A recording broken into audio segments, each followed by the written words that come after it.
Hello, good afternoon, and a very warm welcome to Donington Park for the Championship Finals weekend for the 750 Motor Club, the penultimate race weekend of the season for the 750 Motor Club, and here at the 750 Motor Club's home of Donington Park. First of 2 days of racing, brought to you by myself, Ian Soman, Josh Barrett alongside me in the commentary box throughout this weekend. We'll hear as well from Matt Suckling down in the pit lane as the weekend goes on, and we're on the full Grand Prix circuit here at Donington Park this weekend that was established in the 1930s, ran Grand Prix and Grand Prix in the 1930s as well, hosted Formula 1 in 1993 on this very circuit, the Grand Prix circuit. Weather at the moment, it's a bit dull and damp and cloudy, but it's expected to stay dry for a little while with maybe some rain towards the end of the day's racing and a bit of breeze to keep things moving. So although we've had a damp and wet circuit this morning for qualifying, we should have a good day's racing in prospect in changeable conditions. As I say, my name's Ian Soman, Josh Barrett alongside me in the box, and Josh, we've got 10 races to look forward to today. That's right, and some championship finals today, some tomorrow, and lots of titles to be won in the varied championships, although actually our first race, the championship already decided, and that's for the 5 Club race in MX5 Cup. So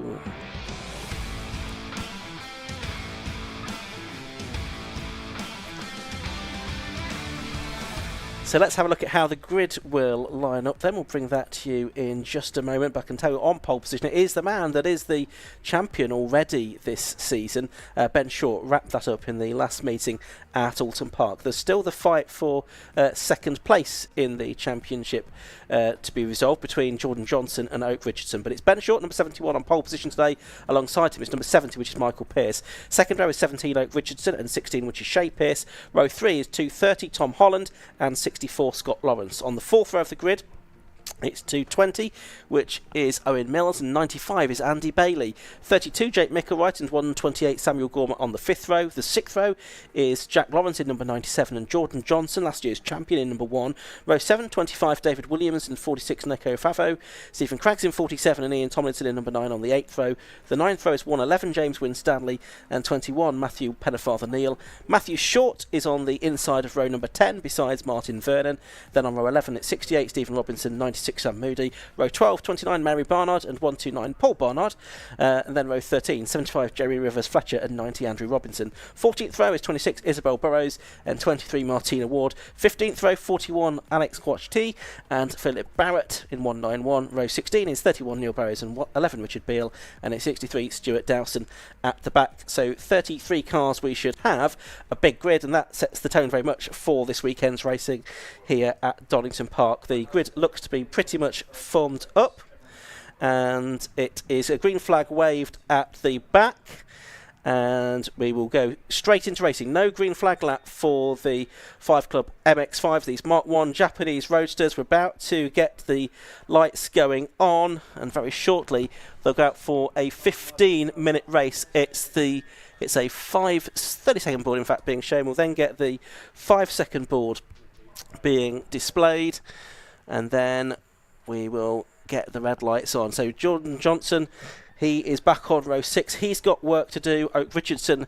in a rather better position in that fight for second position in the championship, behind Ben Short, who is on pole position. The lights go out and the race gets underway now then, and it's a good start by Ben Short from the front of the row of the grid, but also that by Shea Pearce from the second row of the grid in the number 16 car, making a move around the outside into Redgate corner for the first time. Ben Short has dropped back to third position. It's Michael Pearce that is in the lead of the race then as they turn their way through Redgate corner for the first time. There's one or two spinning off onto the infield.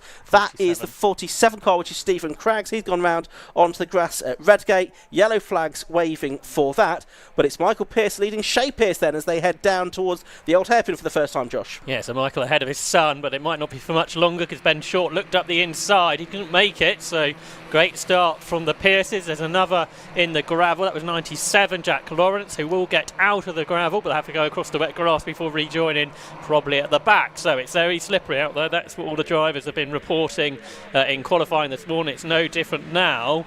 64 coming around the outside is Scott Lawrence from 6th on the grid, so there's lots of movement in these opening laps. Ben Short in qualifying was a couple of seconds faster than anybody else, but he's dropping back on this opening lap of the Donington Park Grand Prix circuit. And then the rest of the field flow through. There's Jordan Johnson in one, last year's champion, way back in the pack, which he can't really afford to do because he missed a meeting earlier in the year, so he hasn't got as many other results to drop back on, which Oak Richardson has in that battle for second in the championship. There's Richardson in 17, trying to come around the outside of 220. Owen Mills is making his 5 Club Racing debut today. Yeah, off the drop scores have been taken into account. Johnson is 5 points ahead of Oak Richardson coming into this weekend's racing, but down towards the Melbourne hairpin they go for the first time. They're not going to get very many laps out of 15 minutes, in particular in these damp conditions, which will elongate the lap times, of course. They're turning their way out of the hairpin now, up towards Goddard's for the first time. Wipers on most of the cars, really, I think, more to displace the spray rather than anything that's falling from the sky at the moment. Up the inside there is number 230, Thomas Holland, trying to make a move on Oak Richardson there. The red car past the blue car. Is that going to happen as they get across the line? Tom Holland was a British GT class winner just 2 weeks ago, but in this competitive Mazda grid, he's 7th out there, isn't he, in that battle with Oak Richardson. He didn't get through either there, did he? So. No. But Owen Mills has gained a place, hasn't he? Up into 4th, the driver from Suffolk. So he's having a good debut in the championship. The 25-year-old, he's been racing other Mazda championships over the past few seasons, but enjoying himself here well up the grid in 4th place. Had Scott Lawrence, who went really well in qualifying and in that opening lap. Scott Lawrence, I think, had maybe one top 10 finish this year, but much further up the order than what we've seen him previously.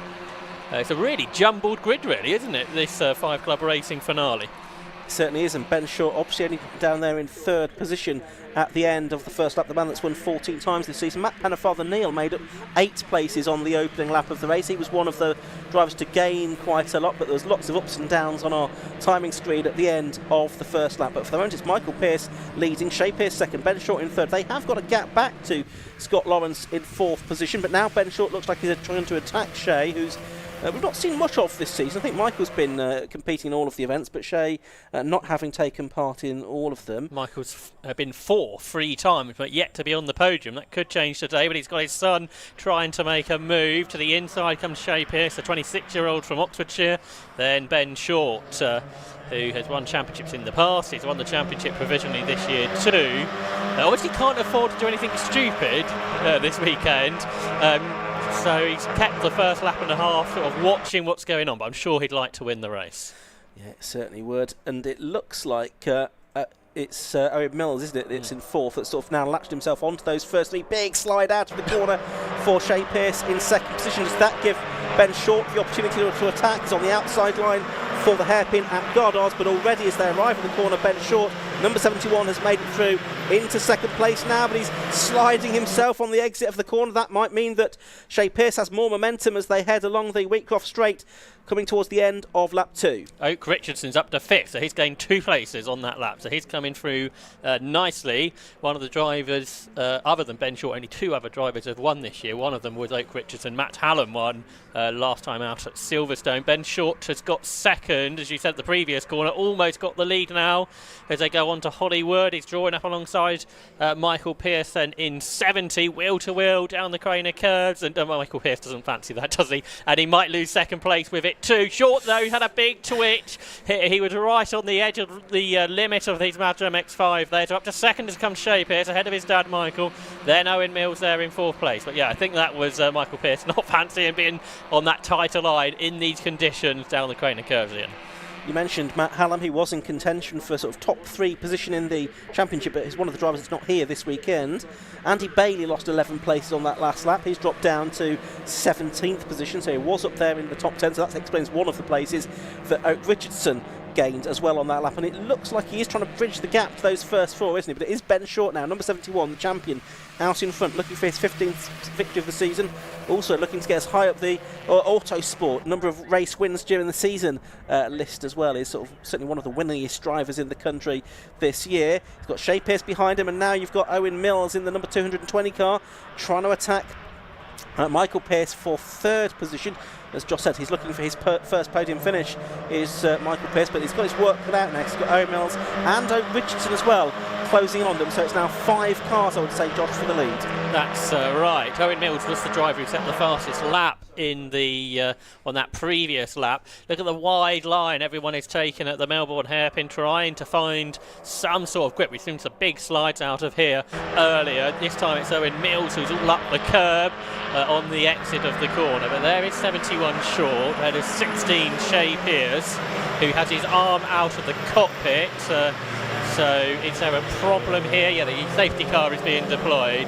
We'll try and find out what that is for in just a moment's time. And we've got a 10-second penalty going out to 97 Jack Lawrence for an out of position start. There's the reason for the safety car. 68 Stephen Robinson in the gravel trap. That looks like it's down at the old hairpin. Yeah, it does. And where did Stephen start? He started on row 11 of the grid. 22nd he was at the end of the previous lap. Pennefather Neil, that time he's dropping down the order as well. He has not yet come through. So Matthew Pennefather Neil in the number 21 car he's just come past our commentary box window now. So he's come across the line in 18th position, lost 9 place on that lap. But it is the 68 car then for Stephen Robinson, the driver from Yarm up there in North Yorkshire. The snatch vehicle is on the scene to hopefully haul that out of harm's way relatively quickly and ensure that we get some more racing before the 15 minutes are done. We've just hit the halfway mark in this race, less than 7.5 minutes of the race left to go now. It looks like it should be done fairly quickly, and it might even be the case, if we're lucky, Josh, that we could get running again at the end of this lap. I was wondering that would be good for sure. They're going to have to drag the car into a safe place and perhaps have to get the vehicle out the way, which could be the bigger problem. We'll see what happens. Biggest grid of the year, though, I think, isn't it, for the 5 Club Race MX5 Cup, with 33 cars. Before this weekend, we've seen 41 different drivers take part in a 5 Club racing race, so it's been a really good season. The grids have been up all year, and you see there, one of our new drivers this weekend, Owen Mills, who we might see more of in future seasons. And what's been good is there's been lots of different drivers taking the podium. Yes, Ben Short has taken nearly all of the wins. Oaken, Richardson and Matt Hallam having one apiece, but I think we've had 1, 2, 3, 4, 5, 6, 7, 8 different drivers in second position or third position during the course of the season, so it's been wide open for the podium places all throughout the year. Some drivers have come and gone, just done occasional races. The likes of George King has dropped into the championship occasionally, but not done a full season. Whereas others have been supporting it season long, like Oak Richardson, Jordan Johnson, of course, last year's champion, the stalwart Ian Tomlinson, who's in 12th place, a bit further down than he normally is today. We don't have Scott Leach, I don't think, this weekend, do we? No. Who has been a regular for much of the year. And right. has been taking podiums as well as the year has gone on.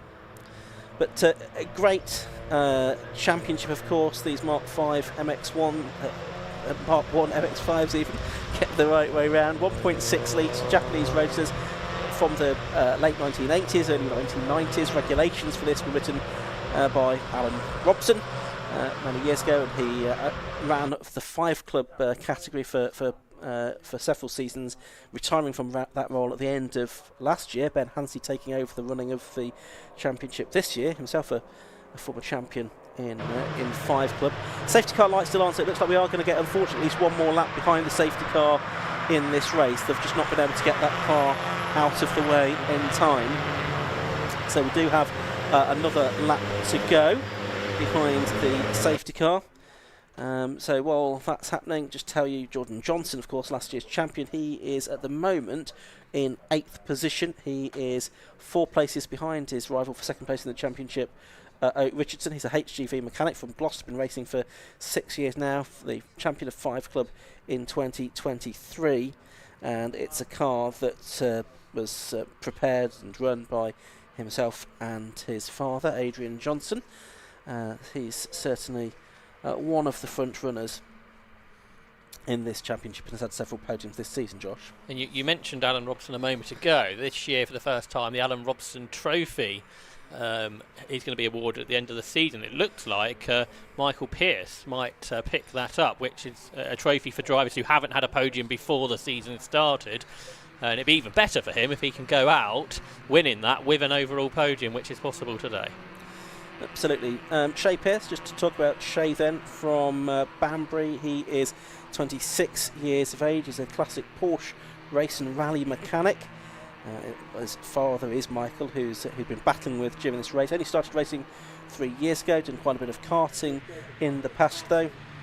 And the car that he's racing is a car that he built himself 4 years ago. So Shay has not done all the races this season, but has shown some pace when he has been out there. And Oak Richardson, just to mention him, the other main contender for second place in the championship, the 17-year-old in car 17, the what is he, 29 now, from Preston Visit, the Garden Centre director, and he started racing 3 years ago. So still a relative newcomer, but has had quite a bit of success in this and other MX5 championships. He's done some drifting as well in other motorsport competition, looking to race in historics maybe next year as well.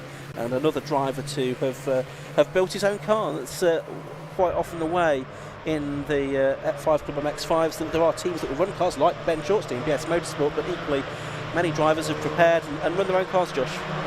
This could be classed as a historic championship nowadays, couldn't it? The cars that are 30 plus years old. Stephen Robinson, by the way, is on the back of the queue, so after getting out of the gravel, that means all 33 cars are still running. We just needed to get that rescue vehicle behind the barriers. This might be one, it might be 2 laps of a restart, I think, with 2.5 minutes on the clock. The safety car will come in, and Ben Short controlling the pace then. The Pierces have gone with him at this stage, as the rain is possibly returning. Potentially not a good restart though from Owen Mills, the newcomer to the championship there in 4th. But Shay Pearce right with Ben Short. He's not let him get away on this restart. Just half a second between them at the line.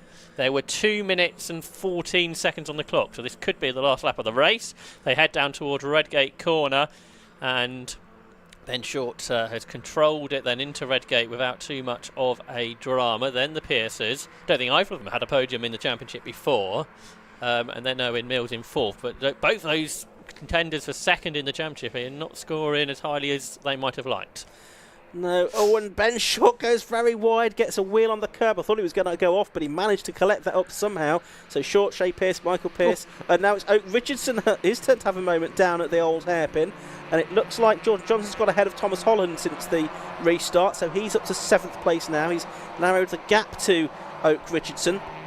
And they are turning their way up towards McLean's, and then they'll head off up to Coppice. But it's now, you've almost got the 2 contenders for second in the championship together. Just in between them there is that number 64 car of Scott Lawrence then, as they head up towards Coppice on lap number 6. Scott Lawrence, another driver, set for his best result of the season.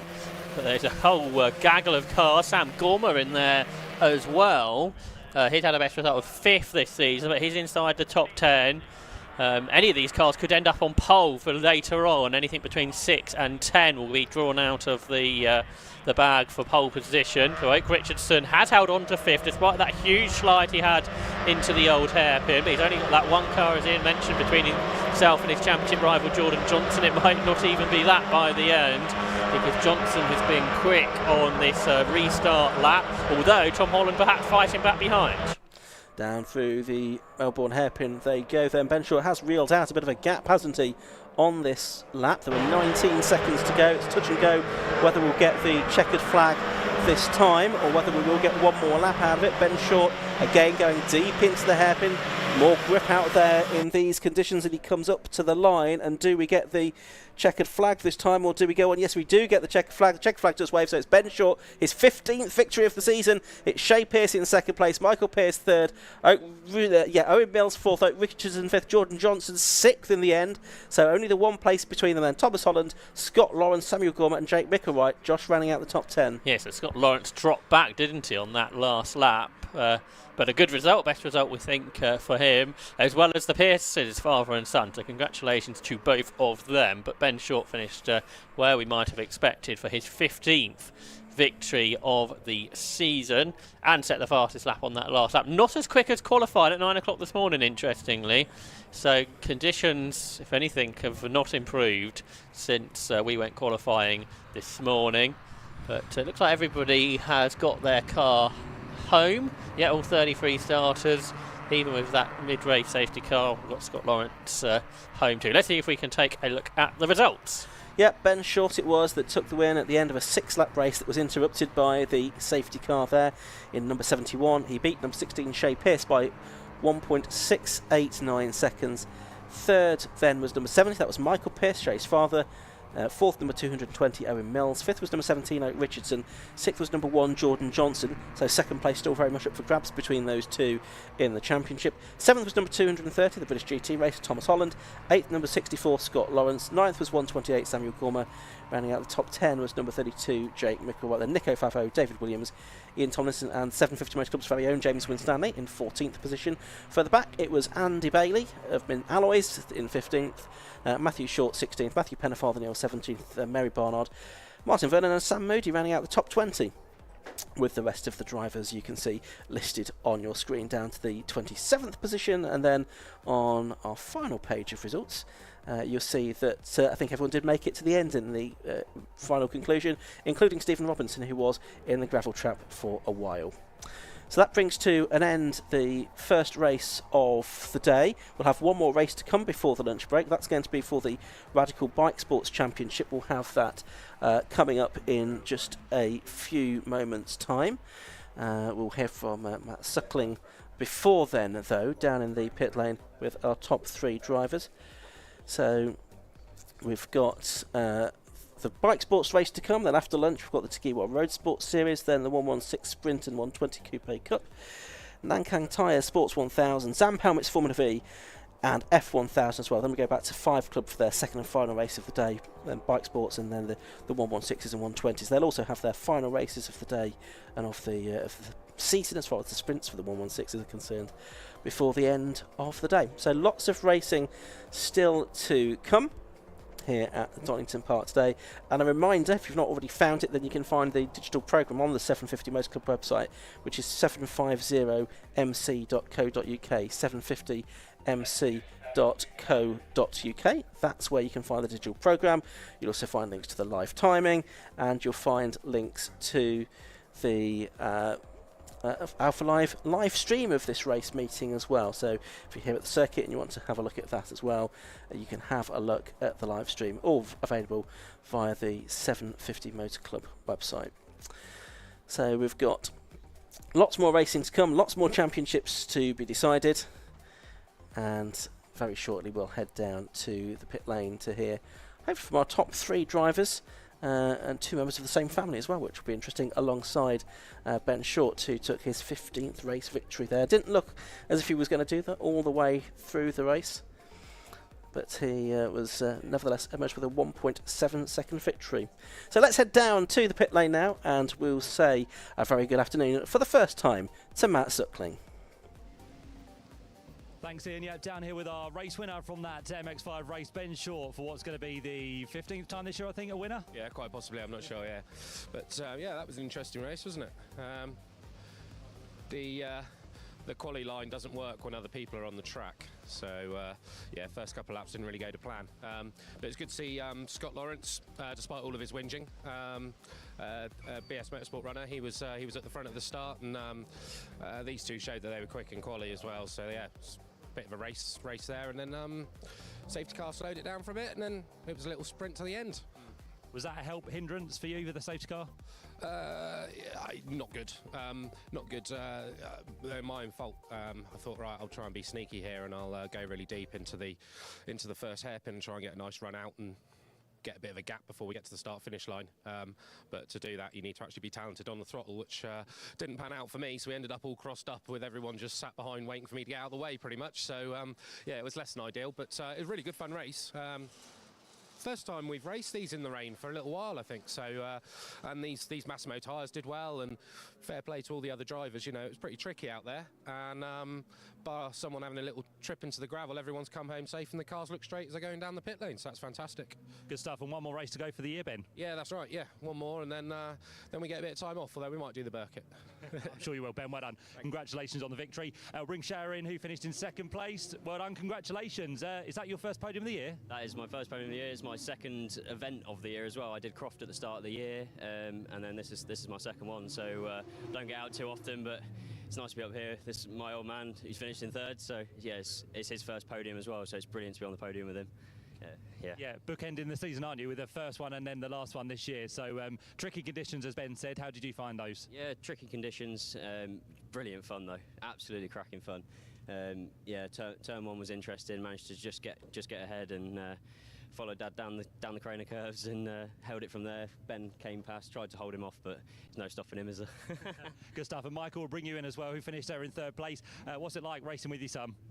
We've only done it a few times, I think. So yeah, it's always interesting, and you never want to have contact with your son either. So it's never going to be good over the dinner later if we do that. But no, it's cracking day out so far. So another race to go. See how we get on later. It's a good grid, though, isn't it? Lots of people out there to fight with, and some good battles to be had as well. Yeah, it's been pretty good all season. I think this is possibly one of the largest grids we've had all season, and it's great to see a few guest people coming in for the last round as well. So yeah, and I think Owen Mills was right behind me at one point. I kept looking in my mirror, and he's guesting, and I know he's a pretty tricky guy, so luckily he backed off a bit, I think, or made a mistake or something. But yeah, no, it was so much fun, really fun. You've now just got to try and overhaul Ben in the final race of the year. Yeah, I'll give it a go. I'm not sure how that will get on with that, but we've got a reverse grid now, I think, as well. So depending on what gets pulled out, I'll find myself a bit further back in the pack. I could find myself back in 9th or 8th or something like that. So we'll see how that goes. Should be fun. Good luck. Thanks, guys. There you go then. That's our first race of the day done here at Donington Park. We've got more to look forward to very shortly, because we're going to head next to the Radical Bike Sports Championship.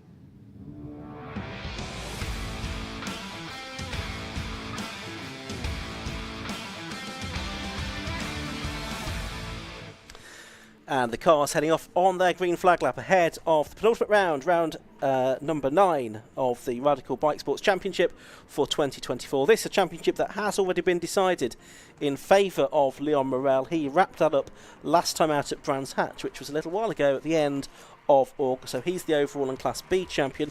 Class A is still to be decided there, and there's a few drivers in contention there. So we'll see how things look there. I can see that there is one car that was looking like it was waiting at the end of the pit lane, so we'll see if we can pick up who that was in a moment. But one car is not going to take the rolling start. Let's have a look at the grid then ahead of this 25-minute race. So it's a partially reversed grid as well that we have in the first of the bike sports races. So on the front row it's number 12, Andy Fido, and he's one of the drivers in contention for the Class A Championship, and besides him is number 55, Daniel Headlam from Class B. Row 2 is number 11, Philip Brown, and number 2 is the car of Ross Board. On the third row it's number 77, Charles Hall, and number 1, Leon Morel. Onto row 4 of the grid, that's number 19, which is Jamie Keevil, and 89, Shane Stoney. 161 is on row 5 of the grid, that's Paul Stewart, and 59, Tom Cockrell. And then on row 6, it's the car of number 17, Miles Drew, and 68, which is Alicia Barrett. Row 7 of the grid, we've got number 94, John Wolfett, and 5, Doug Carter. 15, Dean Hudson, and 27, Calvin O'Connor. On the 8th row, the 9th row is 84, Matthew Price, and 22, Andy Boyce. And then on the 10th row of the grid, it's 24, Ian Charles, 166, Vikram Sudera, with number 93, Stephen Larkham, due to start at the back of the grid. So that is the order for the 25-minute race that we have for the Radical Bike Sports Championship. Josh would say this one's already sorted, so what have we got to look forward to today? Well, there's plenty going to go on in Class A, isn't there? With 5 championship contenders, I reckon. Yeah, I think so too. And Stephen Larkham, obviously from the back, he is only a few points behind Andrew Fido, who's at the front. So the two drivers with the most points on either end of the grid, but potentially the favourite is actually Shane Stoney, although he's behind in the points. He is a lot quicker.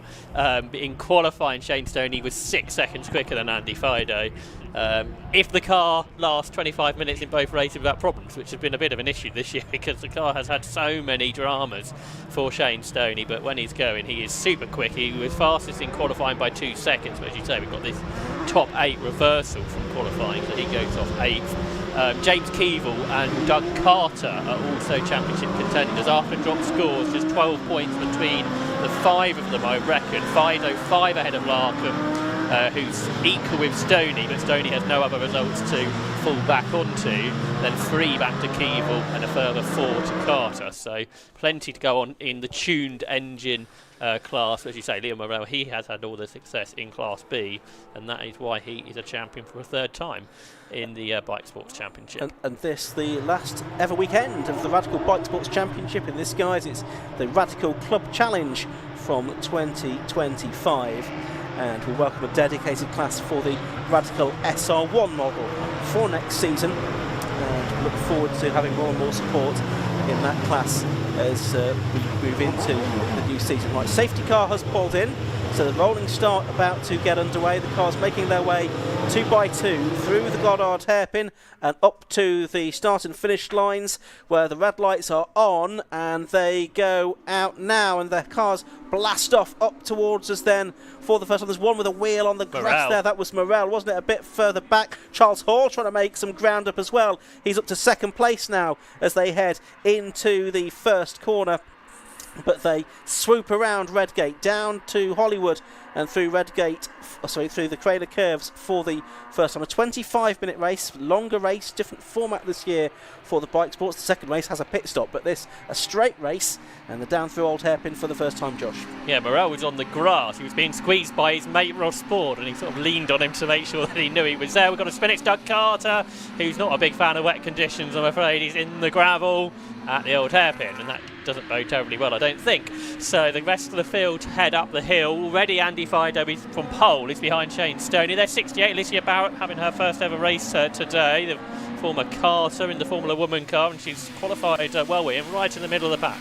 Yeah, good to see her having a good first race meeting as the leading cars now head down the straight. I think she's 8th already from 12 from the grid, so that's pretty brave. Safety car is already being scrambled, which means that Charles Hall, I think, has just realised that he was about to try and attack Daniel Headlam for the lead of the race as they went into the Fogarty S's, but again decided better of that. So it was Daniel Headlam that was leading. It was Charles Hall up to second in the number 77 car, and then another spinner. Fido, the Class A Championship leader, he's got damage, and that happened under the safety car, and it was at the chicane. So I'm not sure if we've got the tyre stacks out this weekend or whether that's caused a problem, but that looked like a damaged car to me.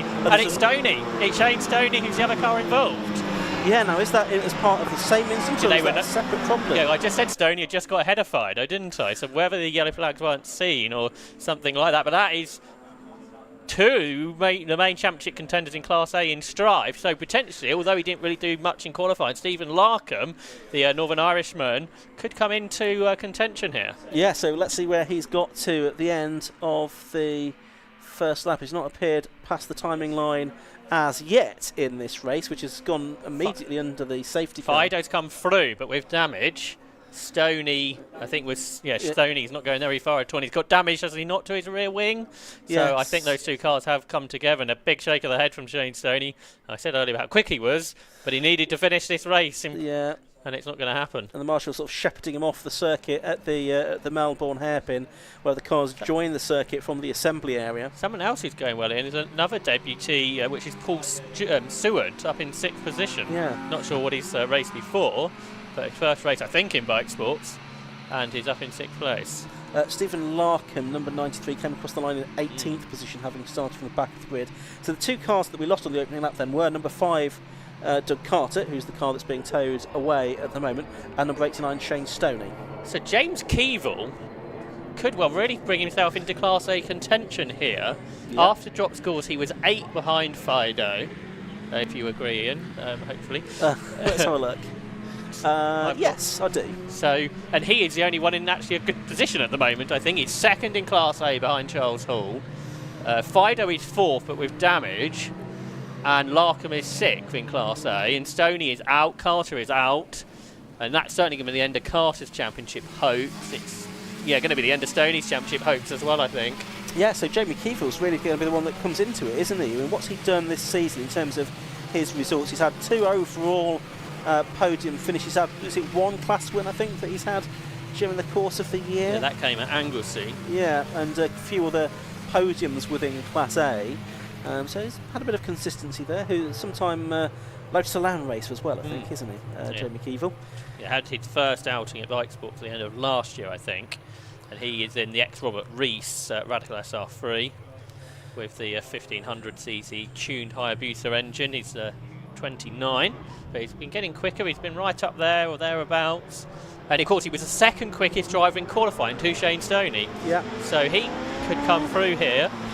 One to watch. Now, got to keep an eye on the safety car light to see whether they are out or not. It looks like they are, so I think we're going to go racing again at the end of this lap. So they've only been a lap and a half behind the safety car, And back into racing again with still nearly 20 minutes that will be on the clock by the time they get round to the timing line.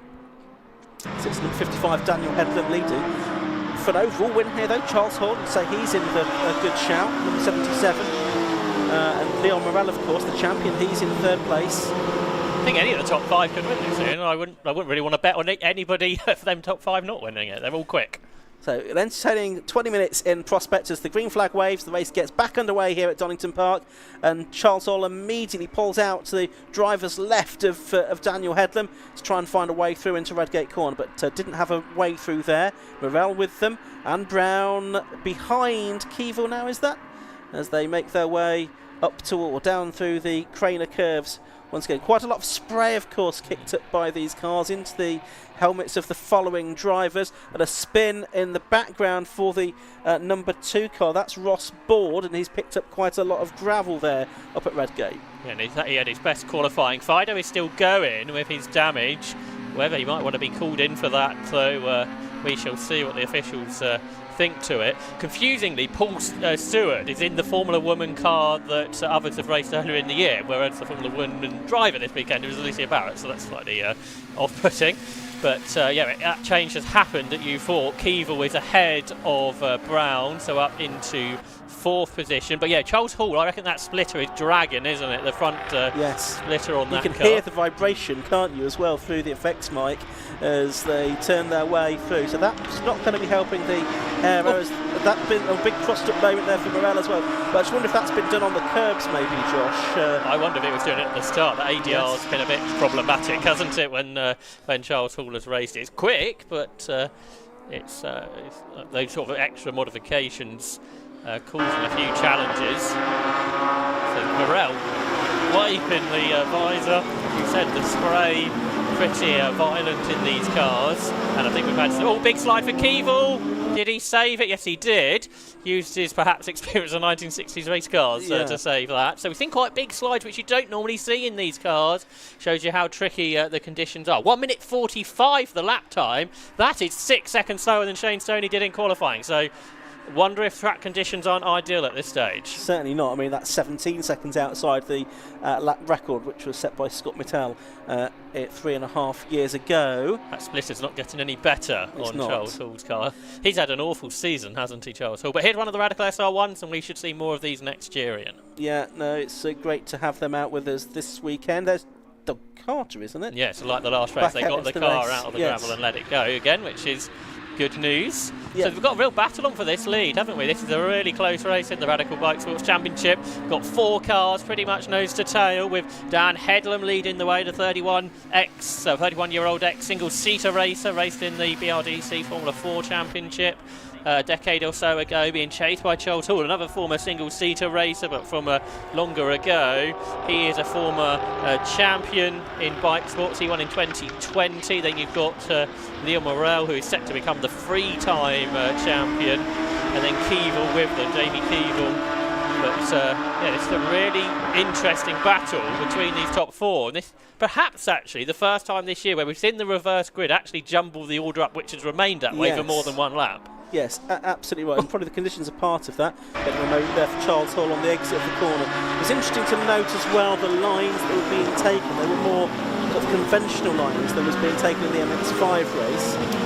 Weren't going very, very deep and wide into the Melbourne hairpin. Full race in wets might make that difference. Yes, I suspect it does. Over the line they go. Keevil with the best lap of the race now, 1:44.058. It's Hall up the inside of Headlam, and he takes the lead of the race. So Charles Hall, number 77, one of the Class A cars there, getting ahead of the Class B car of Daniel Headlam, and through into the overall lead of the race. It's Leon Morel, the champion, in 3rd. It's Jamie Keevil in 4th. And what's happened to Philip Brown? He's dropped back quite a long way now from these first 4. And Morel down the inside of Headlam, which gets him the Class B lead with it. Keevil would quite like to clear them so he can go after Charles Hall, because maximum points all important in that Class A championship battle, and immediately goes up the inside and goes through ahead of Daniel Headlam. So it just took Charles Hall opening the door, Dan Headlam then offline, and since then it's been hard to sort of get back into position, and that has allowed the other Radical SR3s of Leon Morel and Jamie Keevil through. Onto the back straight then they go. Hall it is that is leading. Morel now second, and it is now Keevil up to third position as well. So Headlam going backwards here, down to fourth he has gone, as they make their way through the Fox Yeses and now down to the Melbourne hairpin once again. 15 minutes still to go in this Radical Bike Sports Championship race, and again Morel just sliding a little bit as he gets the power on as they accelerate out of the Melbourne hairpin. It's well controlled, but he's under threat here from Keevil, who's up the inside in that Class A car, and he goes past the Class B car of Morel. And a reminder that within the championship, points are scored within the individual classes rather than the overall finishing positions. So now Keevil is in the chase. He's 1.5 seconds back from Charles Hall. So they turn their way there in to Redcape. But yeah, Charles Hall's had a really... Oh, it's Ross Board's off again. He's been quick today, but this is the second time he's gone off in just a few laps. Where is that? Yeah, well, the marshals certainly couldn't shift him. We'll try and pick up exactly which corner that's on in just a moment. Just looking at the situation in Class A, James Keevil is second. Championship could end, but Andrew Fido's still third in Class A, isn't he? So keeping things interesting as far as the championship is concerned. Stephen Larkham will be up to third as well because of the demise of Ross Board as well. And now the 22 car is off as well, and that's Andy Boyce in the invitation class Radical SR1 for the driver from Glasgow. So he's off, and that is down at the hairpin, I think, isn't it? That's right. That he's gone off. So tricky conditions out there. Here, there's Ross Board, is it not? So he's back out. Yes, but he's got a lap down. Yes. But the Andy Boyce car now calls in a challenge into the S as they go. Keevil is catching Hall here, isn't he? So the gap was 1.5 seconds. It's less than that now, but there will be yellow flags at the next bend, so they will have to respect that. Double waved yellow flags here. So Charles Hall in the AJR leads. Oh, Shane Stoney got back going and has stopped again. He's just got halfway up the hill, hasn't he? Just pulled off. So I imagine he was probably ferreting around, trying to get something sorted on the car. He managed to rejoin, but has not got very far. Unfortunately, he's now in probably a worse position than he was before because he's right at trackside now on the run between Melbourne and Goddard. Yeah, there'll be more yellow flags for his car as well as the yellow flags that you could see, which have now gone in. They're going back out again. Being replaced by safety car boards. Being replaced by safety car boards, yeah, exactly. For the car that was off, the 22 car of Andy Boyce. So another safety car period, second of this race so far. And we have got just about half the race left to go. 12.5 minutes left to go. It's number 77 Charles Hall that leads, from number 19 Jamie Keevil in second place. In third position it's number 1 Leon Morel, who leads Class B. Fourth is number 55 Daniel Headlam. Fifth is number 11 Philip Brown. In sixth place is 161 Paul Seward. In seventh place, going very well on her debut, is number 68 Alicia Barrett. Eighth number 59 Tom Cockrell. Ninth is number 12 Andy Fido, who is third in Class A. And rounding out the top 10 at the moment is number 17, and that is Miles Drew. So race continuing behind the safety car then, with that car off down at the Melbourne hairpin, while the marshals and recovery crews try to retrieve that car from the gravel trap. Didn't quite see how Andy Boyce managed to get the SR1 into that position. So I reckon if they finish like this, after drop scores, Fido would be 6 ahead of Larkham and Keevil going into the last race, which would mean he'd need something like a top 4 or 5, wouldn't it, in that last race? But it may all change before then, because we should get some more racing laps once this Radical SR1 is picked up, the car of Andy Boyce. As you say, this will be a class in the renamed championship next year, when that Radical Club Challenge name comes back, because that was a fixture of Radical Motorsport categories, 15 years ago, something like that. And it makes very good sense for them to work with the 750 Motor Club, who already have a very good grid of radicals racing at club level, and it will cater for any kind of radicals. So that's pretty much, and so that's very good to see.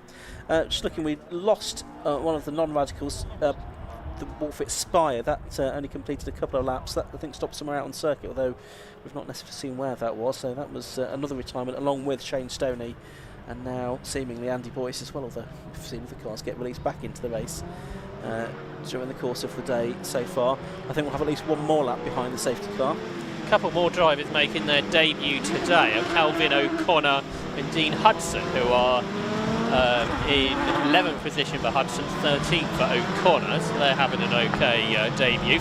Their first ever race today, like Alicia Barrett.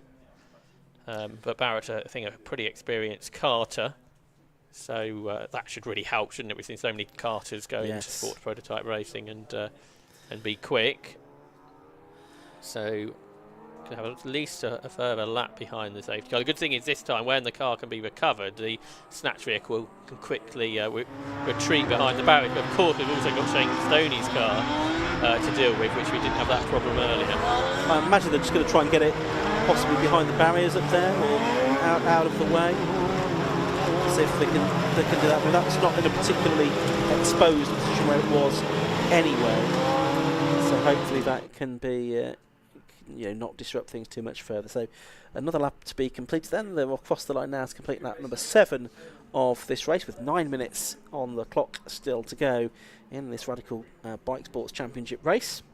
So the lap times, the best is just under a 1:44. The best in qualifying from Shane Stoney was 1:39. So Hall himself is still over a second off what he did in qualifying. So it just suggests the track perhaps a bit more slippery than it was for whatever reason in qualifying this morning. I wouldn't say it's any wetter, but the grip doesn't seem to be there. Yeah, whether there's some other fluid that's been dropped onto the circuit during the course of qualifying, that may play a part as well. It just could be in that sort of really difficult, greasy phase that the circuits can get in. Charles Hall then heading them round behind the Renault Megane safety car. There's a driver who looks like he's set a best lap. I can only imagine he's probably managed to shortcut the circuit somewhere. Given that lap time, there's also a car that's got off behind the safety car as well, which is now rejoined. I think that was the one that's Boyce's car. They just got out the gravel. Yeah, so I think again, their cars seemingly today, if they go off, they're trying to get them back in. Yes, right. Rather than having them to collect them again after the race. Andy Fido still with that bodywork that's deranged.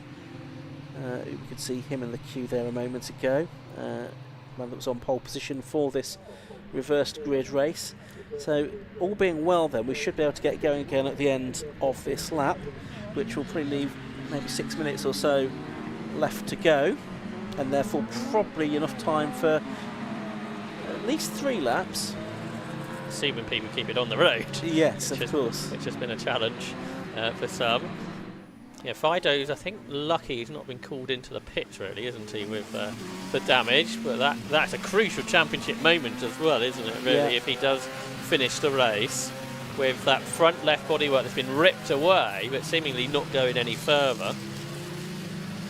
So, we should, assuming Shane Stoney's car is in a safe place, should be able to go racing this time. With the ADR, then, of Charles Hall, ahead of all these Radical SR3s. Yeah, they're SR3s, aren't they? 2nd through 7th. Yeah. Then Tom Cockrell, who made his debut at Brands Hatch, the ex-Caterham Academy champion, he is in 8th position in a PR6. Okay, I have a feeling the safety car lights might be out. Let's see if that is the case at the moment. We'll get a view of the safety car. Yes, they are. So it looks like when they're turning them off, they're doing it just as the car goes onto the Melbourne Loop, more or less. And then the safety car will pull in at the end of this lap, and there'll be about 6 minutes left on the clock by the time they get there. So it's going to be 77 Charles Hall that's leading, number 19 Jamie Keevan in 2nd place, number 1 Leon Morel in 3rd, number 55 Daniel Headland in 4th, 11 Philip Brown in 5th, and the 161 car Paul Stewart completing the top 6. Safety car dives in, and green flag will wave. There it is, and the race gets back underway. So Charles Hall make a pretty good restart there. He's put some daylight between himself and Keevil as they head up towards the right-hander at Redgate Corner. Keevil still 2nd, Morel 3rd, Headlam 4th. Gap back to a back marker, a lapped car, which is that of Ross Board, and then in 5th place it is the number 11 car of Philip Brown. Stephen Larkin was trying to make progress, but there's a long way to Andy Fido, who is the next Class A car, to score any further points. But this battle for the overall win very much on between Charles Hall and Jamie Keevil. Hall, who has had little results, there's someone else that's gone off, And it's Alicia Barrett who... Oh, no, it's not. It's the other Formula Woman car, isn't it? Yeah, it's not it's Alicia Paul Barrett. Stewart. It's Paul Stewart in the car that had been raced earlier in the year by Lana Carter earlier in the season here, as well as others. So yeah, that confused me. I said it would. Yeah. So she's gained a place there for, so she's up to 6th, and there's that big gap then between her and Phil Brown. So this is going to necessitate more cautions, but we're side by side for the lead, so this could be important. But here comes 19 then, Jamie Keevil up the inside and through into the lead ahead of Charles Hall. So Keevil looking for his first ever overall win in bike sports. He's a big twitch out of the S's, but he is ahead here. Certainly is, and could, as you say, be a crucial stage of the race. There's green flags at the moment, but Hall takes a deeper line into the corner, tries to find a way around the outside, can't make that work.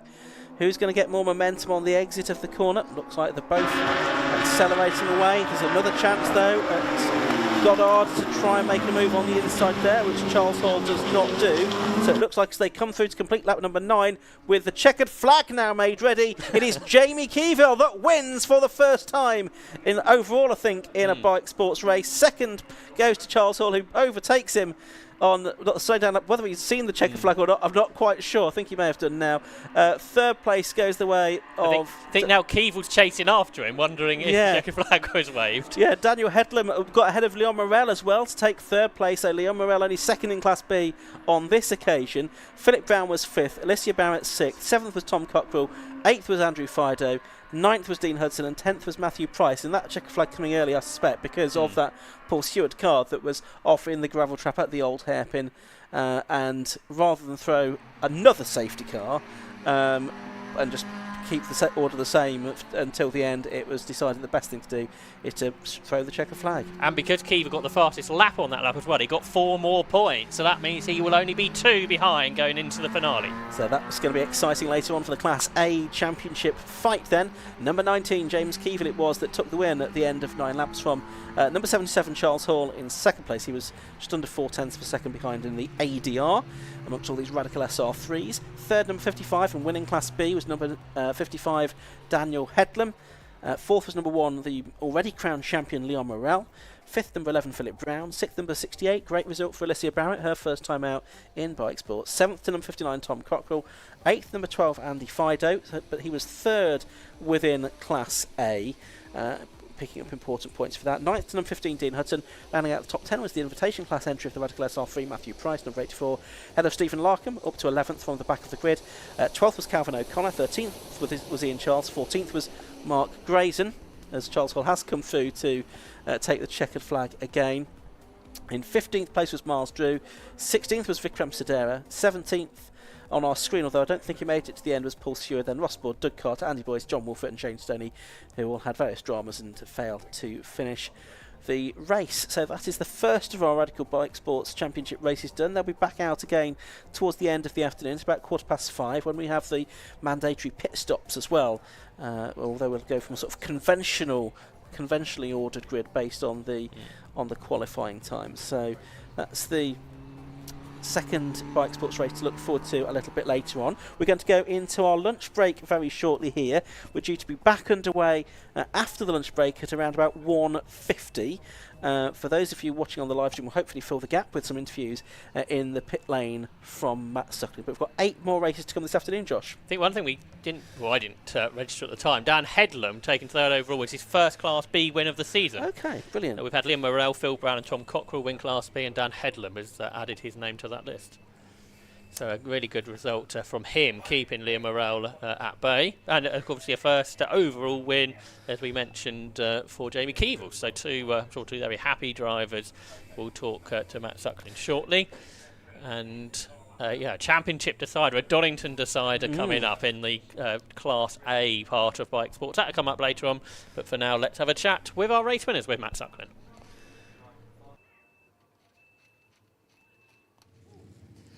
Thanks, guys. Yep, down here with our race winner, Jamie Keevil, who wants to celebrate with everyone first off. Jamie, well done. I think that's your first overall victory within Radical Bike Sports. How was that? It is, yeah. Good. A bit sketchy at the start, as usual. It's very slippery. Obviously, a couple of safety cars. I got Leon when he lost it a bit coming out of the hairpin. So that got me into second, and then I don't think Charles could get any temperature on the warm-up lap because he was all over the place. So I just saw my moment, took him up the inside, and then up to 2 corners later there was a checkered flag. So I was quite pleased with that. Yeah, good. Yeah, that was your chance to pounce, wasn't it, effectively? But good for Class A and good for the championship as well as we move into the second race. Yes, final race of the year, I think, next race. So I've no idea where I am in the championship, frankly, but that can only have done some positive, can't it? So yeah, all good, delighted. You look like you enjoyed it as well. Yeah, it's great. Yeah, it's really good. Went well for once. Good stuff. Well done, Jamie. Congratulations. Good luck for later on. We'll get a quick chat if we can with Dan, who's over here. Charles is now back in after doing another lap. Well done, Dan. Class B winner that time round. Was that a bit tricky? Yeah, I mean, I had a little small excursion on the green flag lap that didn't help, and then luckily got a really good start and kind of led a few laps up to the first safety car, which was obviously great, and then dropped back a bit, had a scrappy lap, lost a couple of places, another safety car, and then managed to just get a position on the last lap, which is always great, and hold on to the checkered flag. So yeah, good race. Yeah, it was an important one, of course. You got top 3 overall and also past your class rival, which is good. Looking at the car, a bit of grass down there. Was that an excursion off track? Yeah, unfortunately, but that is just one of those things. It's rainy, we're all pushing the limits, and yeah, so found a little bit of grass, but car looks in good shape, so that's all good. It was a great race to watch. Was it good to be part of? Yeah, it was really good to be part of, actually. It was good close racing, and yeah, so it's always good when we come home with no damage and close racing, so that's always good. Good stuff. Well done, Dan. Congratulations on Class B, and we'll try and grab a quick word if we can with Charles, who finished there as our man on the podium. Well done, Charles. Good race there. Looked like it was hard work. You've got a bit of board that's flapping about. Yeah, it's been getting better all weekend since we started with the car. But then yesterday, testing was just getting it good, and then the diffuser just disintegrated. So we were down at B&Q about 9 o'clock last night trying to build a splitter. So it's nearly hung in there, not quite, but yeah, it was a good race in the end. I nearly got the win, which would have been amazing, but yeah, I'm happy with second. Yeah, well, it's partially done the job, which is good. It kept you kind of in the fight, and it keeps you kind of in the Class A Championship as well. Sort of, yeah. I think we're here for more support for the series and everything. Although we're being pushed out next year, so I think it's only radicals. So I'll just put it in there. Radical don't want anyone beating anything but a radical, so they've disqualified us effectively. But you've still got one race to go this year, so all out trying to get that victory. I'm going for it. Still got one more go. Cheers, mate. Well done, Charles. Congratulations. So happy drivers down here in what was once again treachy conditions out on circuit. So we look forward to again a second race for the Radical Bike Sports Championship a little bit later on this afternoon. But for now, we're going to have a few ads, and then we'll be roaming the pit lane to try and find some drivers.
So we're now down here in the lunch break at this first day of the 750 Motor Club Donington finales for some of the championships here, and we've decided to stay with the Radical Bike Sports Championship because that's the race that's just finished.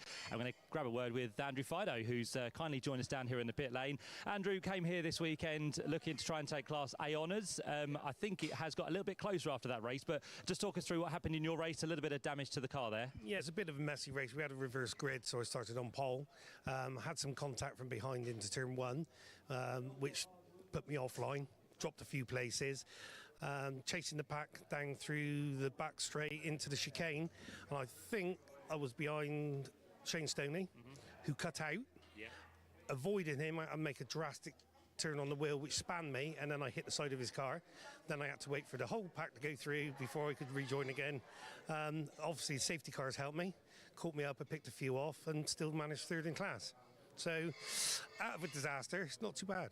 No, not at all, but it's one of those incidents where you were in the wrong place at the wrong time, unfortunately, and as you know, Shane's car was a little bit intermittent through that race. So yeah, not what you wanted there, but it's still all to play through, I think, in that final Class A race of the year. Yeah, I think we've kept it alive. I mean, coming into this, I think my main competitor was Stephen Larkham, but obviously the PR6s don't like the rain, so it plays to our advantage in the SR3. But Jamie Keevill's come from behind, it's now had a race winner, so it's going to be really tight for the last race. And in terms of the weather conditions we've got today, it's of course been wet for your race. Things might dry up a little bit later on, so how do you reckon you'll fare in those conditions possibly? Yeah, I prefer the rain. I like it well. I think it's a great leveller. But if it's dry, we'll take whatever comes to us. Yeah. And how's the season been for you overall? Looks pretty good on paper. Yeah, the first 3 rounds were great. We had 6 races, 5 podiums. Still can't find that elusive win. Brands Hatch was a bit of a disaster. We had some handling issues with the car, which dropped us a few points. But the car's feeling good here today. Yeah. So you're going to have a little bit of a break now. The team will do a bit of patch-up work with a bit of gaffer tape, and hopefully that's all right. Yeah, lots of gaffer tape. But yeah, they do a cracking job at RJ Motorsport. It'd be perfect when we go back out again. So all to play for. Good stuff, Andrew. Look forward to it. Good luck for the later race. We're going to try and pop into the garage as well because Alicia Barrett, who is joining us here this weekend, had a cracking race there. So we'll just see if we can interrupt with the team. Sorry, guys and girls. Can you just, Alicia, we're going to have a quick chat with you. We're live on stream at the minute. So great to have you here at Donington Park. What a cracking race that was for you. How did you enjoy that or find it? Yeah, I found it amazing. It's obviously my first race this weekend. My first time in the car was on Wednesday, so I've had to learn pretty quickly. But yeah, it was a really great race and great class as well. And probably not the best conditions to be chucked in at the deep end, but were they tricky out there? Tricky, but good fun. I think once I started to find a rhythm, then I could really zone in. I think the safety cars obviously had to reset a little bit, but it was nice to get bunched back up and go again. So you've had one race now, so you've now got another race to look forward to. I can just see you chatting with the team about data and everything, and maybe a few changes to be made? Yeah, I mean, the biggest thing is going to be the weather. So I guess if it dries up, then it's going to be my first race on slicks, so I'll have to just reset and go again. But yeah, I really enjoyed it. And in terms of your experience, what have you done prior to this? So I did karting from the age of 8 to 16. I've had 4 years off, so this is my first time back in, my first car race and the first time back in anything in 4 years. So yeah, it's been a big learning curve, but I'm just thankful to all the sponsors that made it possible this weekend. Otherwise, I wouldn't have got to get out this weekend. So. And plans going forward as well after this weekend, what are you going to be looking to do? The biggest thing is have a race in December, the Nations Cup with Formula Women. So that's going to be out in Dubai. So this is kind of training for that. I'm sure the weather will be a lot nicer than it is here. But that's the next big thing that's coming up. So. Well, great stuff. Hopefully you can get yourself to a podium or maybe even a win later on. We'll see.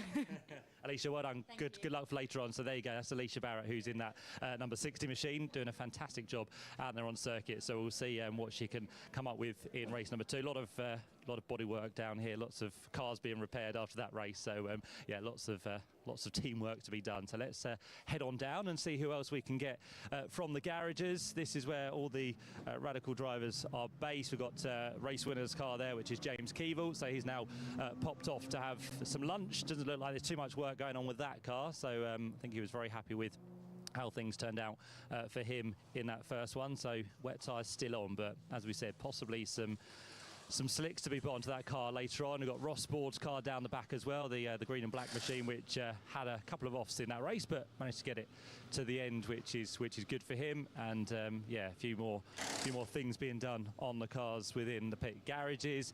We can see Shane Stoney's car actually, so we'll try and get a word with Shane very shortly as well, because we know he's had some problems throughout, not just this weekend so far, but also throughout the season. So Shane just trying for a good result, and maybe in the fight for the Class A Championship. We'll have to wait and see how things go for him. Let's see if possibly Leon Morel is out. Who have we got down here? Come on, don't be shy.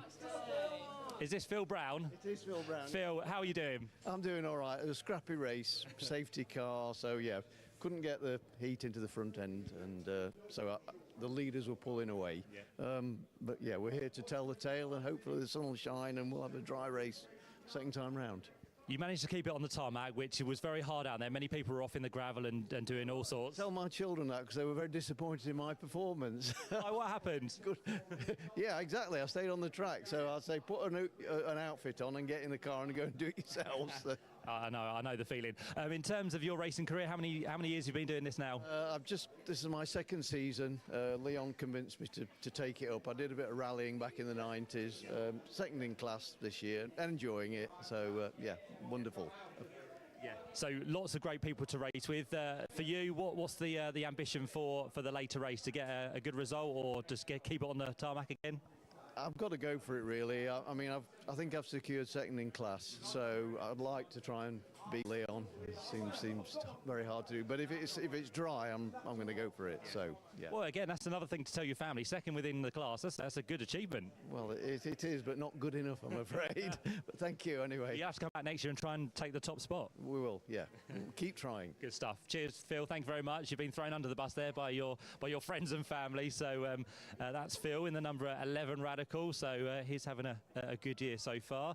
Let's pop on down. There's Charles Hall's car, which has got a little bit of DIY to be done. They've already been to B&Q so far overnight, so they're going to have to try and plane that off a little bit more to see if it can stop bouncing on the tarmac. But yeah, Charles Hall getting a good result from that one. Right, now Shane Stoney, I don't know if he's actually about down here in the garage, but of course his car, as we said, with lots of problems through that race. I think it had 2 offs in the end, didn't manage to get it to the checkered flag. So Shane Stoney will have to do a little bit of tinkering with that car, but he is out the back, unfortunately, so we can't get a word with him just yet. We've got some more cars down here which are just having some work done, but I don't think there's too much wrong there with Mark Grayton's car. Looks all good. So the wet tyres are still on that one as well. And then we start to work our way into some of the road sport competitors by the looks of it. So let's see if we can grab any of these drivers. I think they're going to be out very shortly, of course, for their 45-minute race today. So let's see if we can interrupt the guys down here who are just chatting away. Is this John? Yes. Yeah, John, come and have a quick chat with us. We're grabbing drivers, so you're the unlucky one, unfortunately. Are you taking part in road sports this weekend? I am, yeah. Today, yeah. Road sports, doing the race. Not long until you're out there on circuit. You've been watching what's going on because the track conditions are a bit wet at the minute. Yeah, I'm looking at it at the moment, actually. 15 minutes ago, it didn't look like it dry. I think you might get a dry line, especially by the time the end of our race. Definitely after the pit stop, I'd have thought. Yeah. Bit breezy out here, so that should blow the rain away. In terms of your season, how things have been this year? Yeah, I've had a couple of ups and downs. I've had a win, seconds, thirds, and then a bit further back. But yeah, really happy with it, yeah. Another good grid this weekend as well, so it's going to be hotly contested, I'm sure. It is in Group B. They're really close, like 1, 2 to 5th. We're all together, and yeah, it should be really good, yeah. And so far today, how's qualifying gone? Yeah, I was happy with it. Being really greased there, the car felt really good. I could have pushed more, but obviously I needed to bring it back. But yeah, I'm looking forward to the race, yeah. Should be good. Yeah. Good stuff. Cheers, John. We'll let you get back now and get those final bits done on the car before he heads out for the 45-minute race. So, yeah, some wonderful machinery down here, as ever, within Road Sports. Another cracking grid for this weekend. So, we've got the Audi TT, a couple of those in the garages down here. So, that's Dylan Breitcher's car and Ryan Parkin. And I think we've got the other parking car towards the back of the garage, which has the number 1 on that one. We've got Matt Creed's car as well, the Renault Clio, which sits beside it, but unfortunately there's no real drivers down here. They're all kind of gearing up for that race, which, as we said, is straight after the lunch break. So the final bits of preparation now need to be done for the drivers and the cars, just to make sure they're all ready to go. Let's have a quick look down here. We've got a couple of guys who are lurking on the edge of a garage. So are you going to stay with us, guys? Have a quick chat. Tell us who you are, what you're driving, what you're here for. Rob Fennick, Andrew Shepherd in the M2, number 10. Nice looking car. Yeah, it's a cracking looking car. Let's hope it still looks like at the end of this race. How long have you had this one? This is our first season in it. Okay. Yeah, so we've been in Club Enduro and road sports for the last few years. I started with a Mini, then we went to a little Lotus and then a Ginetta, and now we've got this one. So racing with Shep here, so yeah. And your thoughts on the car? How's it going? I love it. It's obviously quite a step up from the Ginetta.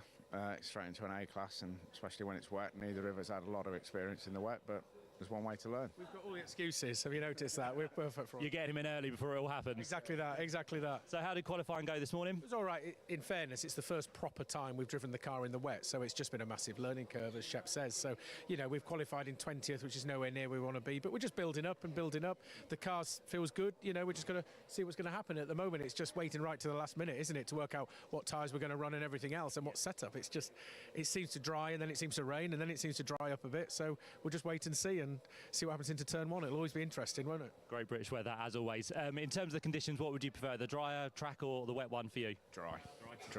Yeah, 100%. Yeah, not a massive fan of wet, just purely because we haven't had the experience, but racing in Britain, this is what you get.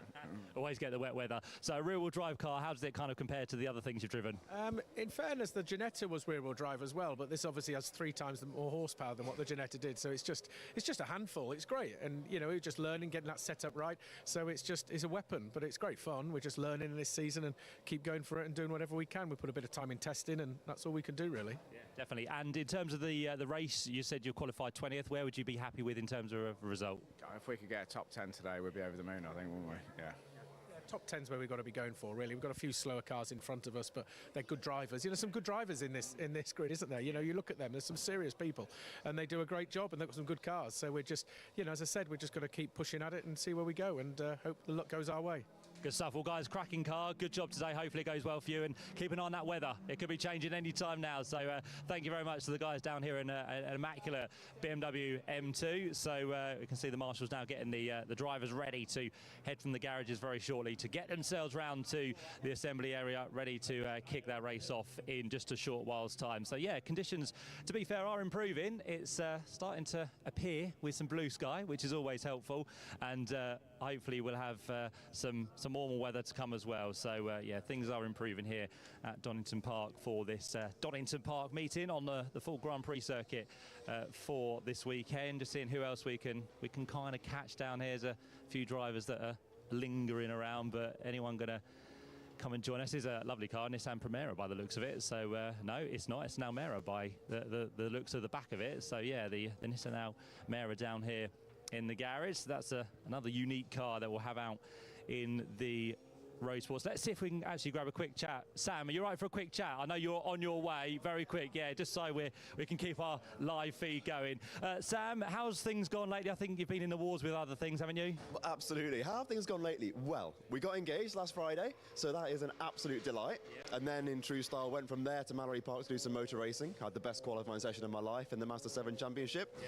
Stored it on the line and then ran in the back of someone and hold the radiator. So, fine. That car is in the garage and not being thought about because we're here in the other one today in road sports, and I love a damp circuit. I love a damp Donington specifically. I've had such a great time in qualifying. I wouldn't have cared if I was 9th out of 8.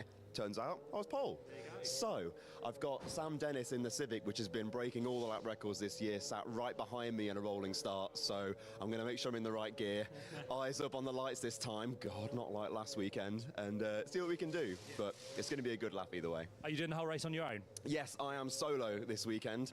And I quite like that actually, because you settle into a really nice rhythm and get choice over when you stop as well, which could prove useful in these conditions. And you have a little bit of an advantage as well because you come into the pit stop knowing what the conditions are like. You go back out and you can kind of carry on your rhythm.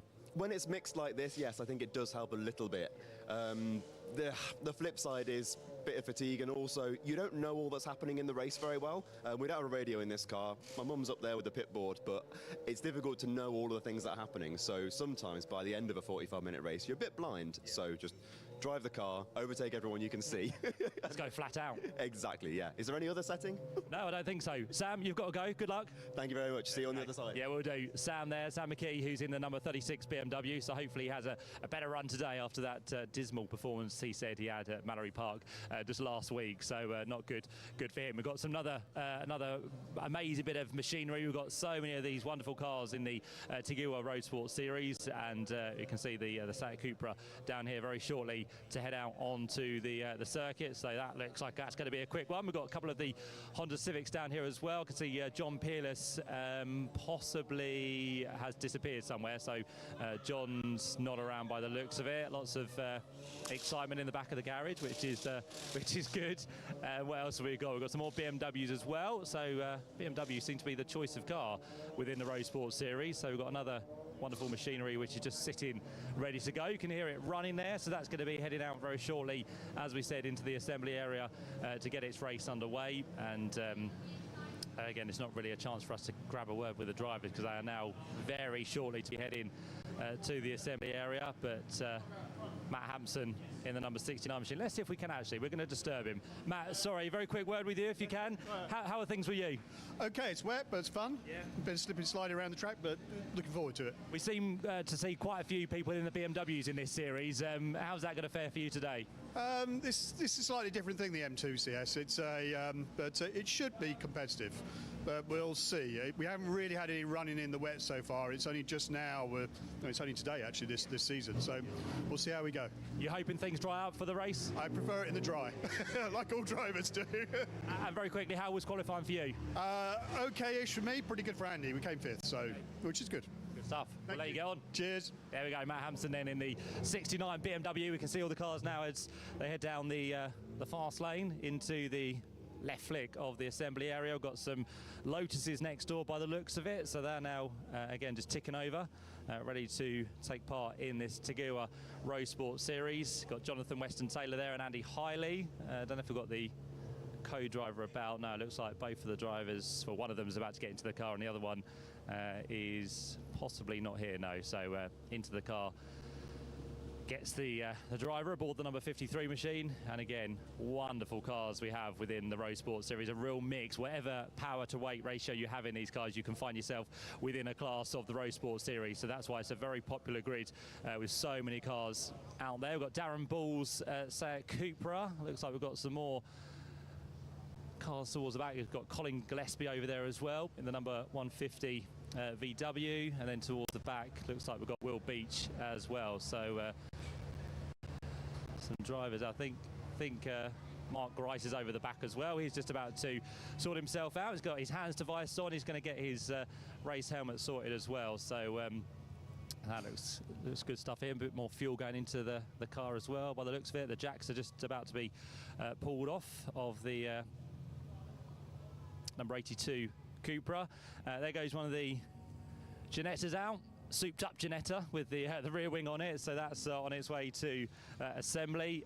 And who else have we got left possibly down here to catch a word with? Don't think there is, unfortunately, anyone down here, which is a shame. There go some of the drivers then to give their teammates a bit of inspiration before the race kicks in. So yeah, I think we've done our walk down here. So what we'll do, we'll try and find some more drivers, possibly maybe out the back or lurking around somewhere. But as we said, the Tiguan Road Sport Series race is not too far away now, so they're all heading off to assembly, hopefully with the right tyre choice on those cars. And what we might do is have a few ads for you, and then we'll head back to the top of the pit lane, see if we can have any more drivers to have a word with before this next race gets underway here at Donington Park.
Well, welcome back to Donington Park for this resumption of racing this afternoon at this 750 Motor Club Championship Finals race meeting with Josh Barrett alongside myself, Ian Soman in the commentary box.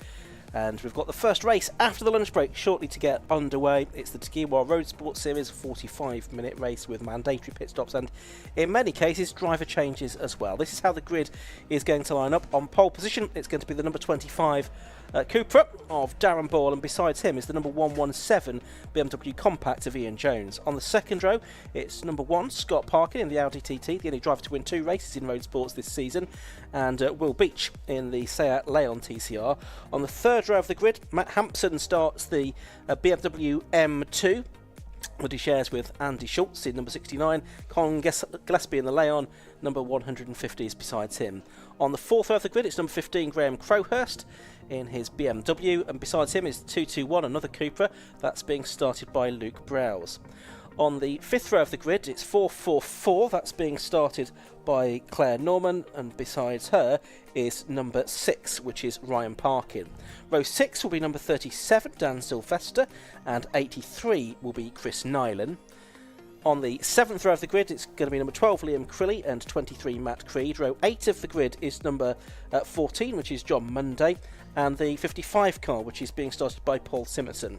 On the 9th row of the grid, it's 127, which is Mark Grice, and 123, which is Edward Cook starting that car. On to row 10 of the grid, that's the number 10 car of Rob Fennick, and besides him is number 53, Johnny Weston Taylor. On the 11th row of the grid, it's Sam McKee in number 36, and I can see the number 8 car just heading down the pit lane, by the way, and number 95, which is Tom Stanway. On row 12, it's 195, which is Sam Dennis, and 26, Mark Burton. On the 13th row of the grid, it will be the number the number 7 car, started by Edward Rappager, and 76, Michael Downey.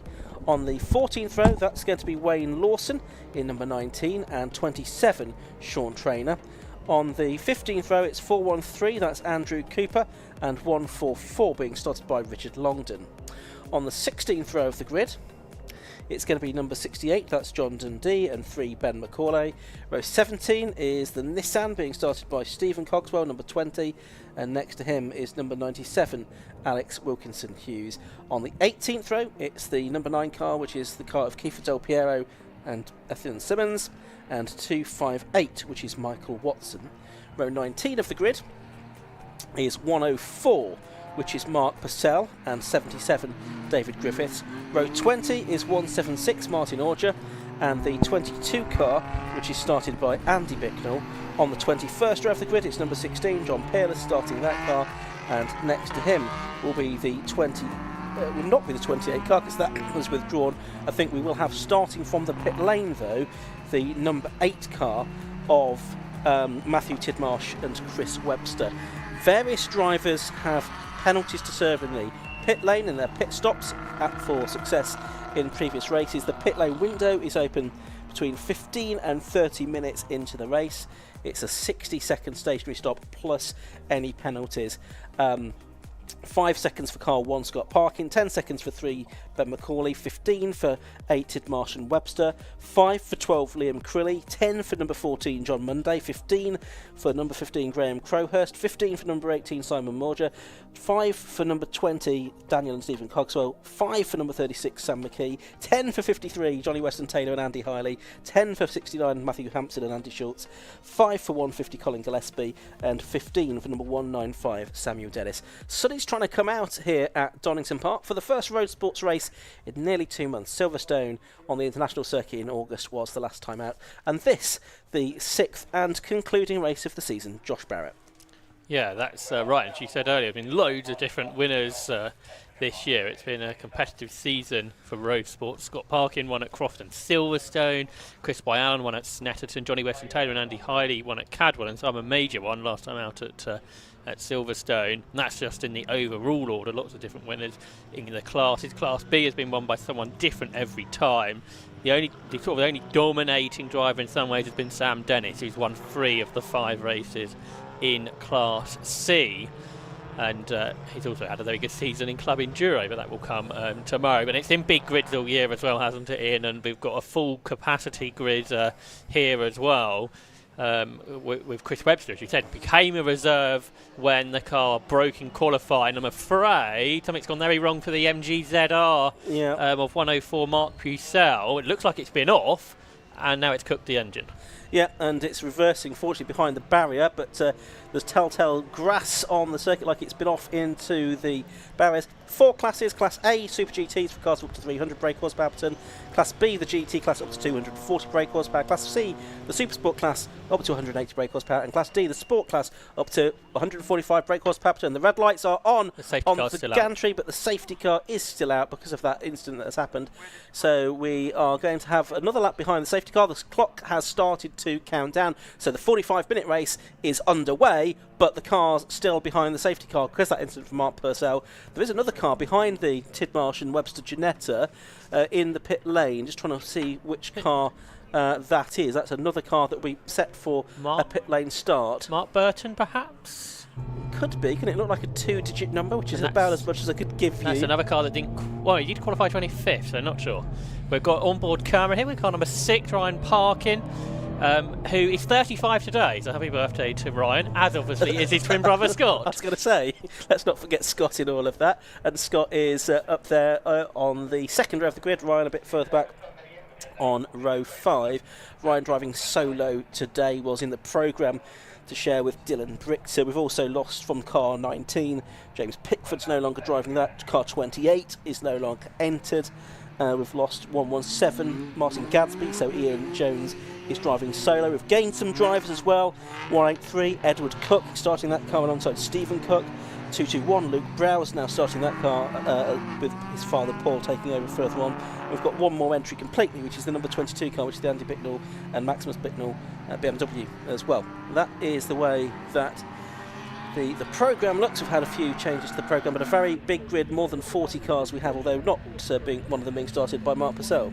Interesting to see that Dave Connell and Alex Wilkinson Hughes are out there, but now in a Mark IV MX-5. They had a big crash, did they not, at Silverstone last time out in Road Sports, and they debuted in a Mark IV, so just see that at the back of the shot, the red later model Mazda MX-5. So as you say, the race has begun officially, although we are still under controlled conditions. A great mix of cars this is, isn't it, as they come up to the top of the hill there.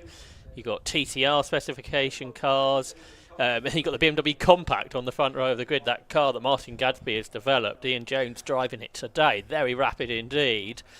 The lap times in qualifying perhaps not as tight as we'd normally get because of the tricky conditions we've got today, and those conditions I don't think are any less tricky at the moment. If it stays like this, whether the track will dry during the course of this 45-minute duration, we will see.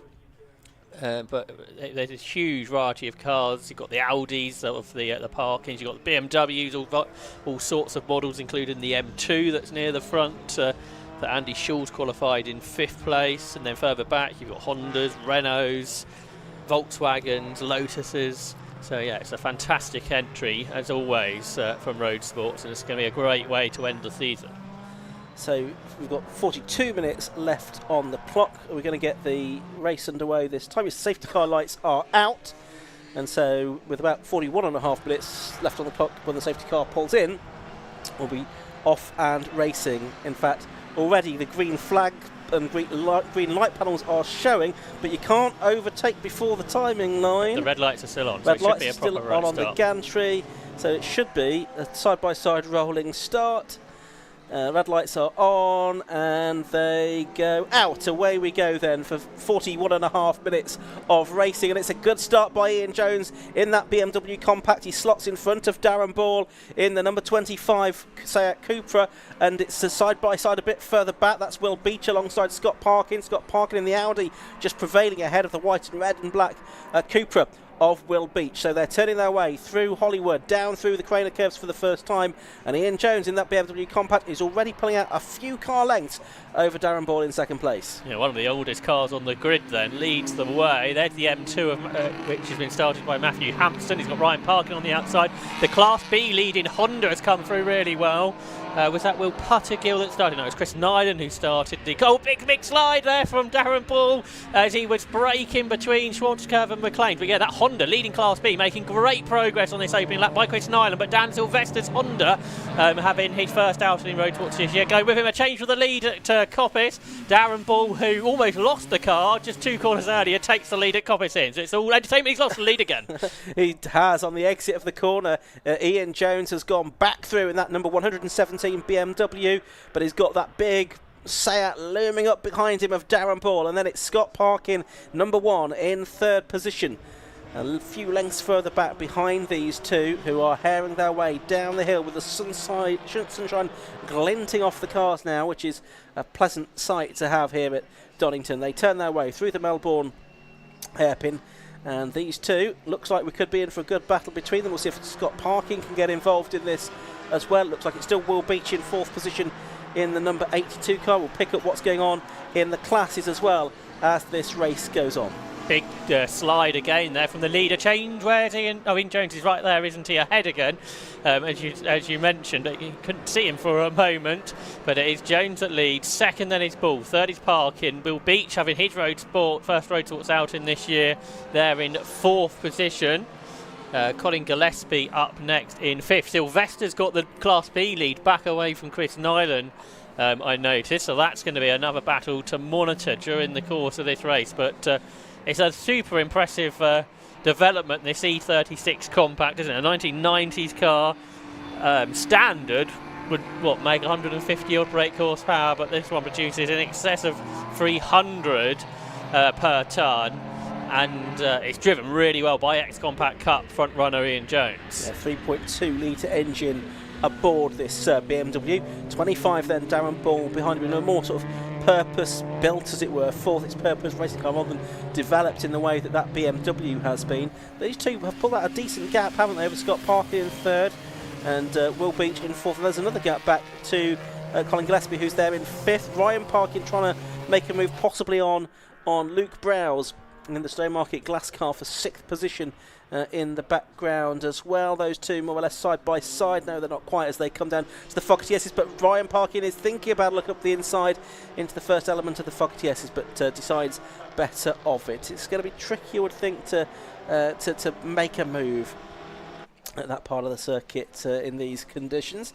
Turn their way out of Melbourne hairpin again. The top 4, Jones, Ball, Parkin and Beach, making their way up. It was Dan Sylvester that was leading in Class B. Class C was being headed by Sam McKee in his BMW E36 328, and he was the best of those cars. And it's the Cogswell Nissan Almera that's the best of the Class D cars at the moment. So we're working now lap number 3 of the race, and it's Ian Jones leading the way. 1 minute 50, which is actually slightly quicker than he went in qualifying this morning, but slower than what Darren Ball did. So they're roughly on those qualifying times. Good battle for 3rd then between Scott Parkin, who is 35 today, ahead of Will Beach, the driver who's been racing in TCR UK in that car, but driven by Colin Gillespie today, the Volkswagen Golf, who has Luke Browse in the Stowmarket Glass Cooper all over the back of him. He twitches sides in towards the old hairpin, but can't make a move. Luke Browse has been driving this car well this season, the Suffolk driver. Then Ryan Parkin's dropped away a little bit. Then Graham Crowhurst returning to 750 Motor Club Racing today. He won this equivalent race last year. He's in 8th. So here's the battle going on for 5th position. Then it's the Golf, the Capture Motorsport Golf, up against the Stowmarket Glass Browers car. Back into the lead of Class B has gone the Chris Nyland and Will Puttergill on Civic Type R ahead of the Dan Sylvester car. Which is just into shot now. There is, you can see Sylvester's car, the older Honda, ex-Chris McCloy car from Hot Hatch. Here is this battle going on for 5th and 6th position. Looks like Ryan Parkin has sort of reattached himself to the back of these two. Must have made a small mistake, just dropped back a little bit. He seems to have got back on terms now with Colin Gillespie 150 and Luke Browse number 221. Challenge down into the hairpin much later on the brakes is Luke Browse, and he looks like he braked perfectly there, didn't he, on the limit, but it got the car turned in. Front wheel drive cars then scramble for grip out of the corner, and is this going to give Gillespie a chance to fight back in the Williams Motor Company liveried Golf. Around the outside he tries to come, can't get there. Gillespie's driven a huge amount of different cars over the last few seasons, hasn't he, in various 750 Motor Club categories. Out in the Golf for the first time today. Lead is still Ian Jones, but Darren Ball chasing him now through Hollywood. The gap just 0.6 of a second. Ball was a fraction quicker on the previous lap. The BMW Compact leads the Cupra. Gap back to Scott Parkin, who is in third spot, ahead of Will Beach, and a much larger gap has developed to the fifth place car there, 2:21. Luke Browse. He's now pulling clear of Colin Gillespie after passing him just a few corners earlier. Yeah, but he's already 7.5 seconds behind the car in front, which is Will Beach. He's got a little bit of time to make up. Of course, we do have the penalties that have to be served by many of these drivers in the pit stop, so that those could well come into play as well as the race goes on. Doesn't affect the top two in the race, though. So No. this close battle between Ian Jones and Darren Ball is one that really should be unaffected in that pit stop period. They don't have to change drivers either. Looking in the background there, the Class B lead is still going the way of Chris Nyland, but Dan Sylvester was chasing after him. So that's one to monitor. I think Class C is still the same. Sam McKee has got a good lead over Sam Dennis, which is a very impressive feat because that Honda Civic of Sam Dennis has won every racing club enduro this year, but Sam McKee in these wet conditions 7 seconds ahead. Yeah, that's right. Sam, who was out last weekend at Mallory Park in the Mazda 7s, although that didn't go entirely to plan. Just after his engagement as well. Congratulations to Sam on his engagement just over a week ago now. As we've got 34 minutes of the race left to go. Darren Ball, another fastest lap of the race. So as conditions improve, the times are coming down. The 1 minute 50 barrier has now been broken at 1:49.335 for the car in second place, and the gap has come down to 57 hundredths of a second. There is the Class B leader going through, the number 83 car, but not desperately far ahead of Chris Nolan, but trying to make up a place on the car from the class ahead, which is the 69 car. But that in a straight line doesn't really work, does it? Because Matthew Hampson on a straight line able to pull away a little bit from the Honda. Notice there were some dry patches appearing on the circuit as they came past us. So that, if the conditions stay like this, should continue throughout this race. So perhaps the lap times will continue to come down. So there's Hampson in that M2. A car that was built by BMW Motorsport, raced in Italy over the last couple of years, but it's been shipped to the UK by Matthew Hampson and Andy Schultz to race this year. Big challenge for 7th. Ryan Parkin versus Graham Crowhurst, the Audi TT and the BMW M3. I think it's the only M3 on the grid, isn't it, today for Graham Crowhurst. So they turn their way into Coppice Corner. And a spinner in the background. It's Claire Norman, I think, in the Cupra, isn't it, out of 12th? And there she is. Well, that's unfortunate because that's into the gravel at McLean. So the marshals, as you can see, fantastic work as if from the marshals heading down there to try and see if they can get that car moved without the intervention of a snatch vehicle or recovery vehicle. That would be the ideal because it would mean we'd have the most chance of getting the race continuing without any disruption.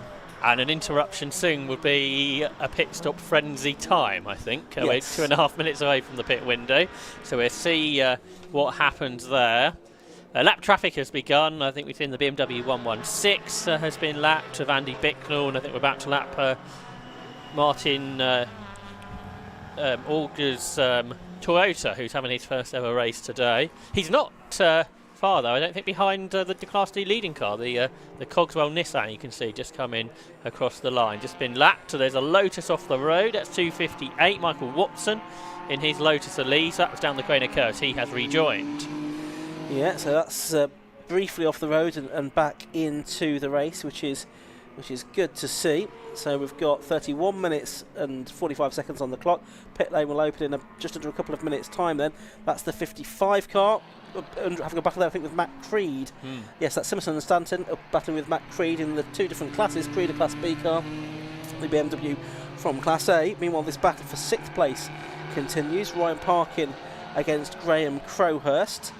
So that's certainly one that we'll keep an eye on, and it's Crowhurst now that is ahead in that BMW M3 with a fantastic livery on it that he's put a lot of effort in.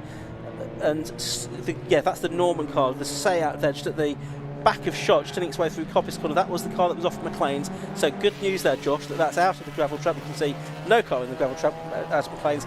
Great work from the marshals. Thank you very much for that, because we can continue our race. Yeah, I didn't think that would be possible because they're not light cars nowadays, these machines. But yeah, you can see Claire Norman, who's been racing with the 750 Motor Club this year with Alan Blenko, and they'll be out tomorrow as well in the final round of Club Enduro. So the result's not going to come from this race, but it's good the car is out, as you say, out of the gravel, because that means we can carry on racing, which is the good news in all of that. The Ginetta G40 goes a lap down. That's David Griffiths, who's purchased that car recently from Aidan Hills. We've seen the Hills Motorsport crew run that car in Road Sports previously, but David Griffiths having his first outing in it today, just gone a lap down to Ryan Parkin in the dark side Audi, the 310 brake horsepower car. We can ride on board with Ian to see how he lapped that Ginetta. Yeah, he's going to do it, I think, on the way into the Melbourne hairpin. Get a very good view, side-on view of Graham Crowhurst's BMW, so we could admire the livery of that car.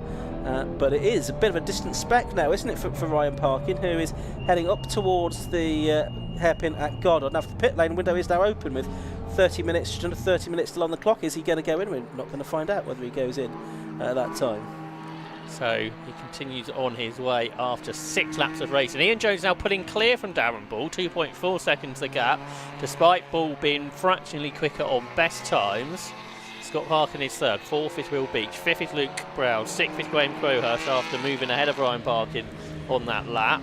Still Chris Nyland, who leads Class B by 1.3 seconds from Dan Sylvester, and Liam Crilly is third. Then Sam McKee leads Class C from Sam Dennis in second, and in third is Kiefer Del Piero. And then Class D is being led by Stephen Cogswell, with Martin Auger behind. What's happening here, though? Class B battle's about to come over the crest of the hill at Coppice. There you can see Chris McCloy in the number. What number is he? Not Chris McCloy, the ex-Chris McCloy car. Dan Sylvester, 37 car, just behind the Nyland and Puttergill car. Not a lot to choose between them. They're right behind Matthew Hampson as well, so it's 63 and 37, the two leaders in Class B at the moment, and it is just, 83 I should say, and it is just the Chris Nyland car that is ahead, but there's a bit of traffic for them to deal with that time as well. These two running in 10th and 11th position overall. The Hampson car is in 9th place, and they are putting a lap there on the number 144 Richard Longdon E46 M3. So there is another M3 on the grid. Yes, there is, absolutely. They're not able to get past Hampson, which might just be costing Chris Nyland some pace. Chris, who was a championship contender in the Type R Trophy, was that a couple of seasons ago, out in this Motion Motorsport Honda that will be contested the Clubman Cup title in Club Enduro tomorrow. I think that was Claire Norman, was it not, who peeled off in the background. We've also had the cook, Sirocco, has pitted, but most staying out at this stage. And do you reckon that someone waiting to see if there is going to be a safety car maybe in the next few minutes before they make a decision about whether to stop? You'd think that might be an idea. It's not necessarily that it will actually gain you advantage, because you could get held at the end of the pit lane if you time it wrong. It's a great battle then between these two different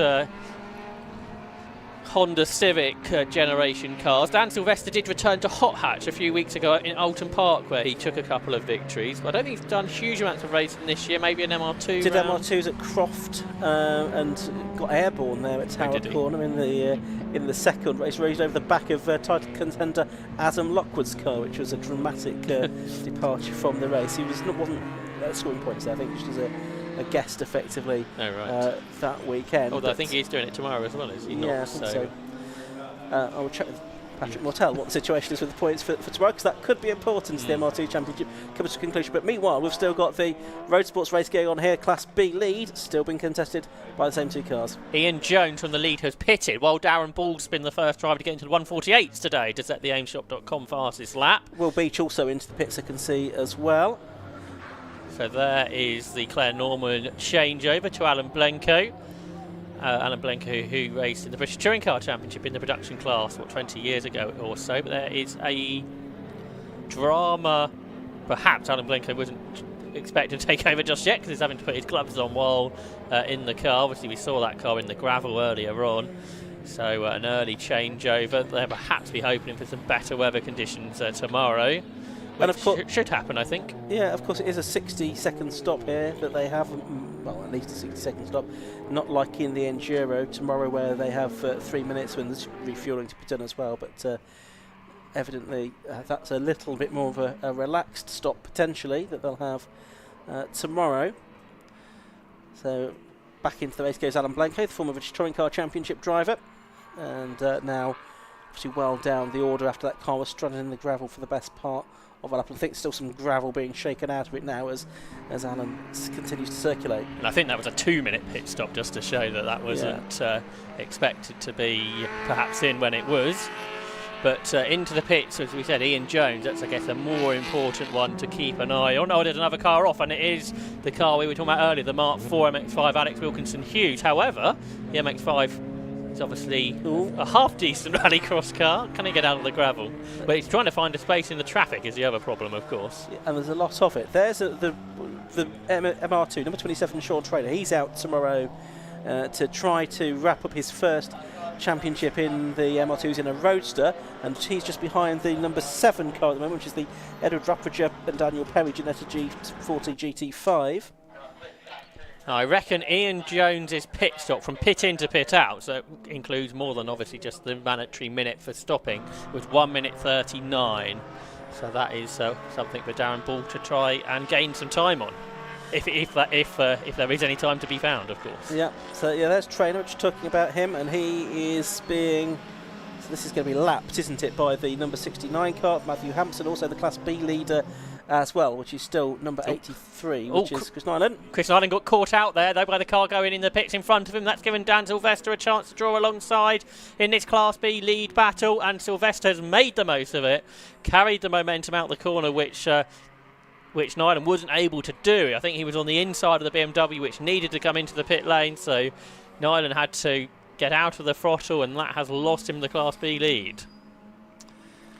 And just wondering if they haven't, neither of these cars have won in Class B before, so there's a good chance that we could have 6 different winners in Class B in 6 races. This year, Sylvester goes wide, he's up the curb, and that's going to give a chance for Nyland to fight back here as they head up the hill through Schwantz Curve and towards McLean. So a great battle in Class B, but Sylvester has held on for now. Yeah, just lapped the 16 car as well, which is the John Peerless Civic Type R from Class C, which was having dramas in qualifying. And having another drama there, it's had a big moment. But Peerless has got it pointing back in the right direction again. But that is That's Liam Crilly putting a lap on him, who's not far behind the top 2 in Class B. Liam Crilly, yet another driver who's not won in Class B this season. So I think there's a very good chance we're going to have 6 winners from 6 races in this class, which just shows you how competitive it has been. OK, not everyone does every race, but quite a lot have done multiple races, but no one's been able to win it twice. Just saw Andrew Cooper in the 413 Honda Civic being lapped there as well. Director of the 750 Motor Club, amongst other things. So now we've got a different leader in Class B, and as you say, the Z4 Coupe of Liam Crilly closing in on them. He's gone past Andrew Cooper now as well. They start the climb back up towards Goddard's with 22 minutes left in the race, 22 and a half, so exactly at half race distance, 7.5 minutes till the pit window closes, and off has gone Matt Creed there in the number 23 Clio, which was well positioned. He's gone a long way off at the Melbourne Hairpin, but yeah, that's probably the best it's gone this year, isn't it? Matt Creed, I think, so got a supercharge on the car this year. He was running 4th in Class B, but has just had a big trip through the gravel at the Melbourne Loop, but I think has been able to rejoin. Still quite a lot of drivers yet to make their stops. We've got an interview in the pit lane there. Let's head down to Matt Suckling and see who he's got to talk to. Thanks, guys. Yeah, down here with Claire Norman, who's just stepped out of the Seat Cupra. Claire, unfortunately, so you're in the gravel up there at McLean's corner. Yeah. What happened? I just got lift off over here. Yeah, it's the cars were loaded, and yeah, just a little. I made a mistake. They aren't the best conditions out there, though, are they? And not great in a front-wheel car as well. Going along with the front wheels, and so yeah, it's just tricky. There's dry bits, slippery bits. It's and I was right behind a Civic that I was trying to get behind, and yeah, just. Up until that point, that was going fantastically well. Yeah, it was good. I was getting the hang of it, getting to grips with it. There is a drying line. I have And so, yeah, just gradually building. But, I mean, the marshals did a great job pushing me out. I genuinely didn't think I was going anywhere without a snatch. So, yes, that was amazing to get back on track and hopefully finish the race. Yeah, Alan's in the car now. It's a high-powered car, though, isn't it? It is very powerful. And, yeah, I was getting torque steer coming out some of the corners. And so, yeah, it's tricky, but it's fun. It's just a recovery drive now, so whatever Alan can deliver will be good, won't it? Just to get to the finish, really. So, yeah, I'm sure he'll pick up the pace. Fortunate for you, Claire Berg. Good luck for the rest of the race. Thank you. Thanks. Back to you guys. Thank you very much, Matt. So race continuing. It is Darren Ball that's yet to make his pit stop. Number 25 that still leads. From number 1, Scott Parkin in second. 221 Luke Browse is third. 15 Graham Crowhurst is fourth. And it's 150 Colin Gillespie. 37 Dan Sylvester is sixth overall and still leading Class B. All of those yet to make their stops. We've got Ryan Parkin in the pits at the moment, I can see. And also the Fenwick and Shepherd car. That's also the next car that has made its stop. The 150 car on screen now is that of Colin Gillespie, the Volkswagen Golf, and he's in 5th position, Josh. Yeah, Ryan Parkin's pit stop is quite long at the moment for him. He's headed out now, but 1 minute 59, so that is a bit longer than Ian Jones, who was 1 minute 39, so he's lost 20 seconds, I believe, Ryan Parkin. And there was no penalty that he had to serve. I just checked that as well. Yeah, assuming this data that I'm receiving is accurate. Yes. But it did feel like that car was in the pit lane a bit longer than maybe it should have been. So this is Andy Schulz now in 69, isn't it? He's taken over from Matthew Hampson. Schulz, who's 56, started racing in 1989 and was a 750 Motor Club Formula 4 champion some years ago. So good to have Andy Schulz over these last few years back with the 750 Motor Club. And he's a very experienced racer, mainly in GT cars in recent years, and he's in this BMW M2, as I was saying earlier. They transported over from Italy in the winter. Factory BMW Motorsport built car, mainly for racing at the Nürburgring. And you can see it's got its Nürburgring Ravenel number board on that car still. John Peerless is in. He said that he had a few dramas in that first stint. Matthew Stenning getting into that car now for the second part of the race. You can see also next to it the Luke Browse car. Paul Browse will be taking over the number 221 Stowmarket Glass car. Ooh, it's a bit tight, isn't it? But hopefully that's be okay. Lots of cars coming in now, including Chris Nyland in 83. Dan Sylvester has carried on in their Class B battle. Their best laps, perhaps unsurprisingly since how close they were, just 0.06 of a second different, Chris Nyland and Dan Sylvester. Obviously Nyland has to hand over to Will Puttergill, so it'll be a different driver in. Dan Sylvester will be staying in the car. Yes, that just makes things a little bit easier, doesn't it? Less to go wrong, less time to be taken up there. Just saw Tom Stanway there, driving his local circuit from Derby in his BMW 328i. He's just come out the pit lane. There is Ryan Parkin, who has rejoined down in 23rd, so that does sort of suggest it was a long pit stop. Whereas Ian Jones is 10th and just set the fastest lap at 1 minute 47.4, over a second faster than anyone's done so far. Yeah, I mean, the track is visibly drying out now, isn't it? You can see that. I mean, lap record for these cars, for context, is a 140.40 set by Josh Lawton last September. Now Scott Parkin's gone even faster on 147.149. He's second at the moment, yet to make a stop. But Darren Ball is now into the pits. The race leader, number 25. Darren Ball into the pits in the Seat Cupra. There's quite a few cars coming in now because there's not many more opportunities. 17.25 minutes left to go. Mark Burton, I can just see driving into pit lane as well as about to come out. You can just see on the right hand side of shot there the Class B lead protagonist, which is now going to have been taken over by Will Puttergill, number 83. And he might be ahead of Andy Schulz. Some of those cars were battling on the circuit before the stops. There is our new race leader, in reality, Scott Parkin, with Darren Ball in the pits and the fastest lap, as you mentioned, Ian. So Scott Parkin motoring on his birthday, the driver from South Yorkshire, who's only been racing since 2019, but he's had lots of success in that time. Last year's Club Enduro champion, this year's Provisional Class A champion in this new car to him this year, the X-Slide Sports Volkswagen Racing Cup built car, the 2017 Audi TT, but now with a diesel engine in from Dark Side Developments. There's our Class C leader, Sam McKee, in the pit lane in his BMW. You can see all the trophy stickers on the car to show how many times that car has won races over the last few years.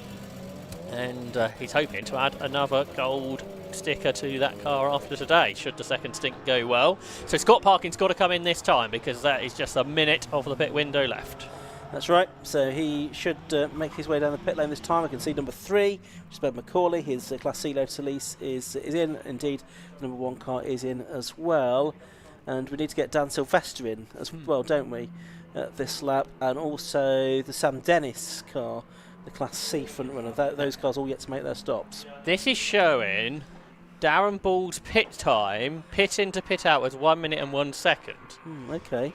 Which is either incorrect information or there could be a problem overhanging that car. So we'll see where he comes out in comparison to Ian Jones. If he's a long way ahead, I wonder if the regulations have been read wrong by that team. Yes, well, we'll have to see how that pans out. There is the number 1 car, Dark Side Developments Audi TT. Beautifully presented car, stealth looking thing. You can see the fans blowing to keep the air cool, engine cool in the pit stop. Water bottle's been handed over. Scott's refreshed himself and will be back out into the race any moment. Pit window now closed. Confirmation coming up on the screens as well for all of the teams. It looks like everyone has made it into the pits eventually, which is good. Just a question mark, as Josh was saying, about the length of one of 2 of the pit stops. I'm sure the teams downstairs will be timing the stationary times in the pit stops as well. There's Darren Ball. He's going to cross the line ahead of Ian Jones, with Ian Jones nowhere in sight. So that would sort of back up potentially the data. Well, the gap is 7.6 seconds, so it's only a much bigger gap, despite Ian Jones setting the fastest lap. So yeah, we'll let the timekeepers and the officials check the real times rather than the unofficial times. So that's a 3 minute 14 lap, effectively, that he's done, compared to sort of 1:48, let's say, would be a quick lap. So that's only about 1 minute. That's about 1 minute 30 something, isn't it? I don't believe this data. I'm going to stop looking at it, because Scott Parkins is showing something different as well. Either way, though, Ian Jones has lost time in that period because he's behind both Darren Ball and Scott Parkin. But yeah, I think that data that I was being fed is incorrect. So TSL will look at the real data, and the timekeep and the officials downstairs time in the pit stops will check that too. Either way, Ian Jones has lost time in the pit stops. And Scott Parkin, of course, had a 5-second longer stop, did he not? Yes, he had a penalty to serve. So, Ian Jones has lost time. Scott Parkin has gained time, but Darren Ball has come out best of all. He's in the lead. He was on pole position, of course, Darren Ball, this morning. Did a 1:49.585, so has now managed to go a couple of seconds faster. But the new fastest lap of the race has gone to Andy Schultz, a 1:46.973. Andy in 8th position overall in that number 69 car. And he has just gone fastest of anyone by a little bit of a margin as well. We'll see if he can make up more places. He wasn't too far behind Colin Gillespie at the start of the lap, and so that's a possible move that could be made there, as we're watching Darren Ball, the de facto race leader, just lapping the Tom Stanway BMW there. As into the pits has come number 6, Ryan Parkin is in the pit lane, but we think from 12th position. We were pretty sure his pit stop was long, weren't we? And perhaps that was a problem with that car. But here's the gap then, 4.2 seconds between Ball and Parkin, with a further 3 seconds back to Ian Jones. So that is the chase between our 3 protagonists in this race. And yeah, there's Ryan Parkin, that car's in the garage and out. So I'm sure Matt will be on the case to find out what's going on there. Interestingly, they're putting fuel in, are they not? Yes, possibly so. Which is interesting. Looking at the class situation, Class B, we just need to. Well, it's been led by Dan Sylvester. We've got to wait for him to cross the line. We've got to wait for him to cross the line again. He was one of the last to make his stops, of course. So we'll see if he's still in the lead of Class B. Class C, Sam McKee has come through ahead of Sam Dennis. So what's the gap there? Big, I think. Sam Dennis yet to take the go across the line. He was behind anyway, and I had no pit penalty to serve. I don't. Oh, he did, didn't he? 15 seconds, if I read the right line. So that'll go out more. So yeah, I think Sam McKee's got a very convincing lead in Class C, and then in Class D, That is still the Cogswell, 24 seconds ahead, so they look good there as well. So really Class A is up for contest. Class B, across the line, Dan Sylvester is 11 seconds ahead of Liam Criddy, who's now ahead of William Puttergill, so a bigger gap now in Class B as well. Yeah, okay, so that's opened up in Class B. 11 minutes of the race are left to go. That's the number 9 car that you can see on the Civic Type R of Kiefer Del Piero and Etienne Simmons. There is the number 1 car. That's the car in second place of Scott Parkin, already a double winner this season in the Tagiwa Road Sports Series. The only driver to have won more than once overall this season. New fastest lap to Ian Jones now, 1:45.175 in third place. He's got the gap down to pretty much 2 seconds now to Scott Parkin. He was just about a second faster than Parkin on that lap, but they're all of the first 4 doing personal best lap times. Now the top 4, by the way, is Ball, Scott Parkin, Jones, and now Graham Crowhurst, number 15 in the BMW on 3 and 4th. Here's the chase on our screen. There's Ian Jones, but Parkin in turn was a full second quicker than Darren Ball, so they're all closing up. We're still with 10 minutes of this race to go, so this is a real chase between these top 3, just 5 seconds between them, and the fastest is the one at the back of the group. Meanwhile, just looking back at local man Tom Stanway there, one of the Class B runners, getting all sideways. That was all quite exciting. And he is a little bit further down. He was getting a position, that was for position. He just passed John Monday for 5th in Class B, so that was a good move. And he just has set the fastest lap in Class B as Tom Stanaway, so he's enjoying these dry conditions. As off the Class B contender Will Puttergill there. Is that a problem with the Motion Honda, which, if it is, a drama for the team overnight to fix that for tomorrow's Clubman Cup Championship decider in the Club Enduro Championship? Yeah, indeed. So there is Darren Ball then, and you've got the 3 leaders pretty much all in the same shot now. Darren Ball number 25, Scott Parkin number 1, Ian Jones number 117. There's 5.4 seconds separating them at the start of the lap. Into the pits for an unscheduled stop has come number 55, which is Richard Stanton at this stage of the race, but that looks like there's some issue with the car there as the race leaders are about to cross the line again. They do. Darren Ball completes his 17th lap, and the gap's come down to 2.2 seconds because first Scott Parkin and then Ian Jones successively do new fastest laps of the race, with Ian Jones at 1:44.491. Dan Sylvester's getting a 60-second penalty for a pit stop infringement. I suspect we've got cars off at the old hairpin again. It's the Dave Connell Mazda that's involved, but someone else had to go gravel trapping. But a big drama for our Class B leader, Ian. Yes, absolutely right. 60-second penalty. I'm just not looking to see if I've got any notification of exactly what that's for, but I can't see anything on the timer screen. I can't see anything on my sort of WhatsApp group as well where I might find these things out. So that's a big problem for Dan Sylvester. That's going to promote Liam Crilly certainly into the lead in that class. Unless the overall leader is between the 2 cars at the end of the race. So Will Puttergill went off into the gravel, seemingly. Yes. Whether he just drove into the gravel for no apparent reason, I'm not sure. But the marshals have got the car out of the gravel. So again, great work from the marshals in this race. We're keeping green flag conditions. There's Graham Crowhurst, who's up to 4th, lapping a similar pace to the leaders who are turning through the S's. Darren Ball leading the way. He's got to lap the Mazda that had that spin a moment ago. Is Scott Parkin continuing to chase?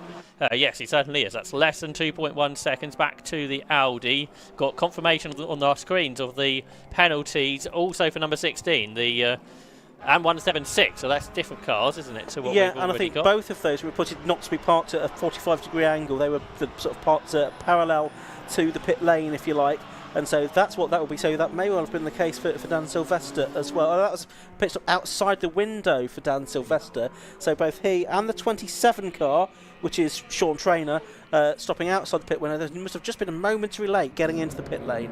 There's Sylvester now on screen, the class leader, number 37. It says A on his car, but we've shown as entered in Class B. That's his hot hatch class, isn't it? Yeah, exactly. But that's a bit misleading. But here's a Class B entered car today, and so he's got that penalty headed over him. So what he needs is the overall leaders to lap Liam Crilly, but not him, because that would mean he will have done one more lap. So despite the minute penalty would keep him ahead, but that's certainly not guaranteed. Michael Downey into the pit lane, I can see, in his Porsche Boxster. That was the car that got caught up in the Mazda spin at the old hairpin, and he went through the gravel. So we've got Dan Sylvester, the Class B leader, just heading down to the Melbourne Hairpin, just checking Class C situation. That's still Sam McKee, and he's still well clear of Sam Dennis in that class. So BMW versus Honda. 37 car though is lapping the Mazda, not the Mazda, the MR2 here. That's the car second in Class D behind the Cogswell Nissan.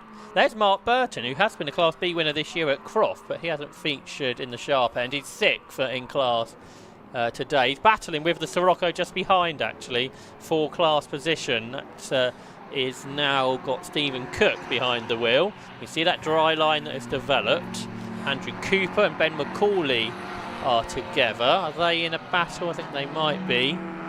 Yeah, much further down the order than perhaps they would like. 5th and 6th within Class C. Ian Jones has just set the fastest lap of the race, and the top 3 are together. I don't know if we can pick them up. I think they're at the first corner, perhaps. Just 3/4 of a second between them, and Darren Ball and Scott Parkin were side by side, heading onto the Craner curves maybe at the moment. Here they are, Ian. Yeah, they are, and you've got the 3 leaders together. We've got 5 minutes of the race left to go. This is a grandstand finish for a Saturday afternoon, and it's Darren Ball leading. It is Scott Parkin in second, number 1. It's 1:17. Ian Jones in third, but Ian Jones is the fastest man out there. The 1:43.034. Parkin's in a 1:43 as well, but Darren Ball's best lap still only a 1:44. There's back markers ahead. That's first one is the Sam Dennis car, who's going well in Class C. Also the Downey Porsche, which is back into the race, having made a trip into the pits. That's the next car that they are going to have to lap. But they're lying astern as they go through Coppice Corner now, down the Exhibition Straight, past that Porsche they go, and different lines being taken through Coppice now. It's Jones who's almost picking up a double toe here. Can he make use of this down into Fogarty Yeses? It's Scott Parkin as well that shows his nose up the inside of 25 Darren Ball as well as they went into the Fogarty Yeses. But he gets a good run off the corner in the Audi to Scott Parkin, and he goes through to take the lead of the race. Can Ian Jones follow? Can Ian Jones pass both of them, in fact, as they head down there?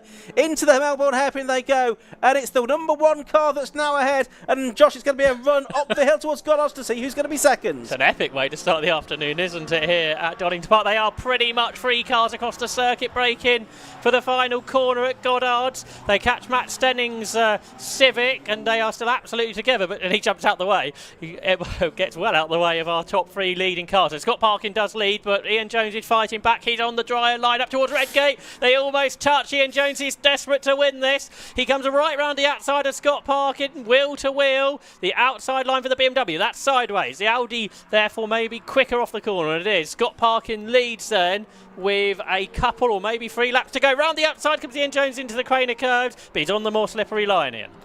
And there's more traffic ahead from the lower classes.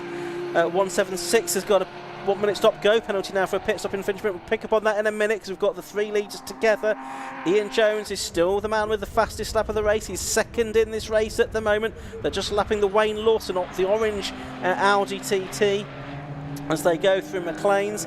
Heading up there now, Ian Jones looking to find a way up on the inside at Coppice Corner. There wasn't really much of a gap there. Scott Parkin was determined to keep him behind, but Ian Jones, has he gone through? Let's see how it looks on the exit of the corner. They're still pretty much side by side. No, Ian Jones has gone through. He's gone through to take the lead. Scott Parkin second, Darren Ball third, and that penalty is the 176 car of Martin Auger in the MR2 Roadster. Well, this is very entertaining, isn't it? We said at the Tagiro Road Sports Series, with these tricky conditions, it could be an interesting race. It's turned into probably one of the best road sports races we've had, especially for that overall victory with a chase on. And Scott Parkin's fighting back. He's alongside. Jones is massively sideways out of the corner. They are door mirror to door mirror. The BMW's on the inside line, but is half a length back, but then brakes later on the tighter line. Is he going to reclaim the lead? We should squeeze 2 more laps out of this, Ian, and a massively sideways leading car. And that will mean that he's probably going to... No, he's not going to lose the lead again unless Scott Parkin can use the momentum that he's got to go back down the inside into Redgate Corner, which he's going to try and do now. And they are overlapping there. No, Ian Jones just about holds on, but still on the inside is Scott Parkin. And I think he is going to get the lead back at Hollywood. It looks like he's got the nose, but there's another touch between them. That's 3 times now they've made side-to-side contact in this race. And Jones is massively out of shape, and he's off. Off he goes into the gravel, bouncing over the edge of the gravel trap on the grass. The steam pouring out of the back of that car now. And Ian Jones's race is surely over. Well, we thought that Martin Gadsby and Ian Jones would want this car to win a race. It so nearly did. Unfortunately, it's very broken now. And what a dramatic 30 seconds or so that was. Probably more than that, because they were changing positions before. Such a shame it ended in that way. We said how sketchy it was down the Grainer curves if you were offline, and Ian Jones had found out to his cost, I'm afraid. And that means Scott Parkin leads the way with Darren Ball in second. Graham Crowhurst will come up into third. We should have one more lap at the end of this, but yeah, fully exciting racing for our win in the Road Sport Series between three so different cars. You had the touring car development, yes. Cupra from Sayat. You had sort of an Audi that was built as a race car but then converted into a diesel racer, and then a 1990s BMW that's got a big M3 engine in it, and yeah, three so different cars, but because of the road sports regulations with the power to weight ratios and otherwise fairly open rule set, that is all very much part of it. So are we going to get one more lap in? Should do. 24 seconds to go. Black flags being displayed by the marshal on the finish line, so we are going to get one more lap here. That's Sam McKee that the leader is coming up to lap now. In Class B, Liam Criddy is catching Dan Sylvester on the road, just 6 seconds between them now. But Sylvester is still ahead, but with the penalty overhanging. Don't think he's been lapped yet by our leader, Scott Parkin, who's 4 seconds ahead of Darren Ball. So Ian Jones should end the race with fastest lap unless something changes, but that's not really going to be too much to cheer about, is it? But they're only 3 seconds away from the lap record in the end. Well, they 140, I think you said. Yeah. So conditions have considerably improved, haven't they, as this 45-minute race has gone on?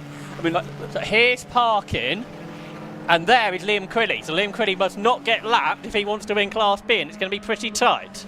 Well, this is kind of what you sort of have been warnings about for the last 10 minutes, Josh. So Liam Crilly's team want to be going over to Scott Parkin's team at Darkside and telling them, don't lap us, we need to win this race. It's going to be tight whether he does. Right, a 78.4 second penalty for the Auger car now because he's not made his stop go either. Right, so down towards Melbourne Hairpin for the final time goes the Darkside Developments Audi, the BMW Z4 Coupe of Liam Crilly is not far up the road. Now, they've only got one more corner to go now at Goddard.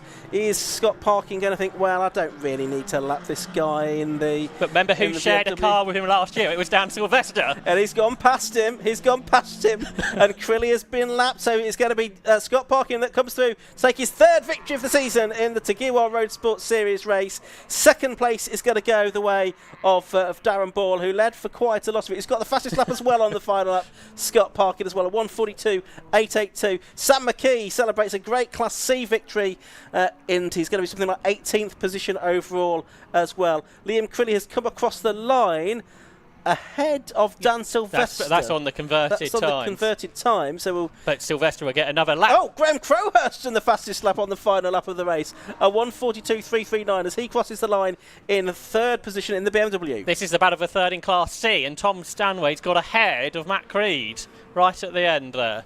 So a good run from local man Stanaway.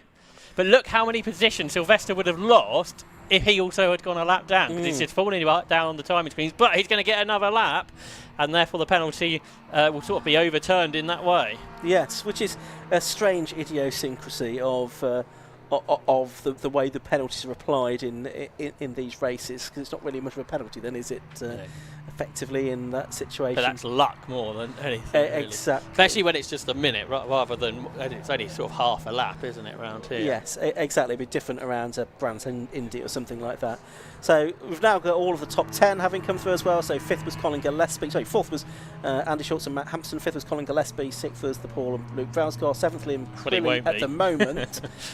Eighth, Tom Stanway. Ninth, Matt Creed. And 10th, John Monday. But they'll all shuffle back behind Dan Sylvester, we think, when the final results are published. But what a very entertaining race that was, Josh. There you go, Sylvester's across the line and wins Class B, despite being 2 minutes to 41 behind the overall leader.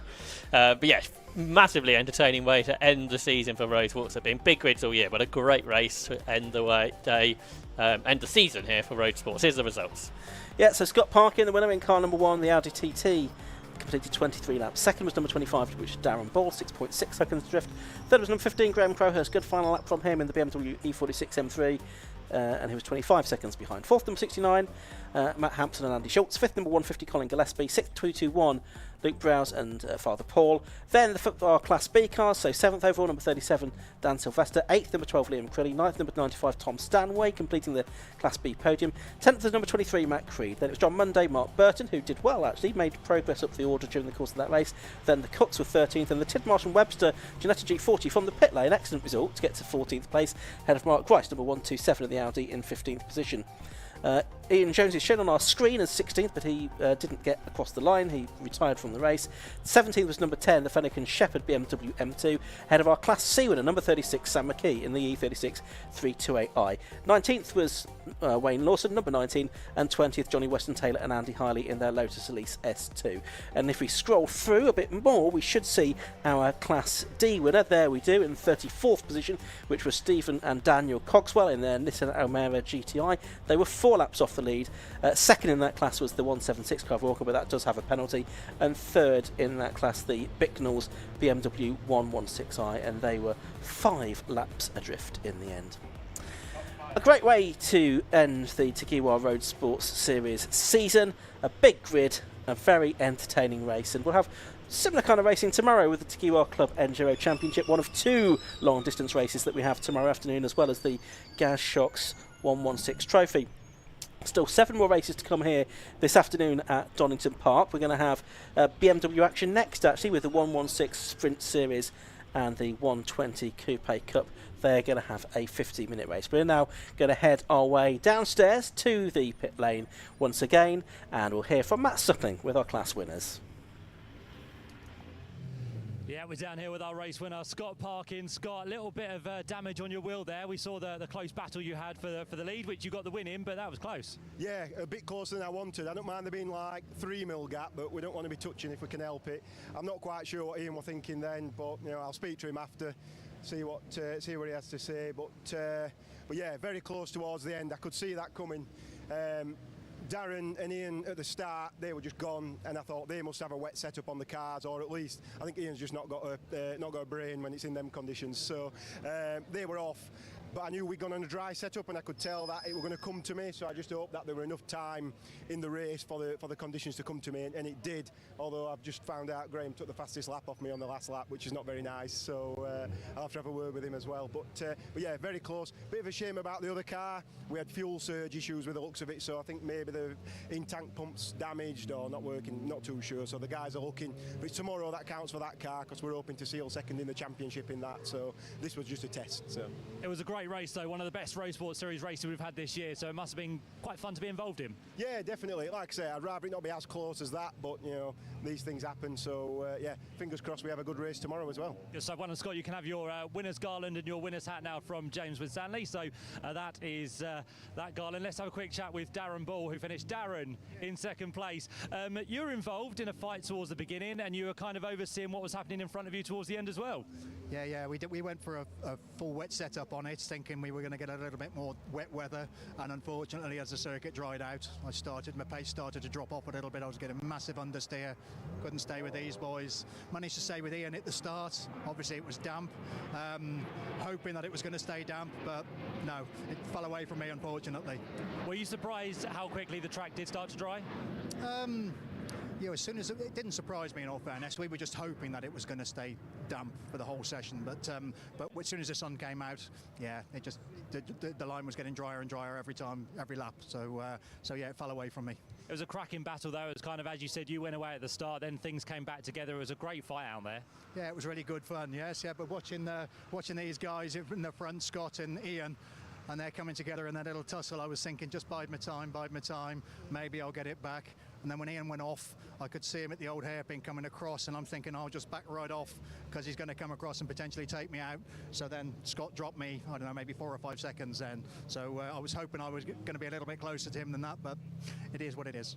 Good race. Well done, Darren. Congratulations on second place. And Graham Crowhurst is over here for third place. Graham, never easy in a BMW on a wet circuit, but things were drying up there and you were kind of trying to stay in the battle. Yeah, I just wish the race was about an hour later than it was. I just was really nervous at the start because 12 months ago today I put it in the wall on the GP circuit in the same conditions. So I just don't do anything silly. But yeah, it just took too long to dry out for me. I was on a dry setup, which is why I got the fastest lap on the last lap. But it was just too little, too late. But I'm happy to be here. But through a bit of luck because I think the compact had a bit of trouble. So, but hey, you got to finish. That's the thing, though, isn't it? You got to finish. You got third place. You got the fastest lap. So some positives to take away. Yeah, I'm really happy. Yeah. I've wanted to do more of this year, but I've just had bad luck with the car and the calendar hasn't worked out for me. So definitely want to try some more, maybe some club enduro. I think it's good fun with the tactics and doing it with friends as well. Yeah, definitely. And with over 40 cars on the grid to come out in third place, it's a really good result. Really good, yeah, and I'm really happy as well because there's about 14 or 15 Class A's. So sometimes I'm only racing 2 or 3 cars in class. So to be competitive against that many cars and quick drivers, really happy. So yeah. Good result. Well done, Graham. Congratulations on a podium there in the final Tagiwa Road Sports Series race of the season. As Ian and Josh said, one of the best of the year so far. So hopefully you all enjoyed that, and we look forward to much more from them in 2025. On the way next, we look forward to the 116 Sprint and the 120 Coupe Cup, which is on the way next.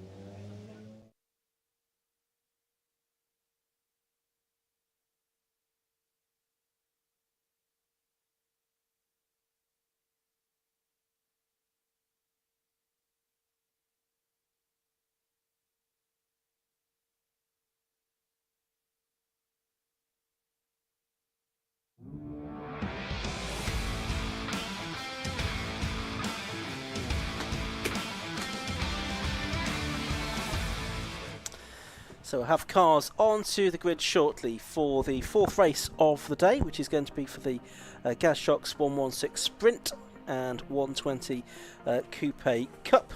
And indeed they're arriving right on cue for the first of their 2 15-minute races that they will have this afternoon. Another huge grid of cars, more than 40 set to take part in this. A handful of the 120 coupes, but the majority of the grid, the 116, which we'll also see out tomorrow in the 90-minute trophy race. Here's the grid.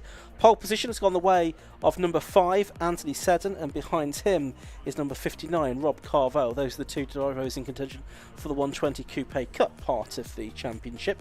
Second row of the grid, you've got 555 Matt Highcock and 173 Matt Priestwood. Those are the first 2 116s, those disputing the 116 championship, but Priestwood really needs to win both races with fastest lap as far as the 116s are concerned to stand any chance of the championship. Row 3 on the inside is 209 Will Abraham and 151, which is the car of Peter Keane. On the 4th row of the grid, it's number 25, which is Ethan Hall, and number 71 is Jack Godden. On row 5, it's 228, which is James Waring, and 86, Pete Brand. Row 6 of the grid has number 12, Tom Sibley, besides number 10, Paul Whiten. Row 7, that is where we find the 101 car of Ben Wilshire, and 121, which is AJ Duffel. On the 8th row, 31 and 34 being David Smith and Toby O'Reilly. Row 9, 232, Jonathan Baker, and 107, Dan Lavery. Row 10 of the grid, 104, which is Ben Dobbs, and 82, Tom Littlechild. Row 11, 55, Lewis Charlton, and 220, Andrew Partridge. Row 12, 325, which is Callum Davis, and 89, Freddie Tatham. Row 13 of the grid, 111, Antonio Souza, and treble 8, David Hudson. Row 14, 103, Steve Lloyd, and 28, Melissa Bexley. Row 15, 47, Connor Anderson has 83, James Cannon besides him. Row 16 of the grid is the 102 car, James Allen, and the 78 car of James Paul. Thomas Brady Taxter, 106 on the inside of the 17th row, besides 109, Mark Bate. Row 18 is treble 3, Daniel Snee, and 105, Kyle Felton. The 19th row is number 7, which is Harrison Compton Goddard, and 9, Julian Howe.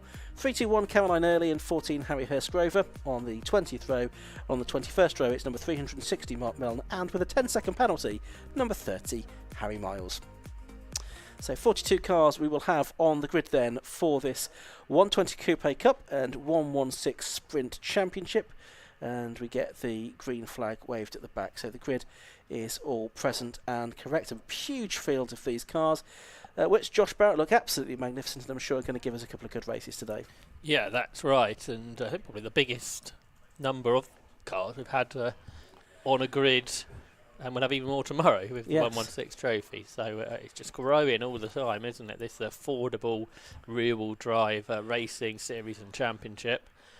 And it's interesting sort of how many people have got behind the sprint idea as well as the endurance idea, which has been around for a bit longer. But as you said, it's a championship to be won. The 116 Sprint Championship, I think, probably will be our focus with this pressure really on Matt Priestwood to get 2 wins, get 2 fastest laps, and he really needs Matthew Highcock not to really finish on the podium. Yeah, I think a second and a third certainly will do it for Highcock, whatever Priestwood does, even if Priestwood does get the 2 wins with fastest laps today. I wondered if Highcock got a third and fastest lap, that would be enough, because obviously that would take the fastest lap point away from Priestwood. Well, I guess any fastest lap if you say you need fastest lap in both. Yeah, exactly. That would be enough. So there's various things, various ways. So it's in Highcock's favour, which would make sense because he's won 5 races this year, 2 Priestwood's 2. Highcock's been on the podium in every race. Priestwood's only had 8. Which in normal circumstances would be good in a 10 races, but Highcock's been so consistent. So the green flag lap gets underway. Interestingly, in the wet conditions, the 116s were on par with the 120s, but now it's drying out. That we should have the sort of a spread between the two. Although tricky conditions offline is going to make this race interesting, I suspect. I think you're pretty right. And if perhaps some teams didn't realise it was drying out as quick as it had done, have they put the right setup on? We heard from Darren Ball just a moment ago that a wet setup is certainly not the way to go. So this race could be interesting, couldn't it? With good online, but not great grip offline. That's right. And let's not forget the 120 Coupe battle as well, because there's still a championship to be decided there. In that, we've had 2 wins this season for Rob Carvell, 5 for Anthony Seddon. And as far as the points are concerned between those two, as they come into this final double-header in the championship, Rob Carvell has 164, Anthony Seddon has 152, and that's really a function of Anthony Seddon having missed one of the meetings during the course of the year. So those are the only 2 that have done the majority of the season in the 120 Coupe Cup, but that's still up for grabs today, and no sort of drop scores really to worry about in those. So it's basically Seddon 12 points behind. He needs to probably hope that Rob Carvell has some kind of misfortune, I would think, during the course of the day. But 116s, yeah, I think we'll have a very good race in there. We've talked about Highcock and Priestwood, but Will Abraham is quick as well, so too is Peter Keane. Good to see Jack Gordon back up towards the sharp end of the grid in the number 71 car. We'll see if that persists into the race in the dry conditions. I think he might be on pole for race 2, if I remember, or certainly even further forward than he is in this. But yeah, that car's had all sort of problems all year, hasn't it? Down on power, I think. Yeah, which is probably why it did better in the wet earlier on, and we'll see if perhaps it can't sustain that now that conditions have improved somewhat. Unless they've sorted that problem out, and then as you say, it might be a factor. Otherwise, it's pretty much the same people as it has been all season. With Abraham, he's always there or thereabouts. He won the 2 at Silverstone, but regularly otherwise he's sort of behind the other 2. Highcock and Priestwood. Then Peter Keane, who's always there or thereabouts. He won at Brands Hatch. He's there 4th on the grid. And then you've got the 2 youngsters, Ethan Hall and James Waring, that have been fast this season. Ethan Hall's had a best of 4th. Waring has had 1 podium, which came last time out at Croft. So he'll be looking for another, while Ethan Hall looking for his first podium of the year. Just going around then to take up their positions on the grid. The 2 marshals there standing at the front, holding their yellow flags to show the drivers where the front positions are. Who's going to try and go up on the inside where it's a better line perhaps for the first lap, but it's not going to have as much grip? Yeah, well, that's right. It's going to be interesting. So you can see exactly where the drier part of the circuit is, and you can see what the racing line is therefore as the cars move towards the left-hand side of the circuit as they turn in for Redgate. So off the line, I think the cars on the sort of right-hand side of the circuit and the far left-hand side of the circuit, they've probably got less grip than the cars sort of on the in sort of the middle 2 ranks, if you like, of cars immediately off the line. Interesting to see how this plays out. And as Josh says, in the now dry conditions, or drier conditions, we should see the 120s move further away from the 116s and leave those. But there are some 120s in the pack as well, aren't there, that need to to find their way through. Yeah, I think you've got Mark Bate and is it Graham Chatham, I think, out in this one. They're further back on the grid though. About to go racing then for the first time this weekend for the Gasshocks 116 Sprint Series, Sprint Trophy, and the race gets underway then. And the 120's on the front row of the grid, making good starts there. Rob Carvel in the silvery grey car, and the other way round, and a bit further back. It's not a good start by Matt Priestwood at all, is it? Among the 116s, so he's dropped back to third within that class, so that's important because he needs to win with fastest lap to stand a chance of taking the title away from Matthew Highcock. And this is the first season of racing for the 116 Sprint Trophy as a championship. How about that? I don't know, we don't even run wide at Redgate, so any concerns that could get messy, absolutely not needed. What about the old hairpin? Well, Anthony Seddon was leading Rob Carvel through there, but there's a lot of cars to get through the Craner curves and the old hairpin, but touch wood, as I say, it looks like everyone is safely through at the moment. One car is a little bit slower off the old hairpin and is pulling off onto the grass, maybe the problem rather than anything else. Jack Gordon's coming through the field, if anything, Ian. He's on the inside of Ethan Hall, who does get shuffled a little bit wide. Just ahead, Matt Priestwood is desperately trying to get past Will Abraham as he sees his championship rival Matt Highcock go away. And all sorts of scrapping for what is fourth in the 116. Priestwood, though, is alongside Abraham as they come out of the corner. But look how far Matt Highcock is up the road. Yeah, great start to the race for Matt Highcock, doing more than what he needs to do. But it's side by side for second amongst the 116s as they come down. Will Abraham with the green mirrors on his car. The mainly pink car of Matt Priestwood is still in third position. Matt Priestwood with his eye on moving into higher ranks of racing for next season. He's losing a position though. This is not what he wanted because Jack Gordon has got past him in the number 71 car. The two 120s are nose to tail as well. Rob Carvel and Anthony Seddon. Seddon is still ahead at the moment, and we are waiting for the cars to make their way up towards Goddard's for the first time then. There's Priestwood having been shuffled back by Jack Gordon. Oh, and a spinner down there, that's the 220 car. Andrew Partridge and Austin Browse are sharing that this weekend. It's Partridge out for this race. Fortunately, the timing screen hasn't begun this race, so we won't be able to bring up those graphics for you just as of yet. But it is Rob Carvel that leads. So he got past Anthony Seddon on that opening lap in the 120 Coupe Cup. There's Highcock behind them. Not falling that far back, really, is he, in the 116 Sprint Trophy car. In third overall, and interestingly, that is working on that screen, so we can bring you the graphics. Yeah, we can. So it's showing it's Rob Carvel leading by half a second.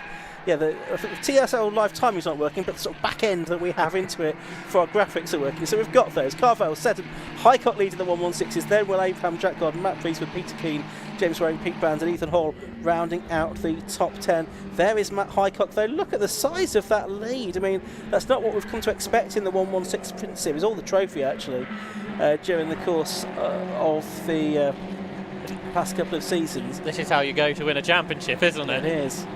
But it's a great battle of a second with Abraham, who's fallen into the clutches of Jack Gordon, then Priestwood, then Peter Keane and James Waring.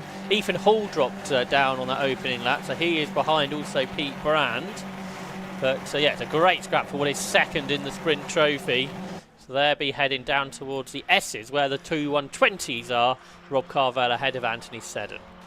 Yep, heading down towards the right-hander. That's Melbourne Hairpin.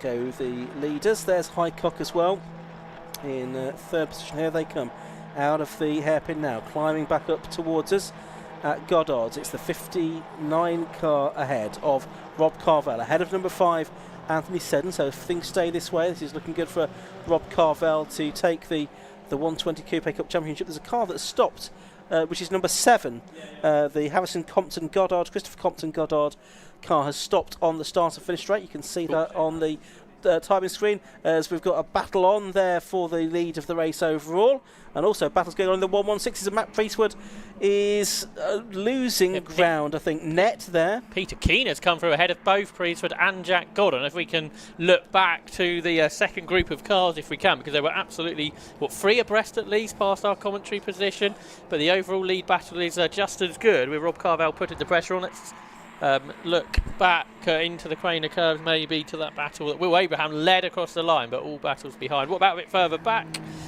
Well, there's Peter Keane. So Keane did come through, and James Waring has followed him ahead of both Matt Priestwood and Jack Gordon. So I wonder if Priestwood had a go at Gordon at the final corner in, and they've both got caught out. And Waring going for what would be third. I think someone might have had a moment. Yes. Ethan Hall. 25 car.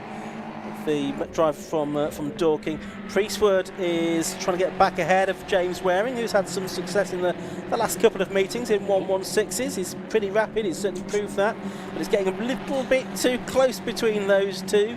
Almost rubbing door handles there. And massively sideways as Waring as he turned into the corner. Two of the youngest drivers on the grid, both teenagers still. Is that the car that was slow at the beginning, the Andersons? I think that was the car we saw slow at the old hairpin, possibly. Yes, I think so it was. That has pitted. But yeah, Matt Priestwood, as everything's going away from everything that could go wrong and trying to win this championship is seemingly in this race, with his rival up the road, and then he's getting involved in all the scraps. So 9 minutes of this race left to go. There is the treble 5 car there, Matt Highcock, who is streets ahead, it would seem, in the 116 Sprint Trophy part of this competition. Third place overall. There you can see in second place Will Abraham, third Matt Priestwood once again, is it? Yes, he's coming back through. Yeah, we saw him get, well, it got a bit lively between him and Waring, but he did get through. So this is our secondary class in speed, if you like, but a much more numerous 116 Sprint Trophy cars. Matthew Highcock does a 2:01.8 then, and he is going away from Will Abraham. He's 6 seconds ahead, and then a big battle for third in that division. Matt Priestwood, James Waring, Peter Keane, Jack Gordon and Pete Brand all involved in this battle, with Tom Sibley not far behind. That's right, so that's the top 10 then at the end of lap number 3. It's probably going to be something like a 7, maybe an 8 lap, probably an 8 lap race actually, looking at the times that are now being done by the front running in 120s. They're in the 157s now, Seddon's in 157, 415, and he is ahead now of Rob Carvel. So Seddon into the lead of the race, but we're looking again at the 116s. In particular, the battle for second in the 116s. We're headed at the moment by Will Abraham in the 209 car, but he is now getting away from Matt Priestwood and James Waring, who at this part of the circuit a lap ago got a little bit leery, the two of them, got very close to one another as they turned their way out of McLean's and up towards Coppice Corner. You can see at this part of the circuit, the dry line is on the right-hand side of the track. Cars make their way through the Fox TSs, run out to the left-hand side of the track on the racing line. That will be the dry part of the circuit there, and then the head once again down to the Melbourne hairpin. There's exactly half of the race gone. Half of it to go.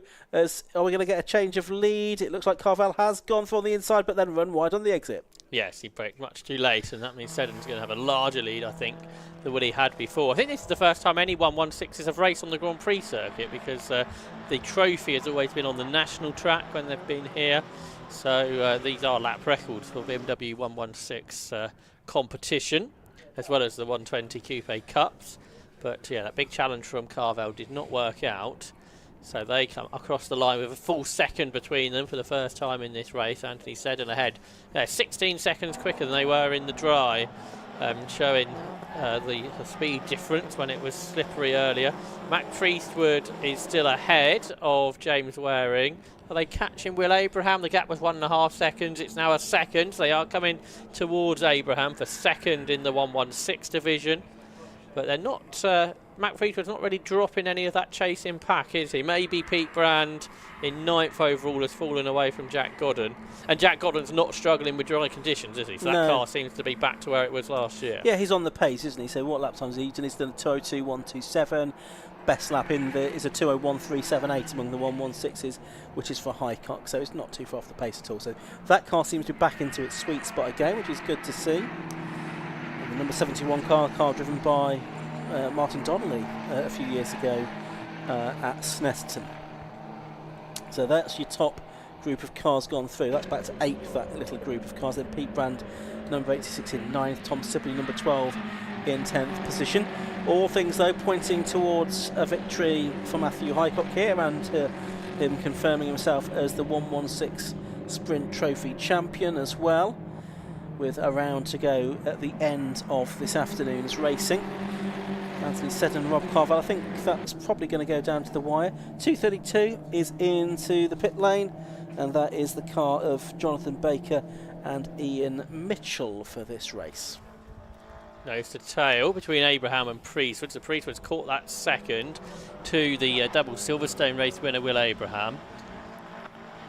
There was 12 points on total scores between these two coming into the weekend for second in the championship, as Rob Carvel now into the 56s does. The best up of the race, and there's contact, and round goes James Waring out of 6th overall, 4th in class. Was that Peter Keane that perhaps was trying to pass him? And it's all gone wrong then for James Waring, the 16-year-old from Lancashire, now facing the wrong way, desperately wants to get out of that situation and has done, but he's obviously lost a lot of position, so a real shame there for the young teenager, youngest driver on the grid, probably youngest driver racing this weekend. Yeah, so that means that Pete Brand and Tom Sibley move up to 8th and 9th respectively, and I think we'll get a different 10th place driver as well when they come through. It was a strangely massive gap, wasn't there? It From was. Sibley back to Ben Wilshire, who's actually now been passed by his teammate Dan Lavery, who's into the top 10 overall. A very large gap, showing how quick that front group are, even if they're not as quick as Matthew Highcock. Although Priestwood now on par with Highcock's pace, as he's caught Will Abraham. Here are the overall leaders. They're going to get 2 laps at the end of this. That'll be, what, an 8-lap race. Yeah. 9/10 of a second between Seddon and Carvel at the start of the lap. Carvel, for the championship, only really needs to sit behind, but I'm not sure how much either of them are thinking about the championship. It's all about race wins, I think, at this stage for the 120 Coupe Cup. That's right. Not so many of them on the grid. Hopefully that will continue to build and more cars will be prepared for this. And you can see that they are several seconds a lap quicker, getting on for 4.5 seconds a lap quicker, aren't they, I would say, at the moment around the Grand Prix circuit, which is a relatively long lap, of course, at Donington. But nevertheless, they do offer a performance step up from the 116s, which are hugely popular, as you can see from the size of the grid that we have here today, and we'll have again tomorrow for the Enduro race. So these two go on to their penultimate lap of the race now, with just over 3 minutes of the race left to go. Seddon and Carvel separated by 9/10 of a second, and then it's quite a long gap back then to Matthew Highcock in the 116 Trophy lead, but the 116 Trophy second place, well, that is still very much under dispute. Will Abraham, number 209, is there in second place at the moment from number 173 Matt Priestwood, should say, and then it's the 151 car of Peter Keane. Will Abraham has won twice this season, Peter Keane once, and Matt Priestwood twice as well, but it's Highcock, of course, who's done most of the winning 5 victories before this weekend. Looks like the mirror on Abraham's car has been folded in a bit on the passenger side of the car, so that's probably not being terribly useful for him at the moment. I wonder if Matt Priestwood can make the most of that and challenge on that side, particularly for the last corner. Abraham won't know perhaps if Priestwood is challenging, and that could give Matt Priestwood an opportunity to catch Will Abraham unaware in 2:09. Will Abraham then 21 from Berkshire in second position in the class. Has also raced in the Fun Cup with his dad, Paul, who I think will be driving the car tomorrow in the trophy race, the 90-minute race. Priestwood's got a run here, but Abraham saw him coming. He moves across to defend up towards Coppers. It's still, though, damp on the inside line, so Abraham doesn't really want to turn in on that line. It's an awkward line he's had, and that's allowed Matt Priestwood to come up the inside. The best one of all is Peter Keane, so they're going to be free abreast. The Esses isn't really known for a corner to go free or wide into, so this is all going to get sketchy. Peter Keane backs out of it.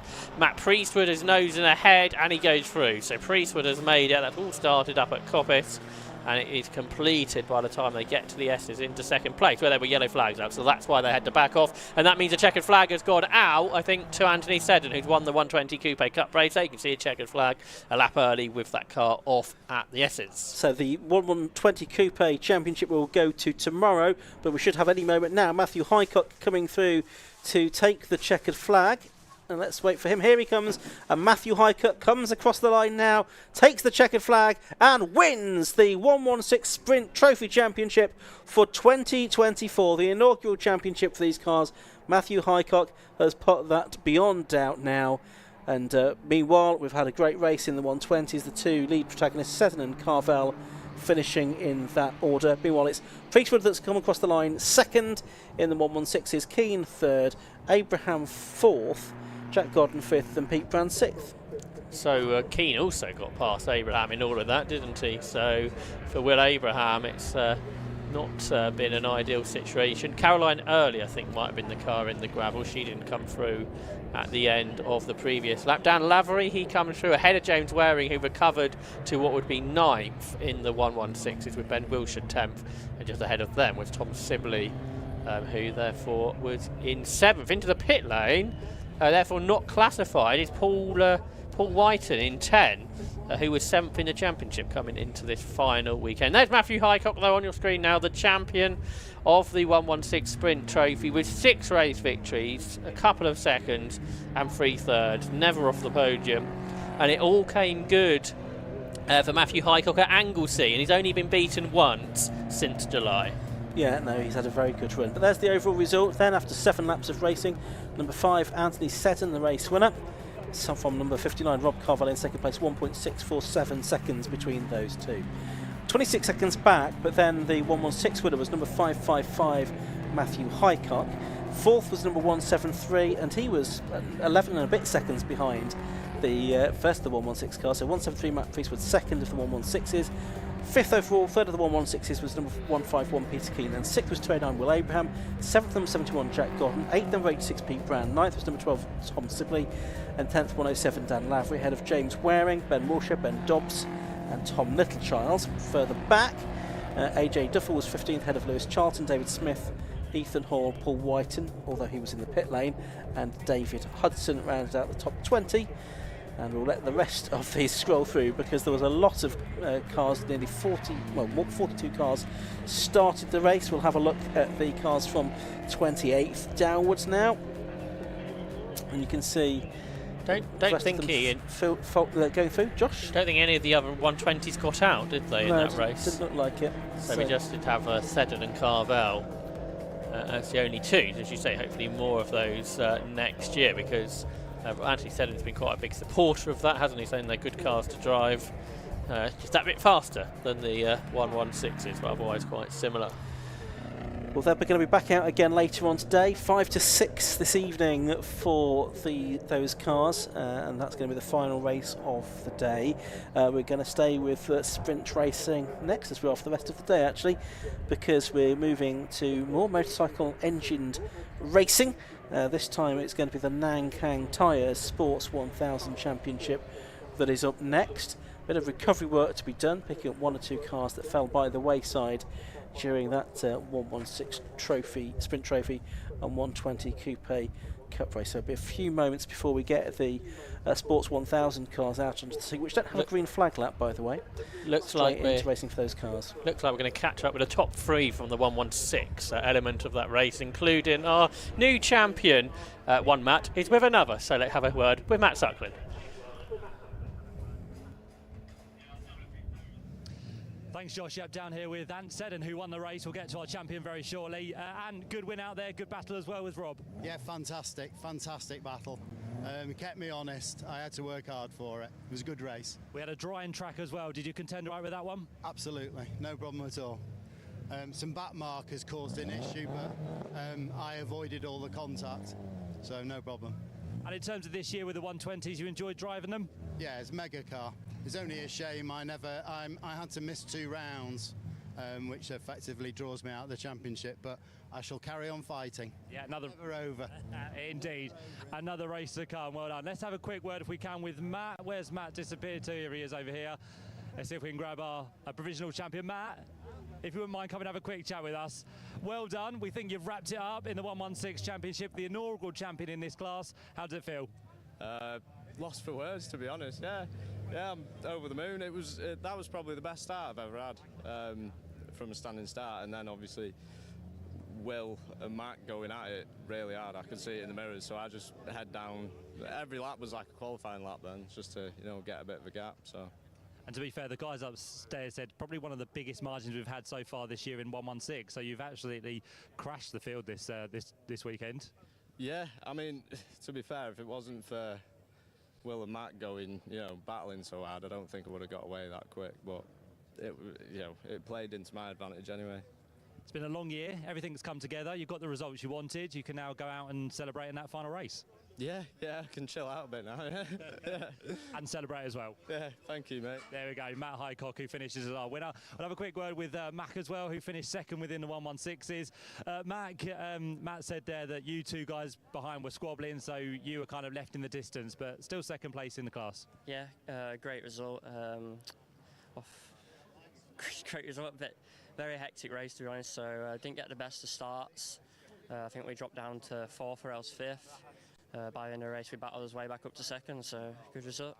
Yeah, it was a good result. You knew what you needed to do to try and take the championship to the final race, but it wasn't quite there, was it, today? Not today. It's still a very unlikely chance something could happen in the last race. Obviously, I don't wish it on Matt, others. It's horrible to say something like that, but, you know, it ain't over until the last flag drops, so we'll see. But you've still got one race to go, so you can kind of overhaul Matt maybe in that final race and get a win to end the year. Yeah, that would be very nice. That's what we're hoping for. Good stuff. Well done, Matt. Congratulations. And we'll have a quick chat as well with Peter, who finished in 3rd place. Peter, if you wouldn't mind, come and have a quick chat with us. How was that race for you? Yeah, eventful. Yeah, a lot going on. Just managed to nick it at the end there, where Will just went wide at the last corner. Them two were battling away for ages, and I was sort of trying to pick my moment. There's a couple of moments on the back straight there where they were 2 abreast, so I sort of got alongside him, but the yellow flag came out, so I had to back right off. Otherwise, I'd have probably got past both of them. But yeah, last corner, last ditch move at the last corner where Will went wide, so managed to nick it. So yeah, pretty happy with that. So yeah, it was a good result. Yeah, lots of dicing going on, which kind of left you behind Matt out front. But if you can kind of work together next time out and try and catch him up, you might be in for a win. Matt's just in a different league, isn't he? Like he just drove well. I watched him up the road, just miles away. So it's just a case of just trying to sort of catch these boys in front and keep up with those guys. But again, still tough, and it's a lot of battling dicing. It's good fun though. Yeah, it's a good race. So yeah, happy with the result. And how were the conditions as well? We saw a drying line. Yeah, it was pretty much dry everywhere. Offline was a bit tricky. So if you're on the brakes offline, had a bit of a moment offline into the hairpin. So on the brakes, but yeah, other than that, it was a dry line most of the track, so it was pretty good. Good stuff. Well done. Congratulations on 3rd place. So that's Peter Keane, and we've also had a word there with our provisional champion for this year, Matt Highcock. So he's happy. He's now celebrating and having a look over all the data with the team by the looks of it. So more from them later on with our 2nd race of the day. But up next is going to be the Nanhang Tyre Sports 1000 Championship.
Coming up next, it is the Nanhang Tyre Sports 1000 Championship, including as well the MK Sports Cars Cup 200s as well. And it's a good grid, more than 20 cars that we have here for a 15-minute race. No green flag lap for these cars, so let's give you the grid without further ado. Pole position on his return, number 29, Chippy Westmail. Alongside him is number 24, Rich Miles. Second row of the grid, number 42, Clint Newman has number 2, Dan Clues beside him. In 3rd place is number 54, on row 3 is number 54, Ryan Yarrow. He needs just a 7th to wrap up the the championship. Besides him is 72 Johnny McGill. Row 4 of the grid is 28 Charlie Sladden and 33 Daniel Ashby. Row 5 is 20 Mark Goodwin and 63 Colin Chapman. Row 6 is 88 Richard Webb and 111 Mike Whiteman Hayward. Row 7, 44 Carl Austin and 98 John Cutmore. Row 8 is 43 Paul Rogers and 69 Ian Hutchinson. Row 9, 15 Chris Wilkinson and 84 Wayne Armston. On the 10th row it's 34 Stephen Dean and 83 Alex Aloro. Then on row 11 of the grid it's 46 Charles Wright and 4 John Murphy. Cars just about formed up on the grid then ahead of this 15 minute race. I want to say 20-minute race for the Nankang Tyre Sports 1000 Championship, beg your pardon. So it's going to be Chippy Westmail on pole, his first race in Sports 1000s for a little while. He's got Rich Miles next to him on the grid, both of them very capable, both of them race winners in the past. Besides them, we've got the very rapid, driving his second season of racing in the Spire, number 42 Clint Newman and number 2 Dan Clues, making it 2 Spires in the first two Mittels, I should say, in the first 2 races, and 2 Spires for that matter. And then you've got Ryan Yarrow, who's the man that's looking for his 4th championship in Sports 1000s on the inside of row 3 in his Spire GT3 that he runs himself, besides number 72 Johnny McGill. We've also got Cup 200 points to look at and the Sporting Cup as well, but the race about to get underway. We've got the 5-second board being shown and it's going to be a 20-minute race. Red lights going on and going out, and away we go. And it's a good start by Westmail. A lot of wheel spin for Rich Miles, it would seem, and that's allowed Clint Newman to come through from the second row of the grid and get ahead of him. But it's Westmail leading, and now it's Clint Newman having a look up the inside. Rich Miles trying to hold on to 3rd position as well as they turn their way through Redgate Corner for the first time. It's still Westmail ahead. It's Rich Miles trying to get 2nd place back from Clint Newman. He's done it as they go through Hollywood and down the Craner curves for the first time.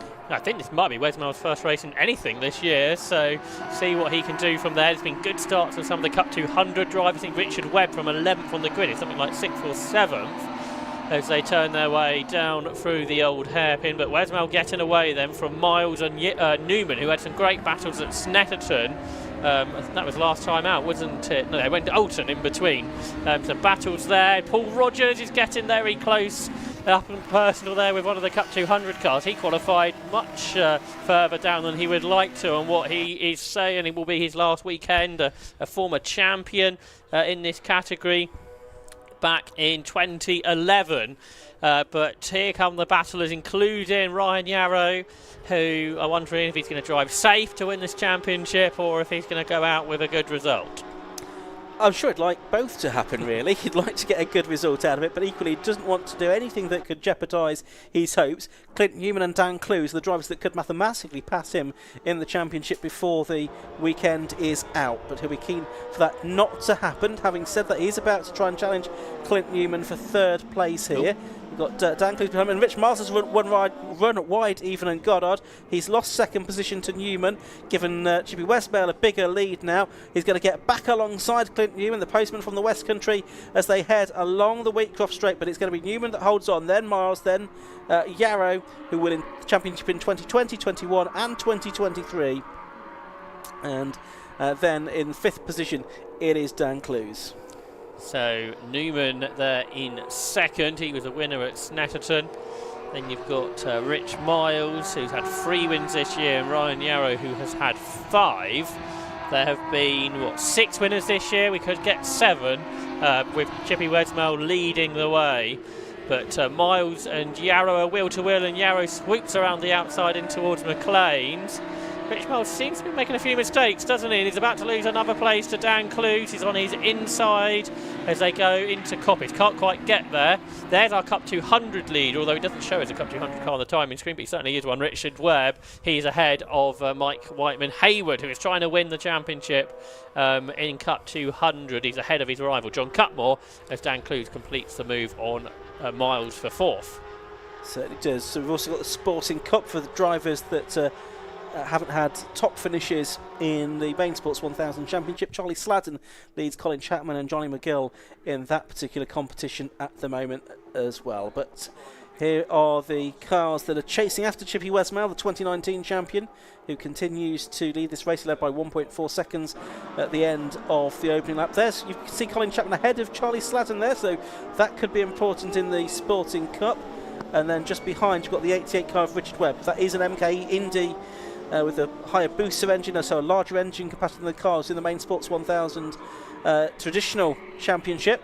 Got Whiteman, Hayward and Cutmore together, the two championship rivals in Cup 200, as Chris Wilkinson's gone for a spin at the final corner. But here they are, two championship protagonists in Cup 200. There's not that much between them either in the points. On total scores, Whiteman, Hayward ahead by 6, but after drops, I think Cutmore ahead by 6. Okay, I'll look at my spreadsheet in a moment because I've got something different to that. Okay. But we'll come back to that. But it's close anyway. It is close between them, and it could go either way in the championship with this race and one more tomorrow to go. They'll have their final round of the championship tomorrow morning. Double header here this weekend. Did I see Chippy Westmail not leading there? Yes, Yeah. I did. He's down to 3rd place. Now, I don't know how that's happened. It was, they were catching him actually on the last lap. But Clint Newman and Ryan Yarrow have both gone through to first and second. So I think Westmail must have made a bit of a mistake there to lose both of those positions, or possibly.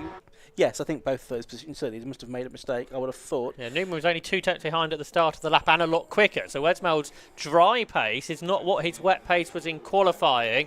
They're going 13 seconds quicker than they went in the wet this morning in qualifying. Yarrow's twitchy there, coming into the final corner, but Clint Newman going away up front in the Spire, looking for his second win of the season. Yarrow is second, looking for the championship. And then Westmail in 3rd, a gap back to Dan Clues, who's involved in a battle with Rich Miles. Well, 1:38.4, new fastest lap, aimshop.com fastest lap for Ryan Yarrow. But now that Westmail sort of gathered himself, he's seemingly going with them. So it's free for the lead down towards the old hairpin. I do agree with you, by the way, in your summation of the Cutmore versus Whiteman Hayward battle in the Sporting Cup, having revisited my spreadsheet. Anyway, we've got a race on our hands for the lead of the Nanking Tyre Sports 1000 Championship here. It's Clint Newman leading, Ryan Yarrow, the champion-elect, second, and Chippy Westmail in 3rd. The three of them covered by less than a second, I should think, as they come out of McLean's. They're being chased by Dan Clues and Rich Miles as well. They're turning their way through Coppice now, through that double apex right-hander on this circuit that is improving in track conditions all the time. Laptop record is a 1:36.48. Best lap of the race so far, a 1:38.47. So about a couple of seconds off the record set by Scott Mittell back in October 2015, 9 years ago. A very long established lap record in the Sports 1000s, when it was known as RGB still back in those days. Down to the Melbourne hairpin they go, and it's Clint Newman still leading then. Ryan Yarrow in 2nd place, Chippy Westmail in 3rd. Clint's had one victory already this season. He's been 8 times on the podium. Ryan Yarrow's had 5 wins, also 8 times on the podium altogether during the course of this season. And this round 13 of the championship, and it's Newman, Yarrow, Westmail losing a little bit of ground, if anything, on that lap. But the cars behind are catching as Dan Clues sets the fastest lap, 1:38.301 in his Mattel. So these top 5 are very evenly matched, 3 seconds between them, and it sort of ebbs and flows who has the pace, interestingly. But it's Clint Newman that leads. Ryan Yarrow, I think where he is would be fine for the championship, but he would like another race victory, as would all the drivers around him as they climb the hill. Westmail the first half of the lap at least in, coming back to the top 2. Yeah, and getting away from the next 2. Is right with them up at McLean's then is Chippy Westmail. So it's a Spire leading, it's Spire second, and Mittell's 3rd and 4th for Westmail and Dan Clues. Then another Spire 5th for Rich Miles, and we're going to get them almost alongside for the lead, are we, on the exit of Coppice? Not quite, but Yarrow right in the slipstream here. He dives out of Clint Newman's toe now. He goes to the right-hand side of the circuit, which is where there's plenty of dryness, plenty of grip, but it's Newman that manages to hold on through the Fogarty as they go. Newman seems to be faster through that part of the circuit, and Wesmail getting on terms with Yarrow. Yeah, if you're side by side with the S's as they were, you compromise each other so much, and that has brought Wesmail and Clues in the Mattels closer to the two spires again. So they climb over the crest there and up towards Goddard's that completes the lap, and then accelerate to the line with 42 then. Clint Newman leading. He did, of course, have 2 wins at Snetterton on the road, but had a false start in one of the races, had just the one official victory, but this time it's the car at the back of the group that's got the fastest lap. Rich Miles, 1:38.056, which was half a second quicker than the leader, but less than that, quicker than some of those ahead of him. Yeah, and that, for context, is 15 seconds faster than he went in qualifying this morning. So that shows how much conditions have improved since then. Interestingly, Sladden, also in the 38s, has got past Colin Chapman. Yeah, so that's interesting. So that's him looking strong for success in Sporting Cup after drop scores. There was only 4 points between them coming into this race. And Wesmail there challenging Ryan Yarrow. Now, Yarrow doesn't really want to get drawn into something that he doesn't need to here. Having said that, he's going to go for the lead. But it could easily end with a bit of contact. And some contact could lead to damage, and damage could lead to you not being able to start in race 2 either. So Yarrow just needs a solid finish here to secure the championship, and now he's driving on the wet line down towards the Fogarty S's. Decides that's probably not the best of ideas. He's lost a few lengths on Newman as a result of that. But it again puts him back into the clutches of Wesmail as they are navigating their way around lap 6. Yarrow was looking to the inside. We're getting some good races this afternoon, aren't we? And this is absolutely another. The Nankang Tyre Sports 1000 Championship has a 5-car lead battle heading up towards Goddard's. Wesmail jinking around, trying to get past Ryan Yarrow, but he can't quite make that work. A load of oversteer there from Wesmail as he tries to put the power on. That little battle's allowed Clint Newman a small breather. Miles at the back of the group again is the fastest, so there's 1.8 seconds between 5 cars. I think this is some of the closest sports prototype racing you'd find anywhere in the world, Ian. Certainly is, and again it's the driver at the back of the group, Rich Miles, that's done another fastest lap, 1:38.014, just tripping a few more hundredths off the fastest lap that time through. Down they go through the corner curves and the old hairpin. These 5 covered by less than 2 seconds at the start of the lap, but it's a spin into the gravel for Chippy Wesmail from 3rd place. He's trying to see if he can get the car continuing, but I think that might be a struggle. He's out of 3rd place, and that means the gap has opened up between the first pair of cars and now the second pair of cars disputing 3rd and 4th. Yeah, that's right. So a big gap between Yarrow and Clue. So Ryan Yarrow can focus on going forwards if he can make it.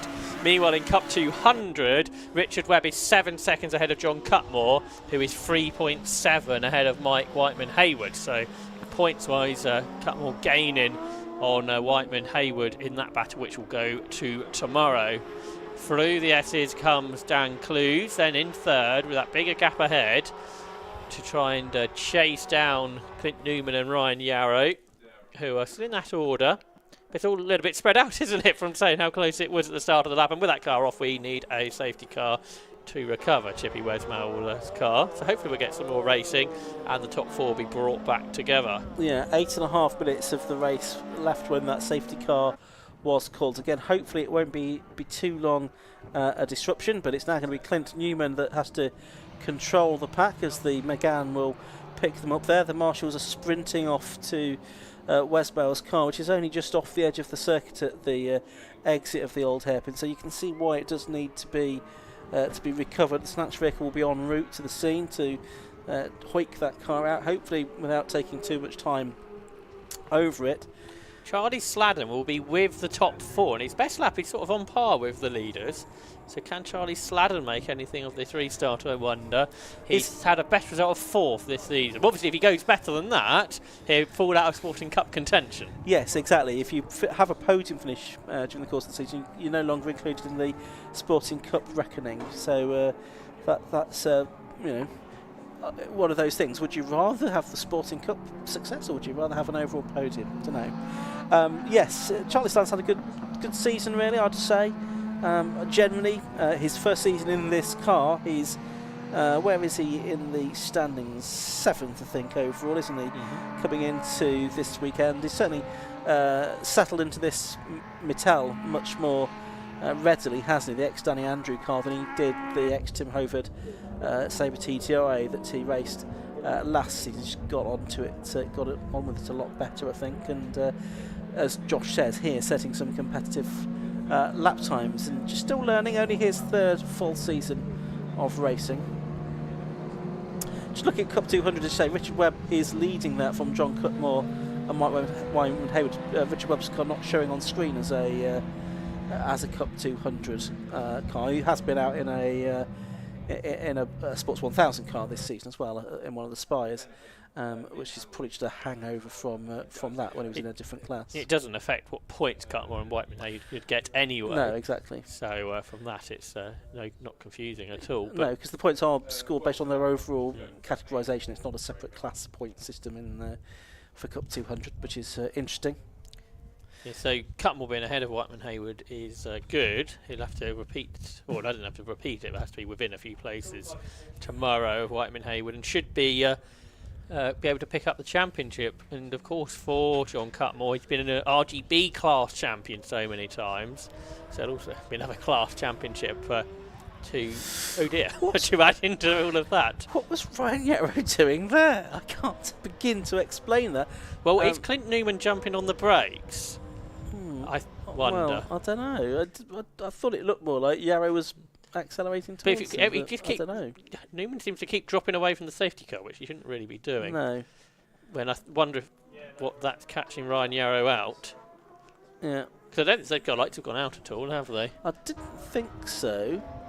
The other cars are heading up towards us. There's Sladden, and then behind Sladden you've got Johnny McGill in the number 72 car there, the Spire, the sort of black and blue car that he's raced for several seasons now.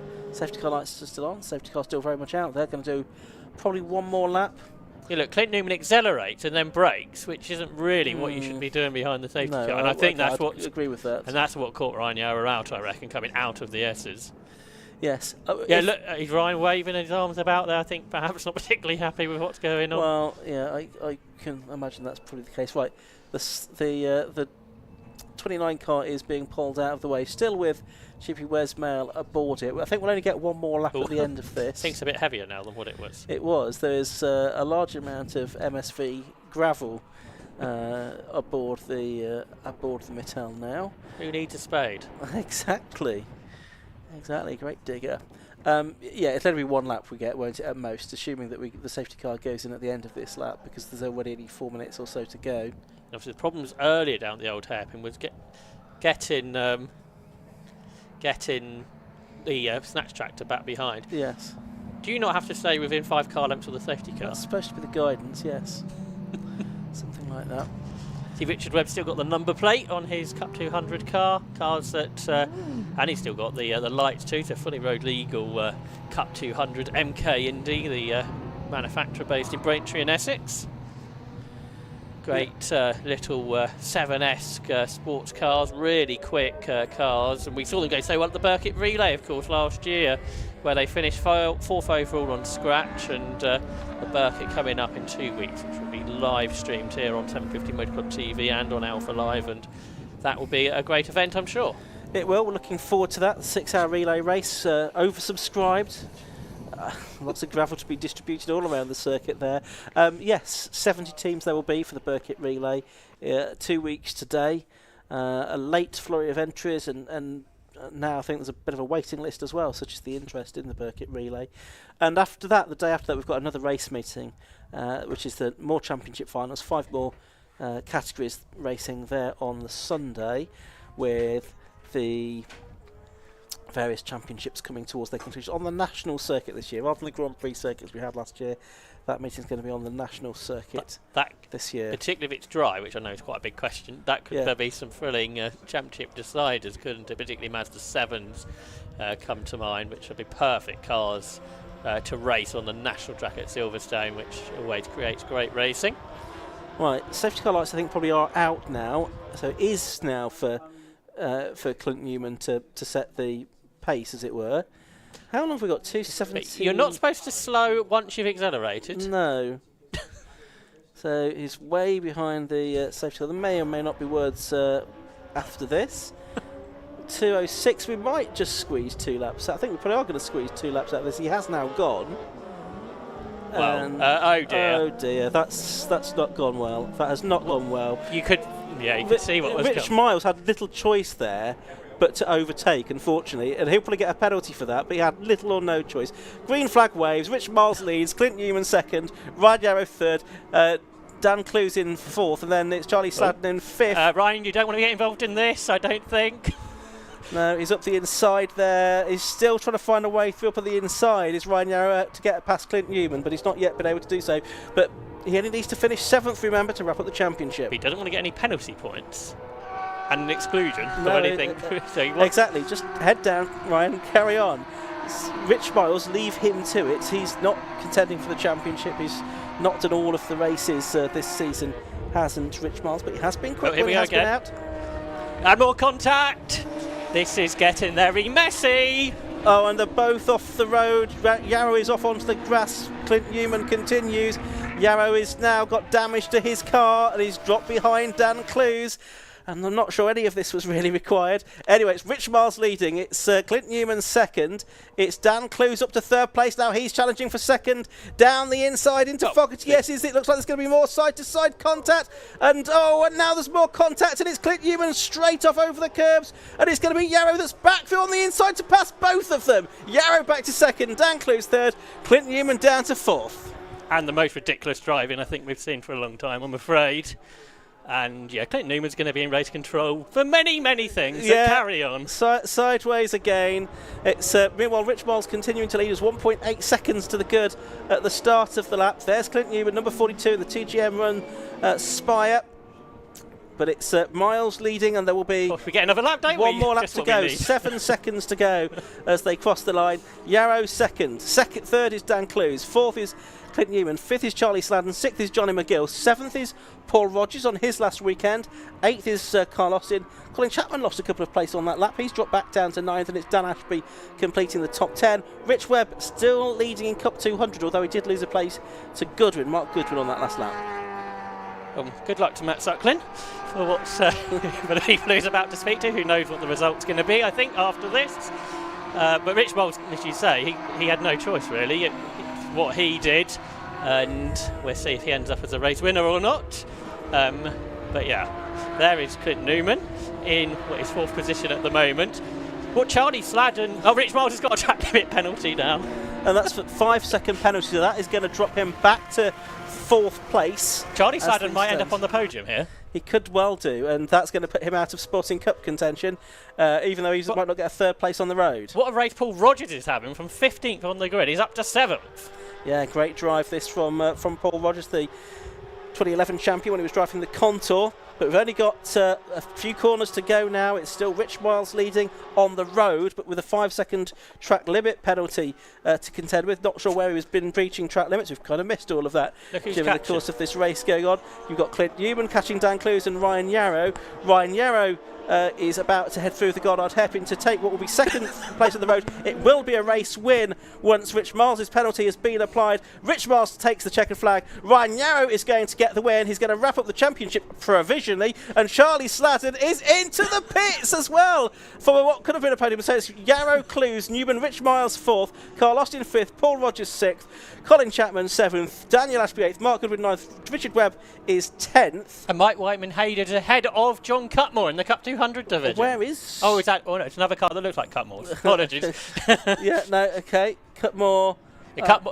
Normally, they're all white Cup 200 cars, so that confused me. John Cutmore is ahead, so Wayne Armstrong's got a replica livery of John Cutmore's car that tricked me, so apologies for that. Yes. So they all managed to make it home, apart from Charlie Sladden there, who ended up heading into the pits. There'll be lots to do in race control and possibly even the steward's office after that. But for the moment, the result is number 54, Ryan Yarrow, the race winner and provisionally the Sports 1000 champion. Second to number 2, Dan Clues. Third to number 42, Clint Newman. Fourth to 24, Rich Miles, after a 5-second penalty for exceeding track limits was applied. Fifth to number 44, Carl Austin. Sixth was 43, Paul Rogers from 15th on the grid. Seventh, number 63, Colin Chapman. Eighth, number 33, Dan Ashby. 9th, number 20, Mark Goodwin. 10th, number 88, Richard Webb. Charlie Sutton showing 11th, although he didn't cross the finish line. He was into the pit lane. 11th, number 28, Charlie Sladden. 12th, number 98, John Cutmore. 13th, 69, Ian Hutchinson. 14th, 72, Johnny McGill.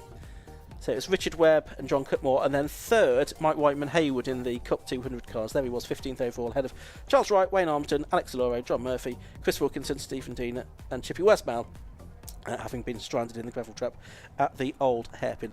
The Sports 1000 cars are back tomorrow morning. They'll be out at around about 10 past 11. 5 more races to come this afternoon. We're going single-seater races for the next 2 races, in actual fact, with the Zamp Helmets Formula V Championship coming up next. Then we've got F1000, and then we have 3 more categories that we've already seen once today.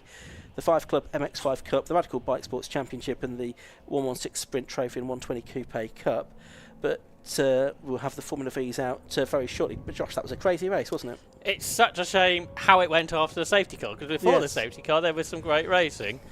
After the safety car, some other stuff happened, which is, with nothing else, it's made the YouTube chat come alive. Okay, well, red mist has certainly descended, I think, in front of 1 or 2 drivers there, which was unfortunate because, as you said, Josh, it was a great race up until that point. We had, 5 cars separated by less than 2 seconds in that first section of laps. It's all Chippy Westmail's fault, really, isn't it, for spinning off into the gravel and bringing about that safety car. He was the third of those 5 cars when that happened. It split the pack. The pack came back together. And and really, underneath the safety car was when it all started, sort of 6 or 7 minutes from the end of that race. Matt's down in... hopefully Matt's got his armour on. He's an experienced pro, is Matt Suckling. He'll know exactly what to do in these situations. He'll have a word with, run away. with our top 3. Never. Matt's not one to run away.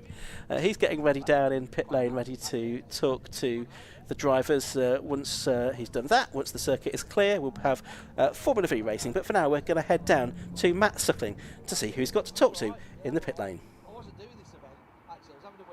Thanks, Ian. Yeah, I feel like I'm going to be like Judge Rinder down here, but we have Ryan Yarrow, and Ryan, I think that's enough for you to wrap up the championship. Congratulations. How was the race, though? Terrible. The worst race I've ever taken part of. It's an absolute disgrace. I haven't got much to say, to be honest. So, yeah. It's a real shame. Putting that aside, as we said, it is the championship for you provisionally, so it's been a year of hard work which has come to this, which is good for you. Yeah, I'm sorry, I'm a bit perplexed by what I've just experienced. It's obviously not how I wanted to do it. I was quite happy following, second would have been fine, but obviously when there's an overtake on, but I don't want to say anything that I can't take back on camera, so. No, that's fair enough. And the car, is that okay? I know you've sustained some damage for that incident as well. It seems to be, but I'll have to have a proper look. Don't know. Well, good luck for tomorrow. Thanks, Ryan, for that one. So he picks up the victory. Let's have a quick chat with Dan Clues, who is here as well. Dan, come and join us this side if you wouldn't mind. Thank you. You're embroiled in a battle there. How did you see it? Oh, it was a great scrap, really. Particularly early on, there was sort of 5 of us in there, all sort of flying along, great pace. And then it started, Chippy went off at the bottom, causing the safety car. Fine, no problem. And then it all got a little bit sort of over tasty after that, I think, is probably the best way of putting it. But I'm sure we'll all have a chat together. And but pleased with the result. The car's going really well. Couldn't quite get the best out of it in qualifying this morning, but going really well in the dry. Yeah, barring those incidents that we saw, you kind of found the gap, didn't you? Everything was going on around you. I know you were involved in a little bit of it, but you found a nice little gap through the S's. I did, yeah. We'd good gap through the S's to bring me back up to second, and then we were sort of all playing around a little bit. Rich had gone up the road, but obviously there's something going on at the safety car restart. But yeah, it was a good race. They were kind of ebbing and flowing backwards and forwards to me, so just trying to get on the back of that train and see if we can make it more fun next time. Yeah, last race to come tomorrow. I'm sure you're going to be gunning for a victory. Absolutely, yeah. We've only had one so far this year, and we've not been very far away from it lots of times. So it'd be nice to chalk another one up before the end of the year. Good stuff. Well done, Dan. Congratulations on second place. And we'll move over and have a quick chat with Clint Newman, who finished in third place. Clint, third place in that race. Lots going on. How did you see it? Yeah, I mean, I didn't have much pace, so I think I was holding the pack up. We're struggling for grip, but managed to hold on to it until the restart, and then with the restart, I think it's one lap. Ryan kind of clipped me into turn one, and then we had contact again up the top, and that sent us both slower. So Dan then caught up, and then me and Dan had contact with me, pushing me across the gravel through the chicane. Ryan came back past. Yeah, it's pretty messy last couple of laps, but we're all here in one piece, and yeah, it's good fun. Hopefully everyone's car's okay, and we'll have a good race tomorrow. Yeah, you came into this race looking to kind of take the championship lead, but I don't think things have gone away as Ryan took the victory there, so it's all kind of now done and dusted. Yeah, no, I mean, it was... I think Ryan only had to come top 10 in both races, so I was surprised how aggressively he drove, considering if he comes off, that would put me in contention. But yeah, he was really in it to win it, so yeah, fair play to him. Good stuff. Thanks, Clint, for your time. So there you go, our top three within that Sports 1000 race. And if you enjoyed that, there'll be plenty more to look forward to tomorrow. So hopefully we've got the thoughts and reactions from everyone in that one. Right, next up is the Zamp Helmets Formula V Championship as the cars now make their way to the grid.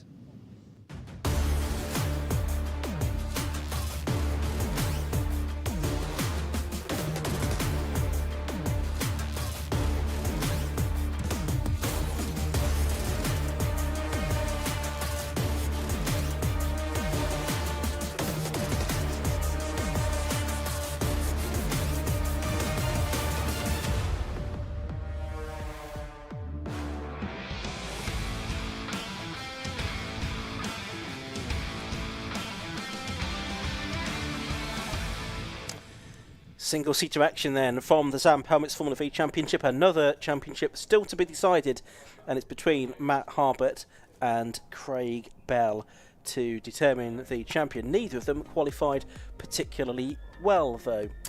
Grid lines up as follows. Pole position has gone the way of number 44, Dan Polly, former Irish Formula V champion. He's just acquired the double championship winning WEV. Craig Pollard and Graham Gantiff winning that car. 93 Lauren Frost beside him on the grid. Second row, number 90 is Tortola in his last race. Weekend in Formula V. Besides him is number 12, Bill Garner. Row 3 is number 99, Craig Bell, one of the two championship contenders. Besides him is number 3, Vaughan Jones, as the green flag lap now gets underway. On the fourth row, it's number 32, Simon Foley. Besides number 95, Oliver Mitchell. The other championship contender, number 33, Matt Harbert, only lines upon the inside of row 5 in the AHS Dominator, next to number 5, Peter Studer. Row 6 has number 88, Francis Twyman, and 24, Rick Lanier. There's been a change to the grid there, hasn't there?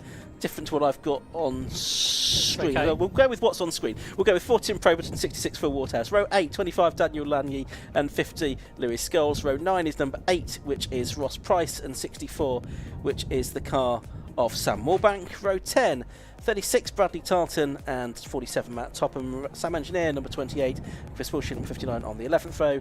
And then it's David Huckle in number 14, Colin Gregory, number 72 on the 12th and final row of the grid. That's the grid as we have it on the screen. Yeah, I think it was all. I think it moved across when you weren't watching it, so Okay. it confused you.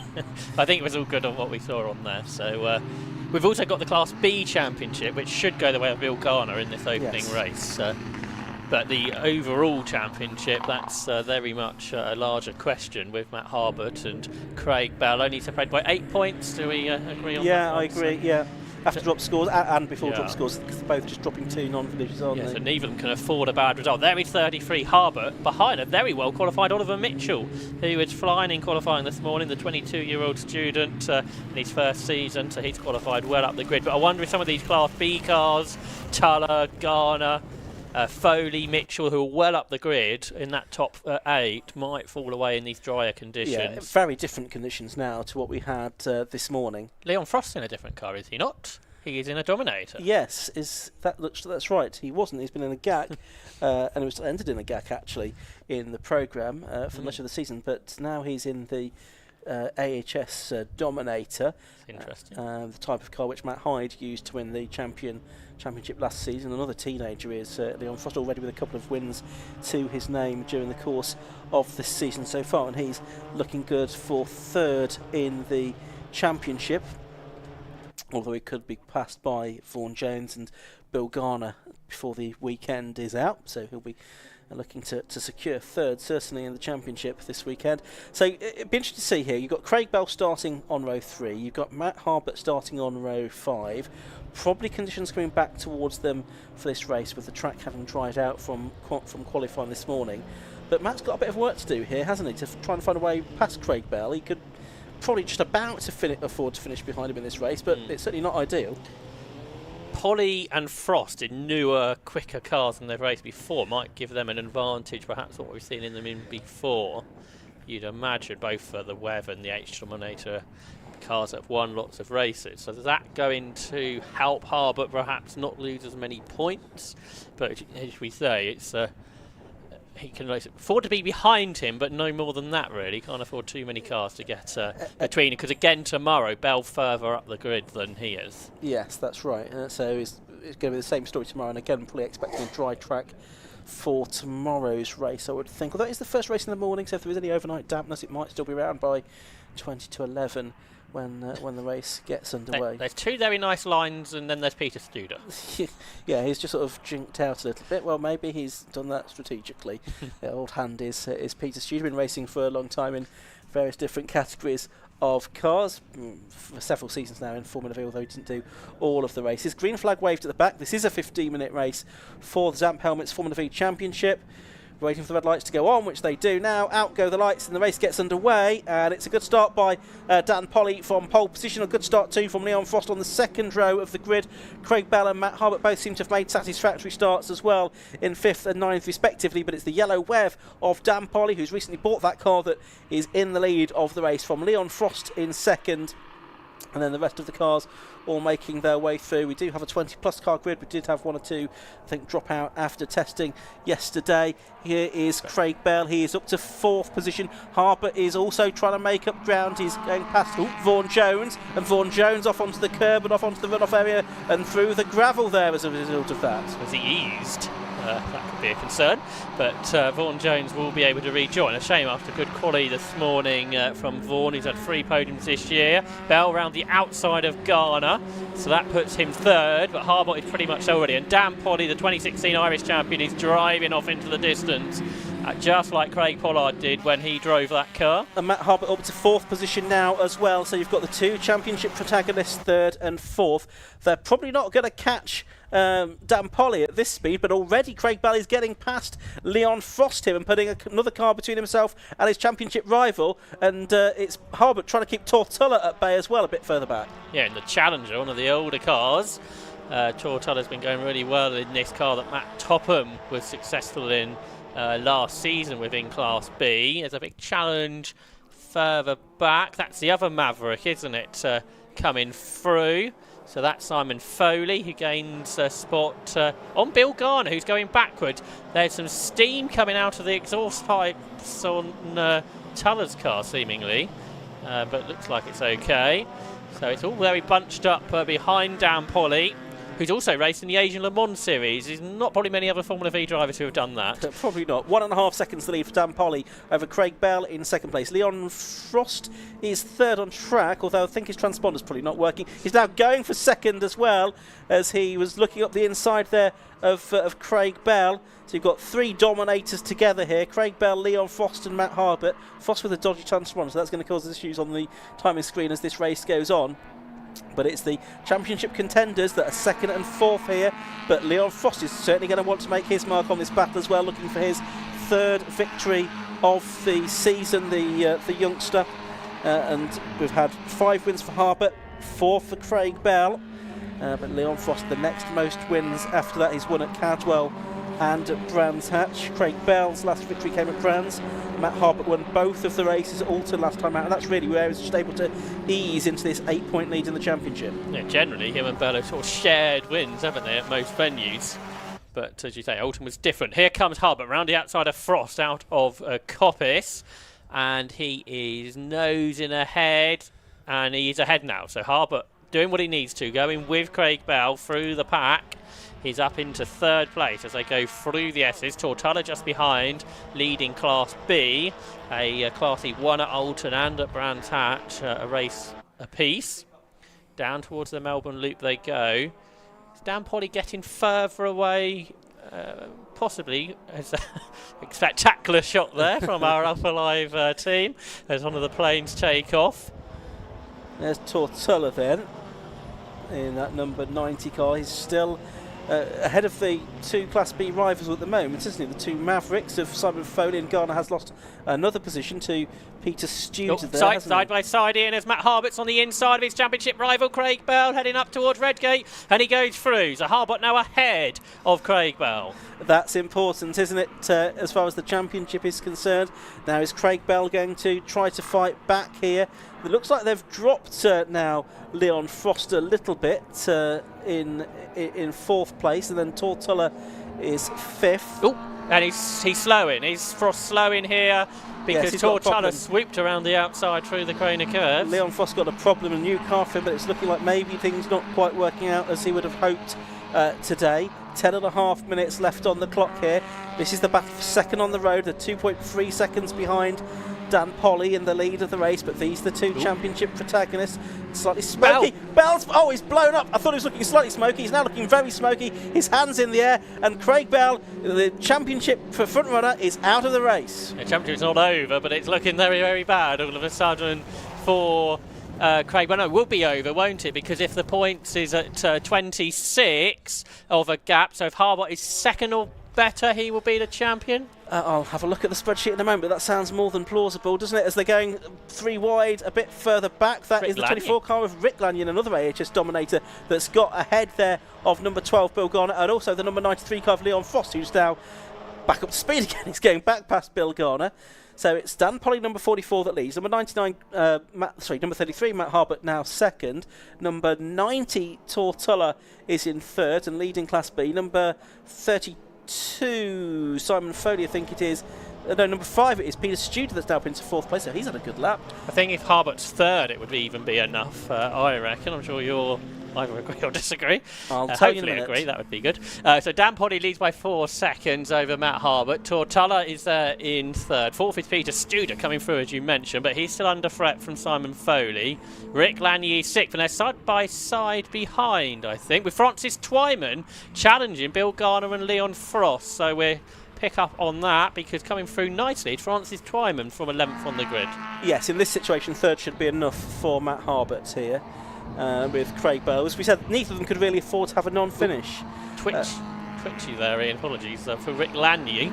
Just wonder if there's a bit of fluid on the track, because obviously we saw Craig Bell's car get very smoky, didn't we? Which could have put a bit of fluid on the road, but Rick Lanier held onto it and going well in 6th place. But about 2.5 seconds outside James Howard's lap record from April 2022, which is a 1:46.12, as we've got side-by-side action going on there. Lanier's 5th. This is after what's been a disappointing season for Rick Lanier. He's absolutely flying, and he's up into 5th from 12th on the grid. And Craig Bell's car was stopped on the straight there, and I think the driver was out of it.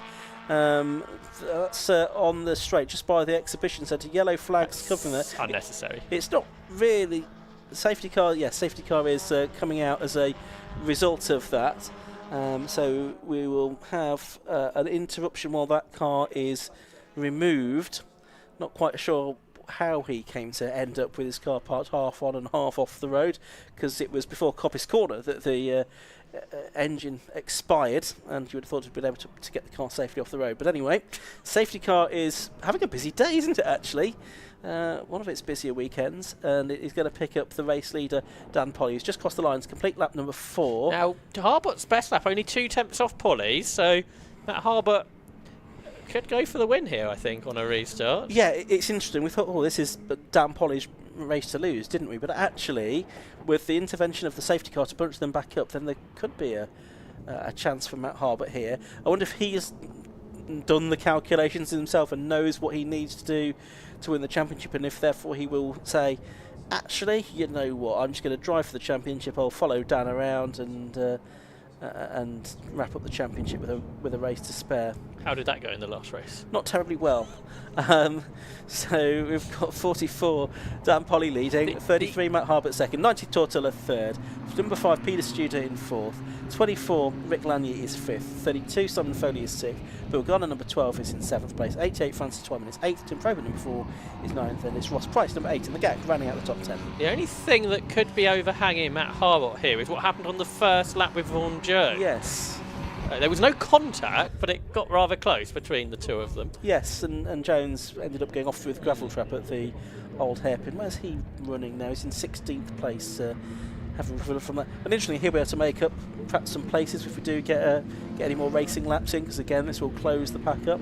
And Leon Frost still going, but he was losing places. Oliver Mitchell, who qualified so well, he's dropped all the way down to 18th, so enjoyed the wet conditions seemingly much better. These cars, they're going about 20 seconds quicker in the dry, aren't they, from quali this morning. Class B, that looks like it's going the way of Bill Garner for the championship. He's in third position. So that would be enough for Bill, the former superkart racer. Yep, he's been racing in Formula V for a little while, hasn't he? Safety car taking them around fairly slowly here. I wonder if trying to just do one lap behind the safety car. Yeah, they were just coming up to the place where the Craig Bell AH Dominator had stopped on the left-hand side of the circuit.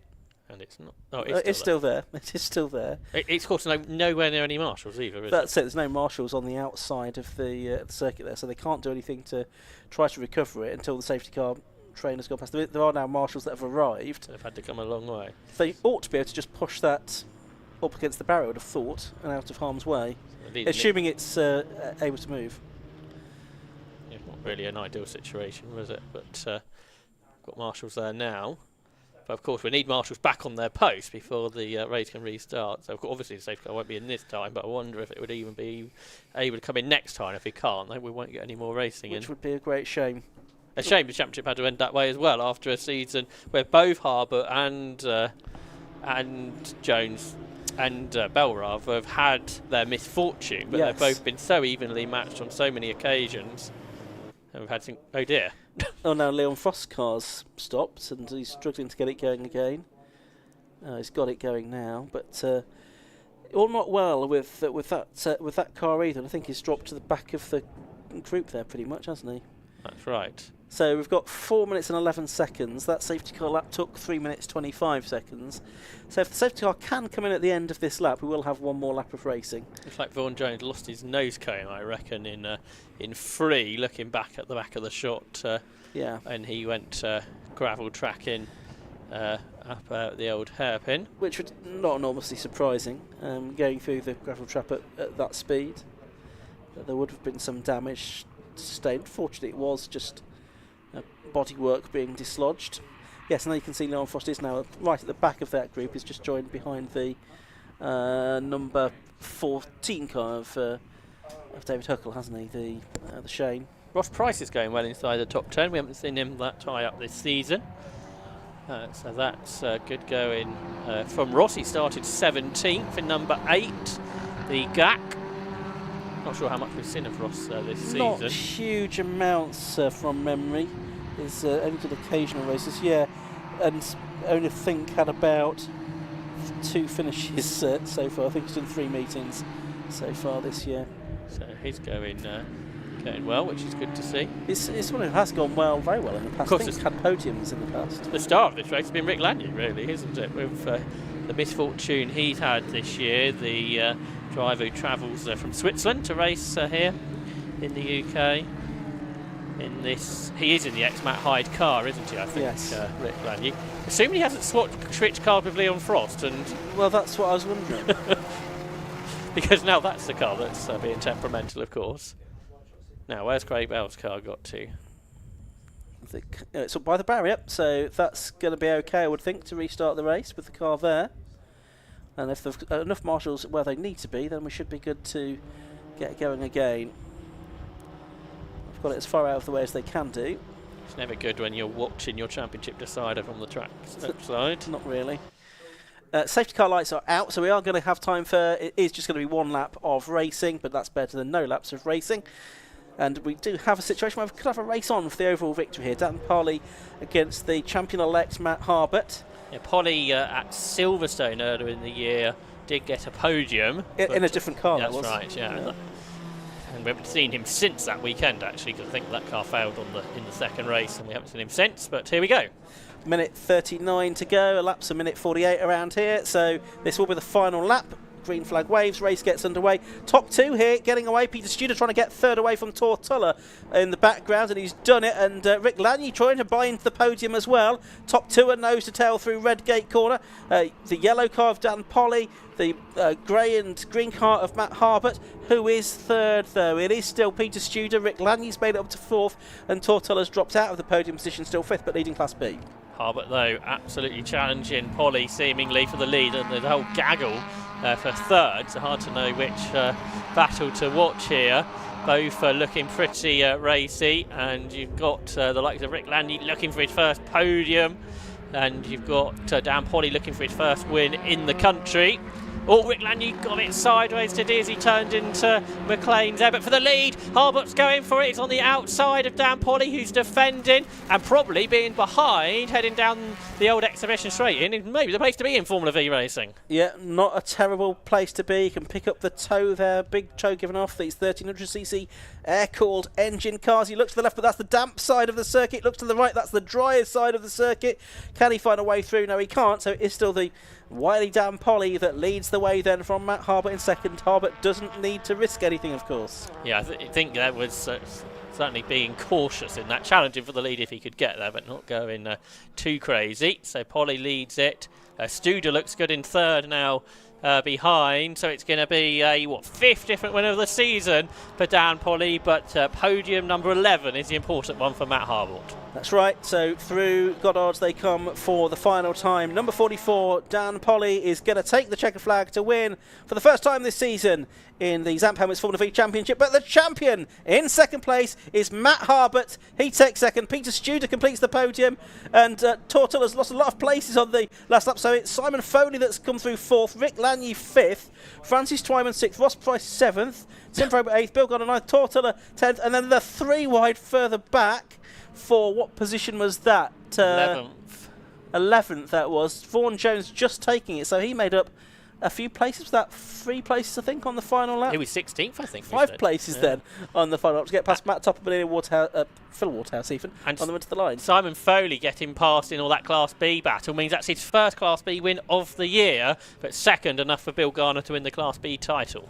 Yeah, so Class B sorted, the overall victory championship sorted as well. We think in favour of Matt Harbert, unless there is any judicials after the race, but it's looking good for him to have secured the title with Craig Bell's day ending prematurely. There is one more race to go for these tomorrow morning at 10:40 to conclude the Zamp Helmets Formula V Championship season, but it's looking like Matt Harbert is going to have taken his first driver title, securing his local circuit as well. It's from Markfield, not too far away here in Leicestershire, and it looks like he has done it with a second place finish there, behind number 44, Dan Polly, who took the win at the end of 7 laps of racing in the WEV. 1.142 seconds was the gap back to number 33, Matt Harbert, in the AGS Dominator in second place. Third was number 5, Peter Studer in the TCR Challenger. Fourth was number 32, and therefore winning Class B, Simon Foley in the Maverick. Fifth was number 24, Rick Lanier in the AHS Dominator. He was challenging for podium during that last lap. Sixth was number 88, Francis Twyman, ahead of 7th, number 8, Ross Price. 8th, number 4, Tim Probert. Then 9th and 2nd in Class B, number 12, Bill Garner, and completing the top 10, and the podium for Class B, Tortola in the AHS Challenger. Then Vaughan Jones from nearly the back of the field when he went off on the first lap. He took 11th place in car number 3, ahead of Matt Topham, 47, for Waterhouse 66, and Sam Wallbank in 64. Oliver Mitchell was 15th, then Sam Engineer, Daniel Lanier. Leon Frosty was struggling all race long with that car. He did get a few places back on the final lap to go. 18th, Chris Wilshire, David Huckle, Bradley Tarleton, the remaining finishers. We lost Louis Scholes, Craig Bell and Colin Gregory. So as I say, Formula V continues tomorrow morning, but we do keep a single-seater form up next, and the Formula F1000s are coming out next. The Formula V champion from a couple of years ago, Craig Pollard, who raced that very car that we just saw that won that race in the hands of Dan Polly. He is he's leading the F1000 Championship, very much a contender for the title. I think he needs something like a win and a third place, something like that, and he'll have done enough to wrap things up. But that also has the possibility of becoming spicy. And after that, we've got another 3 races to come for MX5's Radical Bike Sports Championship, and the 116 Sprint Trophy, and the 120 Coupe Cup as well.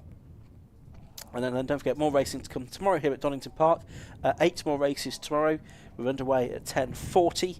We'll be with you on Alpha Live, of course, just before then.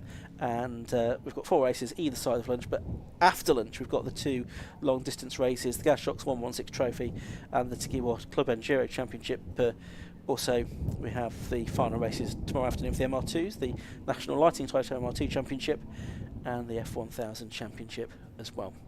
So a lot still to come here this weekend at Donington Park. I understand there were members of the University of Derby here supporting Tortola, who was a former student from down the road. Okay, well, that's hopefully they've enjoyed their day supporting their mate Tor on his eventful drive. It looked like he was going to get an overall podium, but in the end it was just about an overall top 10 and a Class B podium that he scraped in the end with that result. But I hope they've enjoyed their day.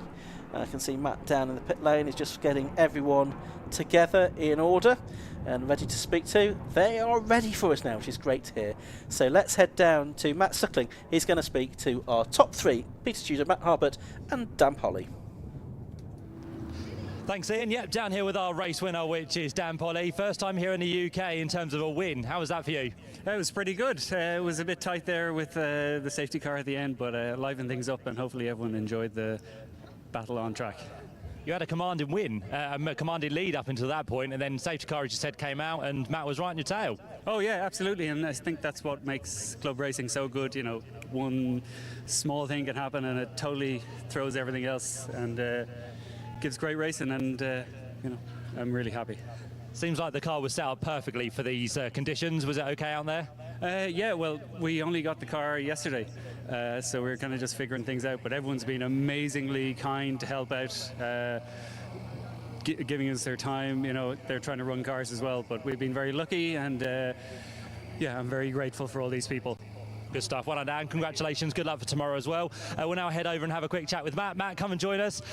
You were coming into this race knowing what you needed to do. Unfortunately, we lost Craig. That was to your benefit, but you've provisionally wrapped up the championship. Congratulations. Thank you. Yeah, I feel sorry for Craig because it was a really good race going and it was brewing well, and I thought if it goes into tomorrow, so be it. I did a poor job in qualifying. Craig did a better job.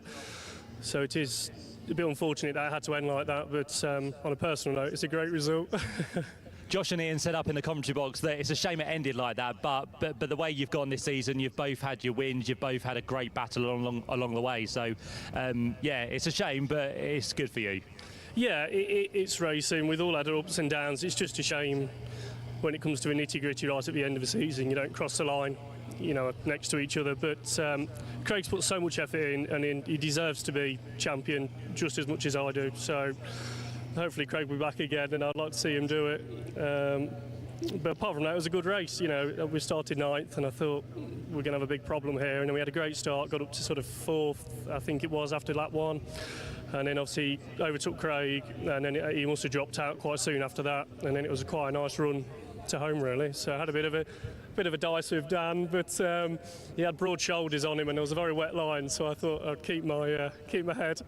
Well, the safety car helped you, didn't it, to bring you right back in, and you did have the pace there to try and take it to Dan. Well, I wasn't particularly bothered about winning at that point, and I had a really nice cushion behind me, and then all of a sudden I had 25 cars behind me, so I wasn't overly happy with the safety car, but we both got a good start, and it was nice to race Dan. I didn't want him to be too bored, but then it was okay in the end, so good result. Well done, Matt. Weight's off your shoulders now. You can go tomorrow and enjoy it. Thank you very much. Cheers, fellas. Congratulations. Pete Studart finishing there in 3rd place. You look quite happy with that. 3rd podium of the year, I think. Yeah, 4th outing, 3rd podium, so very, very happy. Not bad for an old boy off 10th on the grid. So I think I was a bit lucky that other people were dicing for championships, so they weren't prepared to perhaps push it as hard as I was. But I want to say congratulations to Matt on winning a championship. It's a fantastic achievement. Commiserations to Craig. Obviously his car went in a big puff of smoke, but I'm sure he'll be back. But yeah, mega result after quite a poor qualifying, really. Not sure I'm going to do the same off 15th tomorrow, but we'll give it a go. A nice battle, though, you had there with Rick and Tor, I think, towards the end. Yeah, I was battling all the way. I mean, I think I got one off the start, so that was 9th, and then I just had to pick them off one by one, really. I think, obviously, Craig blew up. That was one down, but the rest of it were,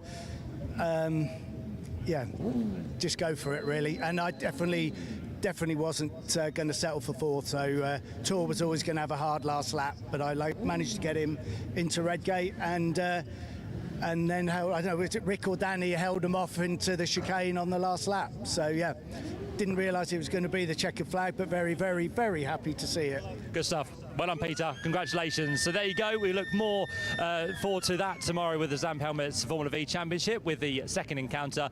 But on the track next, it's going to be the first race of the weekend for the F1000 Championship.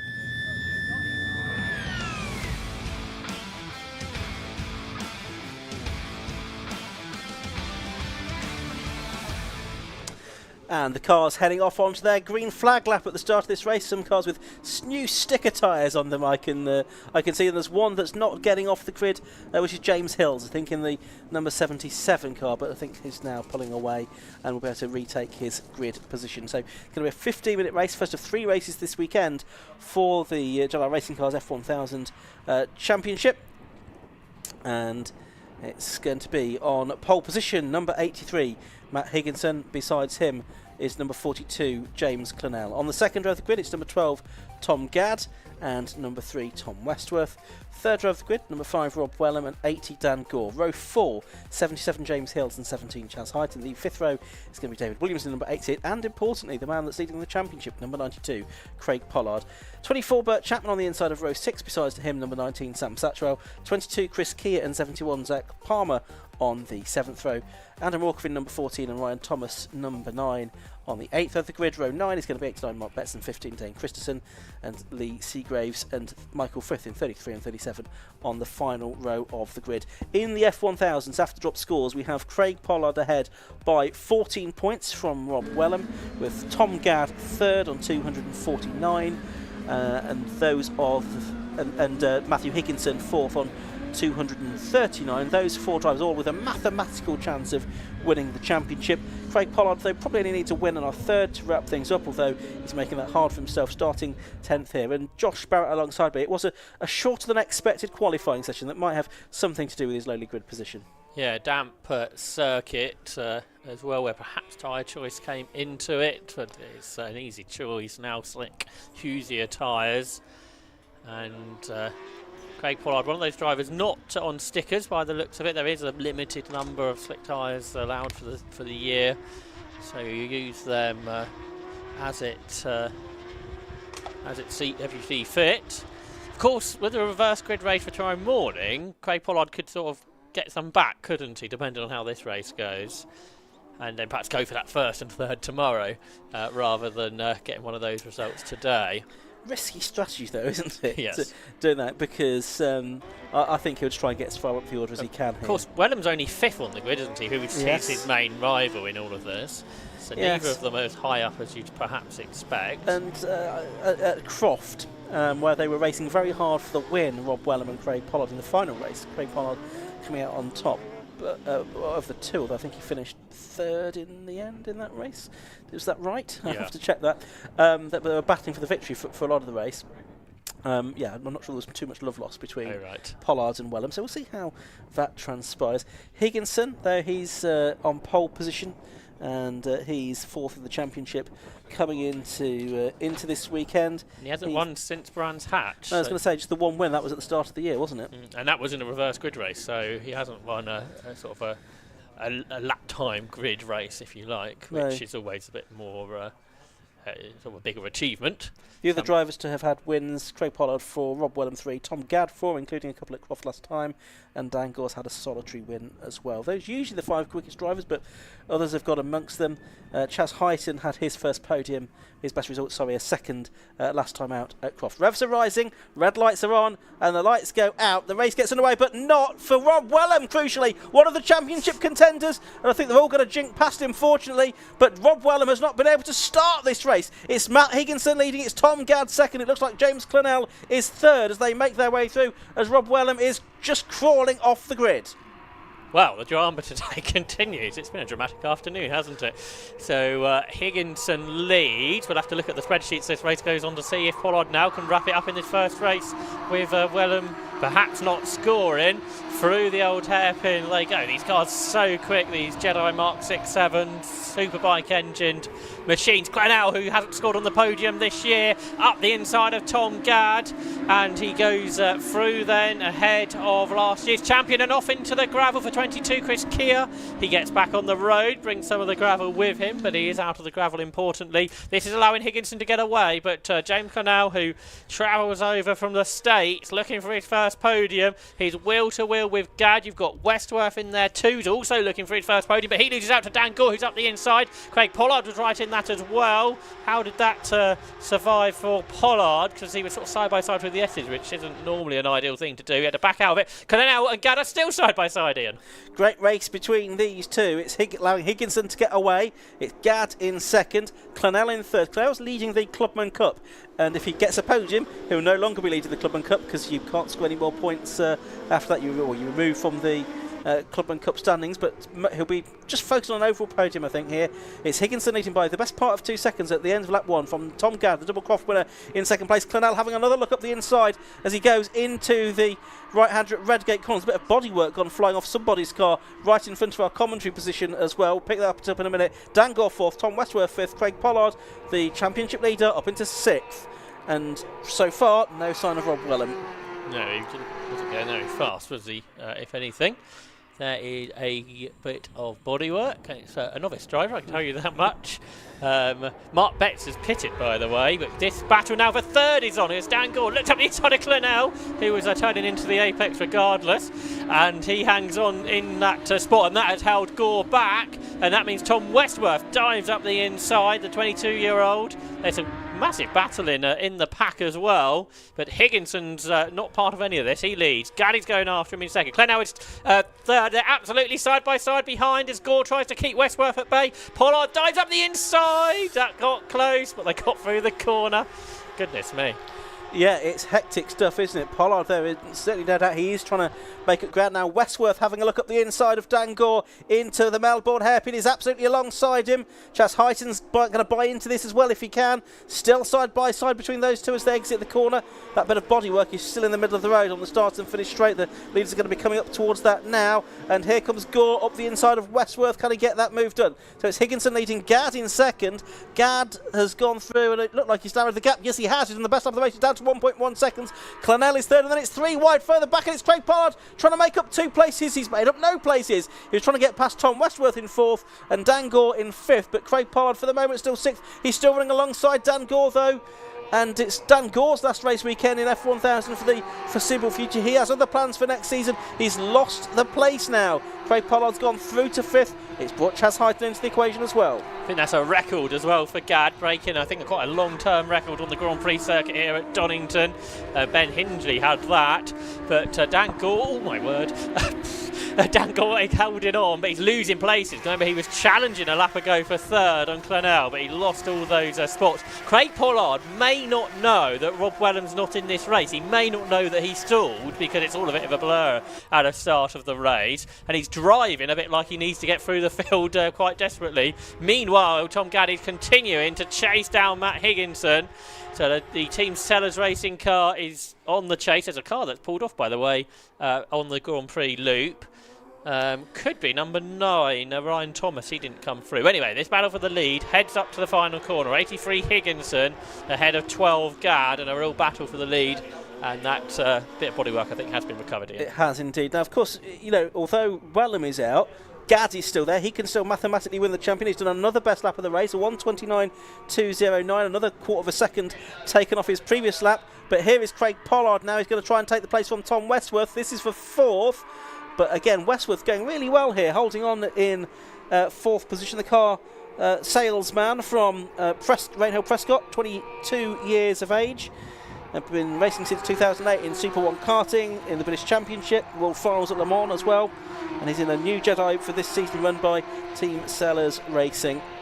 But he's in fourth place at the moment. It was Higginson leading Gadd by 0.6 of a second when we last saw them. Here's the battle though for third. Clennell, Westworth and Pollard, and it's Westworth that runs wide. Yeah, and Pollard gets that position easily then. Someone else who's going well is Lee Seagraves in his first ever race, I think, let alone F1000 race. He's up to 11th from the back of the grid, but a change for the lead out of Coppice. Tom Gadd goes through. His dad put him some new tyres for this weekend, and he's made the most of them. He's ahead of Matt Higginson. And he's doing everything he possibly needs to do to try and get the championship out of all of this. It is still not impossible that he could retain his title from last year. He was the 2023 champion. Rob Wellham was the 2022 champion. Craig Pollard in only his second season of racing in F1000, having won the V Championship 2 years ago. Of course, Wellham will have to go from off the back later or tomorrow as well, won't he? So it's double bad. Oh my word, what, three abreast are they? There was that Chaz Hyton coming through. So Pollard's passed Westworth and drove away from them. So this is about a fourth. So Westworth and Clennell are not going to get their first podium. And then Hyton and Gore trying to fight back round the outside. He gets a position. He may not get racing like this in the category he's planning to racing next year. This is all quite feisty stuff. It certainly is great racing, as so often the case from F1000. But Craig Pollard did put a lot of daylight between himself and Westworth. It was actually 1.9 seconds he'd made up. It was only basically half a lap, wasn't it, between getting past and the end of the lap. We've got Mark Betts into the pit lane. You mentioned that a few laps ago. One starter we didn't have, by the way, was the number 9 car of Ryan Thomas, the driver from Cumbria. I wonder if it's his car on the Grand Prix loop. It's either him or Wellham. Well, it's certainly a car. It could well be his car on the Grand Prix loop. Because I don't think Wellham got that far, did he? No. So there's Pollard. He's driving away from this pack that Dan Gore is trying to get through, and it is Ryan Thomas's car, we believe, on the Grand Prix loop. Wellham, I imagine, has gone in the cut through at Redgate. So good that he was able to get the car out of the way so others can continue racing. So down into the Melbourne loop. Clennell looking to the inside from Westworth. So they head off towards the next corner. Westworth has had some fifth this year, looking for fourth in this race. That's where he is at the moment. They come out of the final corner halfway through the race, and what has happened to Tom Gadd? He's still there. It's his transponder that's not Okay. working. He's put back in now. Pollard's in the best lap of the race now. New lap record, 1:28.460. And that time through, he gains a second and a half on Matt Higginson. The gap down to 1.8 seconds, second to third. So with 7 minutes of this race left to go, he's, well, certainly second place not out of the question for Craig Pollard, but maybe even a win. And that is a second under the lap record from about 10 years ago when these cars last raced here.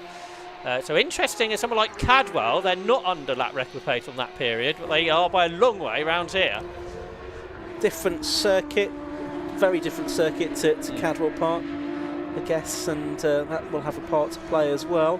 Up towards Coppice they go once again, this battle for fourth backwards. The two newcomers are battling, aren't they? Zach Palmer and Lee Seagraves, 12th and 13th. Always good to have new drivers in the championship, and they are both debuting, I think, today. Westworth looking a bit more comfortable in fourth place now, isn't he? Over Dan Gore in fifth, James Clennell in sixth. He'll be disappointed, I should think, that he's gone backwards like that. Was challenging for the lead on the opening lap, but on lap 6 now he's dropped back somewhat. And might even lose another place here to Chaz Hyton, who's up his inside going into Melbourne Hairpin.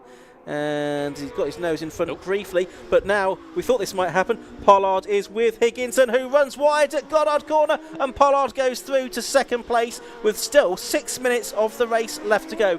They go across the line. It's Gadd leading, Pollard now up to second, and there's 2.8 seconds between them on that last lap. Pollard only up 0.4 of a second faster, but we'll have to see what can happen. They're probably going to get 4 more laps out of this. Pollard was 1.7 seconds behind Higginson at the start of the lap, so that it was a huge chase and pass.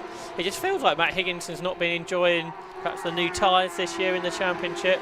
He was very fast last year, wasn't he? But an absolute championship contender, 4th in the championship this year, and just hasn't got the pace of Gadd and Pollard. All three, of course, champions in other 750 Motor Club categories as well. Gadd in low cost, Pollard in Vs, and Higginson in Sports 1000. Yeah, that's right. And obviously, if Pollard can do this, he'll have been the first driver to do a sort of single-seater double of Formula V and F1000, which is noteworthy.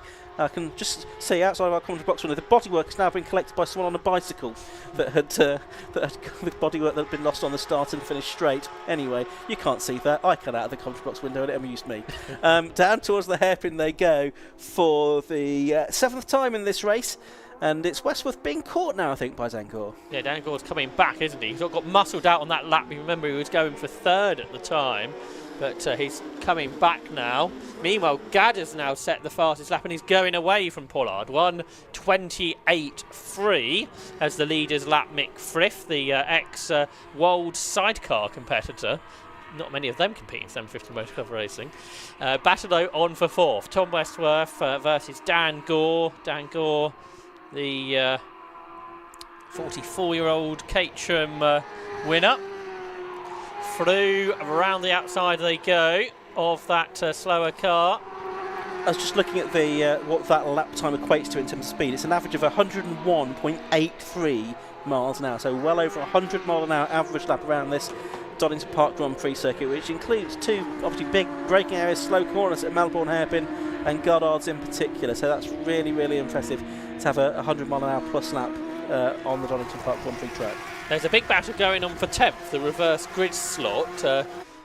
But Chapman, who's now out of the race, was in that position. Then it was Lee Seagrave, but now Adam Walker has come through into 10th position, the driver who's finished 3rd in the championship in the past. But yeah, we just saw there Bert Chapman out of the race. He's also racing in 116 Trophy this weekend, so he's competing in the fastest cars and the slowest cars on a race weekend, which is quite an unusual thing to do. Certainly is. So we've got probably 2 more laps to go at the end of this one, I would think, as Gadd goes over the line. Well, technically you might squeeze 3 out of that. We'll just have to wait and see how generous they are with the checker flag and how quick Gadd is over the remaining 2 laps. But his lead over Pollard has stayed more or less the same. 3.2 seconds it is, then it's another 3.2 seconds back to Matt Higginson in 3rd place, then Westworth in 4th position, Dan Gore 5th, and James Clennell in 6th position. But it's looking good here for Tom Gadd to make it 3 wins in a row. He won the 2nd and 3rd races at Croft, Craig Pollard having won the 1st of the races there, and this can make it 3 in a row. He also had 2 wins in a row earlier on the season at Alton Park and Cadwell Park. Do you not reckon this result would give Pollard the championship? Oh, well, I'll have a look now. Because mine suggests it might. So I'll let you look at that with a lap and a half or so to go, potentially. Battle for 4th is still one of the closest. Tom Westworth, Dan Gore and James Clennell. They turn super fast into Coppice Corner. Chaz Hyton can't quite live with them. They were 4 seconds behind Matt Higginson at the start of the lap, this group. Gore looks up the inside into the S's. Can't get there, though. I don't think this will give Pollard the championship. I still think Wellham can come back from this if he wins the remaining 2 races. I think that's mathematically possible with Pollard only picking up 25 points in this race. He'll get the other points back. But I think Gadd will be out of it, won't he? Gadd will be out of it, yes. Yeah, that's what I was looking at. I didn't think of Wellham. So a shame for Tom Gadd. It's not quite enough, but for another race win for Tom Gadd would be good, and that would mean he's won more races than anybody else this year, which would be a great feat. The man that was the fastest man all year around Cadwell Park, his local circuit. 4th, 5th and 6th still together, as they've been for a while. Tom Westworth ahead of Dan Gore and James Clennell. Through the old hairpin they accelerate, then they start climbing up to the top part of the circuit. Westworth on course for his best result of the season. The former World Final Super 1 competitor. So this could be the last lap into the Grand Prix loop. 3.5 seconds, Tom Gadd ahead and going away from Craig Pollard. Yeah, just having a look at what the outright lap record is for this circuit. It's 1 minute 17, so about 11 seconds faster than what these cars are doing. That's for Kamiya Sato in an Auto GP car. I guess the track was fractionally different for the Grand Prix in '93, I think, where the lap times would probably been even faster. Although it was raining, of course, Oh, at yeah. the start of the race. Anyway, famously, they are going to get the check flag this time. Tom Gadd wins the race then. A third win in a row, 5th win of the season for Tom Gadd. Craig Pollard takes second. It's sort of one hand on the championship trophy now, but it's not quite certain yet. 3rd place goes the way of Matt Higginson. 4th place goes to Tom Westworth. 5th Dan Gore. 6th James Cornell. 7th Chaz Heighton. Then there's going to be a bit of a gap back to the next car. Sam Satchwell it was. There was 8th, but 18 seconds clear of anyone else at the end of the previous lap, and here he is now. And who's going to get pole for tomorrow with 10th? So it's between David Williams and Adam Walker and Palmer, isn't it, in the number 71 car? Yeah, we're waiting for them to come into shot. They were a little bit further behind. Yeah, Zach Palmer, the newcomer, wasn't it, that's in 11th place. Has he made that place up? Well, they're side by side. Up to the line, over the line, and what did the timekeeper say? It says Adam Walker. Adam Walker 10th. Yeah, by a couple of 100 seconds, so he's going to get the pole position for tomorrow morning's race, and he'll have David Williams, number 88, alongside him. So a great race there for the F1000 Championship. Tom Gadd taking another win by 3 seconds. We'll have the full results for you in just a few moments, but it's a result then that with Rob Wellham non-finishing doesn't quite end his championship, but he basically needs to win both of races tomorrow. One of them from the back of the grid, while Craig Pollard doesn't finish either. Stranger things have happened, but not too many. Number 12, Tom Gadd, has the win at the end of 10 laps by 3.15 seconds over number 92, Craig Pollard, in 2nd place. 83, Matt Higginson was 3rd. 3, Thomas Westworth was 4th, ahead of number 80, Dan Gore. James Clark, number 42, was in 6th, ahead of 17, Chaz Heighton. 19, Sam Satchwell. David Williams in 88, and Adam Walker, number 14, rounding out the top 10 and claiming pole position for tomorrow's reverse grid race. Then it was Zach Palmer and Lee Seagrave who had promising debuts. Chris Keir, ex-Clear racer, was 13th, ahead of the 37 car of Mick Frith, who's been a promising newcomer in the last few meetings. James Hills was a couple of laps down, but did finish the race. Bert Chapman, Dane Christensen, Mark Betts, as well as Rob Wellham and Ryan Thomas, either non-finishers or non-starters from that Jedi Racing Cars F1000 Championship race. They are back out tomorrow morning, well actually tomorrow afternoon at 12:05, and then they'll complete the season at 5:45 tomorrow afternoon, which should be a fitting way to end the weekend's racing. Still got 3 races to come this afternoon, all categories that we've seen already once today. The 5 Club Racing MX5 Cup, the Radical Bike Sports Championship, and the 116 Sprint Trophy and 120 Coupe Cup. Still all to come this afternoon. But an entertaining F1000 race that. Josh, Tom Gadd, I mean, it was in the end a comfortable win, wasn't it, on paper? Yeah, he had to get past Matt Higginson, which he did without too many difficulties, I think. And then got that win, the 5th win of the season. I think he knew the championship wasn't really something he was looking at. Was it Silverstone that went a bit wrong? He was telling me earlier on in the season. So Silverstone cost him the chance of a title. When what possibly might be his last weekend in F1000. And he wanted to go out on a high. Well, it started off well, hasn't it, with that first win of the weekend, a triple header for the F1000 Championship. It's the only triple header of the weekend of anything, I think, isn't it? Yeah, that's right. With these cars.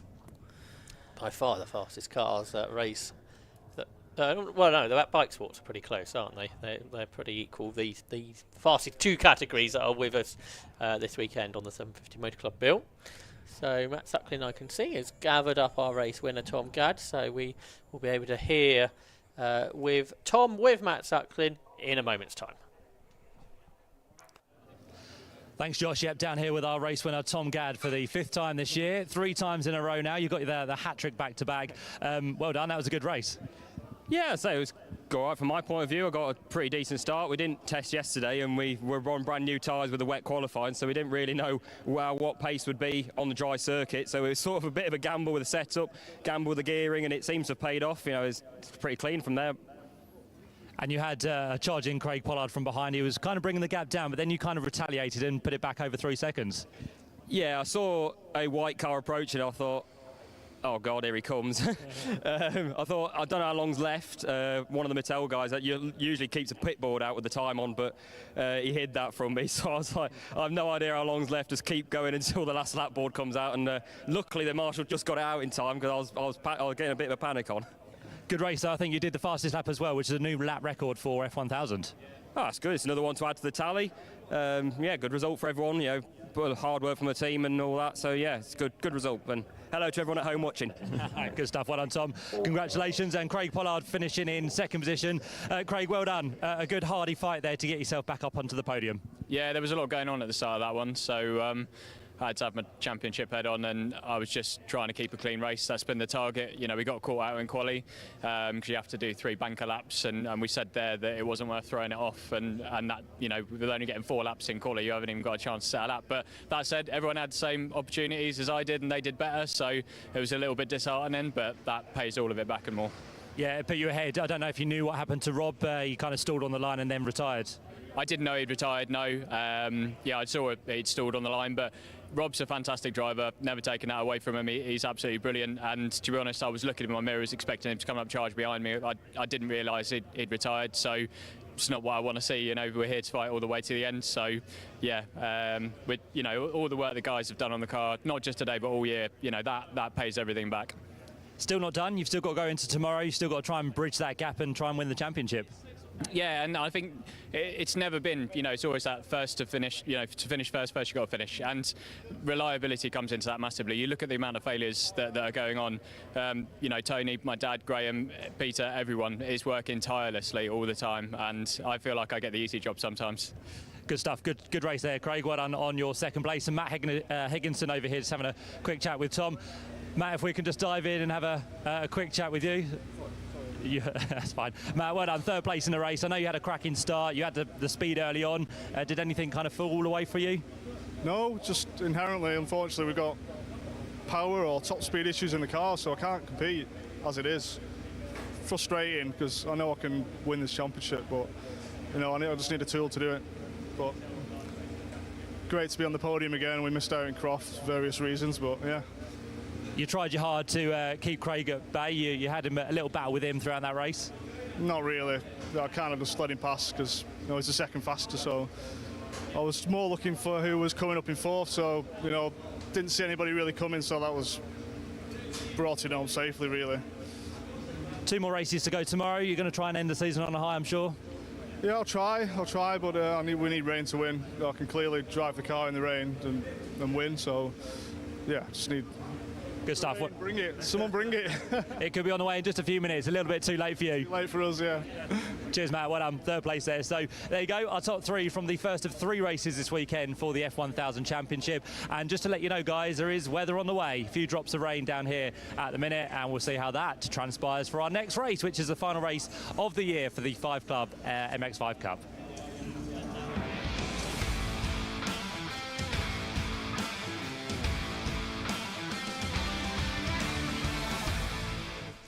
Yes, very shortly we'll have the cars out onto the circuit for the final 5 Club race of the season. Of course, already the championship having been sewn up for Ben Short. I think we've still got second to be decided. This is the reversed grid race, and so it's Jake Micklewright, number 32, that lines up on pole position. Besides him, number 128, Samuel Gormer.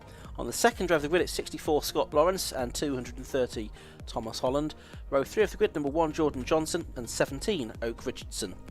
On row 4, it's 220, Owen Mills, and 70, Michael Pearce. Row 5, 16, Shay Pearce, and 71, the race 1 winner and the champion Ben Short. On row 6 of the grid, it's 46, Nico Favreau, and 25, David Williams.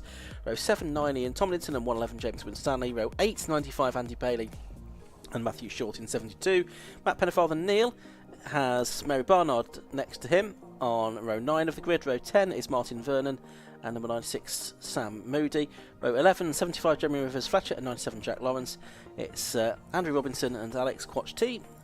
On the 12th row of the grid, 19 and 41. Row 13 is 47, Stephen Craigs, and 23, Martina Ward. 129, Paul Barnard, and 11, Richard Beale on the 14th row. The 15th row, 31, Neil Burrows, and 191, Philip Barrett. Row 16 is 26 Isabel Burrows and 63 Stuart Dowson with 68 Stephen Robinson on his own on row 17 of the grid, and it has got an awful lot darker outside in the last few minutes.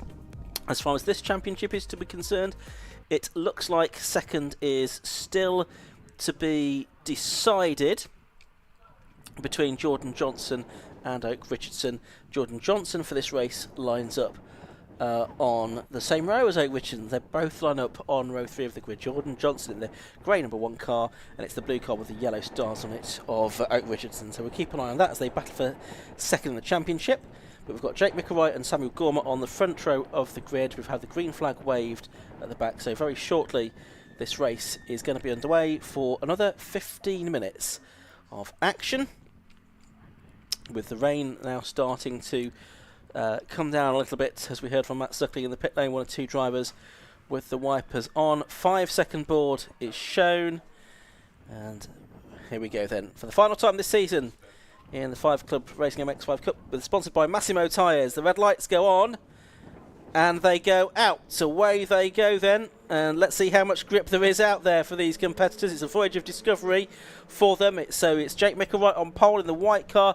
It's Ben Short trying to take out all of the bollards on the way up to Redgate Corner. Only took out one as he tries to make up moves around the outside, but it looked like Oak Richardson might have made a better start than Jordan Johnson in their battle for the positions. But now Oak Richardson, I think, has gone wide on the first corner, and maybe Johnson's got back ahead. Let's have a look where they are. Yes, Johnson is about 6th, and I think Richardson might be about 10th at the moment. Heading down towards the Old Hairpin for the first time, it is still Jake Mickelwright leading. Ben Short's 4th from 10th already, despite having an interesting line up towards Redgate as he tried to find space. Those around him, you can see the rain spots on the lens. It's free abreast for the lead. Tom Holland looks up the inside of Mickelwright. To the outside comes Sam Gormer. Well, Jake Mickelwright's not going to let anybody come past at this rate. It's raining quite heavily at McLean's all of a sudden on the way up towards Coppice, but Jake Mickelwright defending. He'd like to keep in front if he possibly can. There's Johnson. There's loads of cars between him and Richardson as the rain is coming down much heavier than it was about 5 seconds ago, as Tom Holland is going for the lead. So Holland leads on the way down towards the S's. Short is coming with him, as is Jordan Johnson, and Jake Mickelwright's just lost a whole handful of spots, but breaks super late, and he slots into 4th position, but he's very sideways. Yeah, I think I had a little touch from Samuel Gormer behind him as well, possibly, as they made their way through, and he's lost a lot of positions because of that. Meanwhile, there's Oak Richardson in the number 17 car. He really needs to get ahead of Jordan Johnson to stand any chance of getting ahead of him for second place in the championship, but it's BS Motorsport cars leading, and in second place it is Thomas Holland in the lead, from Ben Shaw in second. Third is Jordan Johnson, so that's not gone well for Oak Richardson on the opening lap, although he's clawing back some places now. He's alongside James Winstanley, that is, isn't it, in the 111 car, so he's made up some ground at the start of the race. James Winstanley, the 750 Motor Club's marketing man, but at the end of the first lap it's Holland leading, Ben Short in second, 1500ths between them, then it's Johnson, Pearce, Gormer, Richardson, Michael Pearce, James Winstanley, Scott Lawrence and Andy Bailey. Yeah, so James Winstanley gained 5 places on that opening lap. Andy Bailey also progressing through well. See, Jake Mickelwright's the one that lost out. And I believe because... Oh, big lose. Who's that? Didn't spot who it was, right in the middle of the pack though. Wasn't Winstanley, was it? It was a red car. It could have been, I suppose. Yes, it was the right kind of colour. Look how these two have pulled away. Yeah, I think it is, because he's not there in the background now, is he? It's Holland from Short. Long gap back to Jordan Johnson in third. And then in fourth, I think it is still Shea Pearce, isn't it, in the grey car with the red detailing on it. Owen Mills is there, but he didn't have a transponder working in the first race. It's still not working now, so I don't think he's being scored because of that. He was warned about it, and he didn't fix it. Okay, so still these two out in front, the two teammates. Now is Ben Short going to let his customer, Thomas Holland, do the business here and get the win? It's very frenetic behind, definite end of term atmosphere, with the rain still coming down at this part of the circuit, more so than possibly others. Yes, confirmation that Owen Mills is not being timed in this race, so just kind of ignore the 220 car because it's not really there. It's not going to be in the results of this race, unless of course something happens and then it's somebody else, and it very much feels like he's in the race. Yeah, here comes Shea Pearce. He's challenging Jordan Johnson. Oak Richardson only one place further behind, so it's not beyond the bounds of possibility that Oak Richardson could get back ahead of Jordan Johnson before this race is out.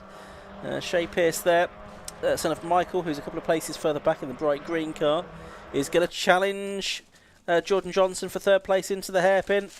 And he's alongside, we're focusing on the two leaders, but it looked like it might have been Shea Pearce that had gone through to third place there. Yes, it is. The darker of the two grey cars. Shea Pearce, number 16, up to third. And now you've got the two protagonists for second in the championship, adjacent to one another. Yeah, that's right. What do we think the gap is between the two of them? After drop scores, I think 4 points in favour of Johnson. Okay, so Johnson can afford to fall behind Richardson. Whoa, that got tight. We survived, still sideways, Sam Gormer, but we survived any contact in all of that. So it's Holland and Short, Pearce and third now, and then but Richardson is going past Johnson. He's up into fourth. Johnson not enjoying the wet conditions so much. Last year's champion, I think he's won a race, has he, Jordan Johnson, which is a bit unusual, I guess. There's people taking liberties with the track, potentially, because there's not much grip and you're probably not gaining anything from being out there. I think that was Owen Mills, so you could get a penalty for a race you don't get scored in. Anyway. How can you have 5 seconds added to your time? Down to the old hairpin. Jordan Johnson might fall into the clutches of other cars here, Ian. Luckily for him, the next car doesn't matter. Yeah, which is interesting. But the one behind that does matter, which is Sam Gorman, the 128 car. Here are the two leaders, though. Thomas Holland, 2:30. Ben Short, number 71. The two leaders. They're lapping in the 2-minute 8s. That's the best lap for Thomas Holland so far. What did they do in the first race? There's an interesting question to ask. It was 2-minute 10, so they were a little bit faster, and possibly the track just has not got as wet yet as it was in the first race. Big moment for Richardson. He's ahead, though, of Johnson now. I was watching the one in the background in the gravel. Okay, well, nevertheless. So, yes, big moment for Richardson. Still ahead of Johnson. And then is the car that is not being scored. But for the lead, it is still 2:30 Thomas Holland in the BS Motorsport car, ahead of the BS Motorsport boss, Ben Short, in second. Was there kind of gravel? Yeah, it looked like there was. So I don't know if there's anyone missing from the timing screen. Possibly Andy Bailey, yes, who didn't come through at the end of the previous lap. The man behind Mint Alloys, the sponsor of this stream. There it is. There's the confirmation that it's up to its axles in the gravel, pretty much. Shea Pearce is catching the top two, is he not? He was 3 seconds behind at the start of the lap. It was 26. Is that Izzy Burrows? Yes. The McLean's, I think that is, on the exit. She's gone for a spin. Yeah, so right onto the infield there, and she's going to get back out into the race, I think. So she rejoins, but obviously right at the back of the field now, somewhat on her own. As the top two leaders are almost nose to tail over the line. Ben Short in the number 71 car chasing after Thomas Holland, 2:30. Did Shea Pearce close on them that time? Yes, he did, by about 1.4 seconds as well. Further back, Jordan Johnson in danger of losing a place here to Samuel Gormer. This could be important for the championship because there is a whole gang of cars queued up behind Jordan Johnson. He really can't afford to make a mistake. Gormer now ahead of the 220 car. And then it's Michael Pearce next up. That 220 car might lose another position here to Michael Pearce before very much longer. But yeah, Jordan Johnson not in a particularly comfortable position here. No, that's right. It's not enjoying this tricky track surface we've got at the moment, it seems. But perhaps getting the hurry up with a load of cars behind him. Johnson has had 6 seconds this year, looking to win the non-Ben Short class in the championship in that battle against Oak Richardson. It's all very busy behind him. It feels like it's pretty foul up at Coppice, doesn't it, with the wind and the rain battering our camera operator. Looks like one of those videos we saw from Florida the other day when the hurricane passed through. It has that kind of feel about it. Perhaps that BBC forecast in the week was right. Maybe it was with 1,000-mile-an-hour winds or whatever it's supposed to have. Anyway, it's the three of them together now. Shea Pearce right with Thomas Holland and Ben Short as they make their way through the right and left of the Fogarty S's and head down to the Melbourne hairpin for lap number 4. There's still 6 minutes and 50 seconds of the race left to go. So we're into the second half of the race as far as the times elements is concerned. It's probably going to be a 7-lap race, isn't it, that we have here for the I suppose it might even be less than that. Interestingly, David Williams in 10th is lapping quicker than the leaders, so he's going through nicely. The sim racer, who's had some good results this season. He's been on the podium a couple of times. Up towards the hairpin they come. 2:64. Scott Lawrence involved in this, and Shea Pearce has caught the leaders He with has. the best lap, a 2:7. So lap time's coming back down again. Worth having a look at that if we can, because it looked like Ben Short was about to line up a move on Thomas Holland as well as they headed into Coppice Corner. We'll see if we can have a look at that. Not Coppice Corner, Redgate Corner. We'll see if we can have a look at that in a moment. It is still Thomas Holland ahead though as they head out of Redgate and down through Hollywood for the 5th time in this race. But Pearce, as you say, doing the best lap of the race, best lap of the day, 2:07.205 on the previous lap. Well outside the lap record set by Ben Short 3.5 years ago. Of course, in dry conditions, he did a 1:54.5.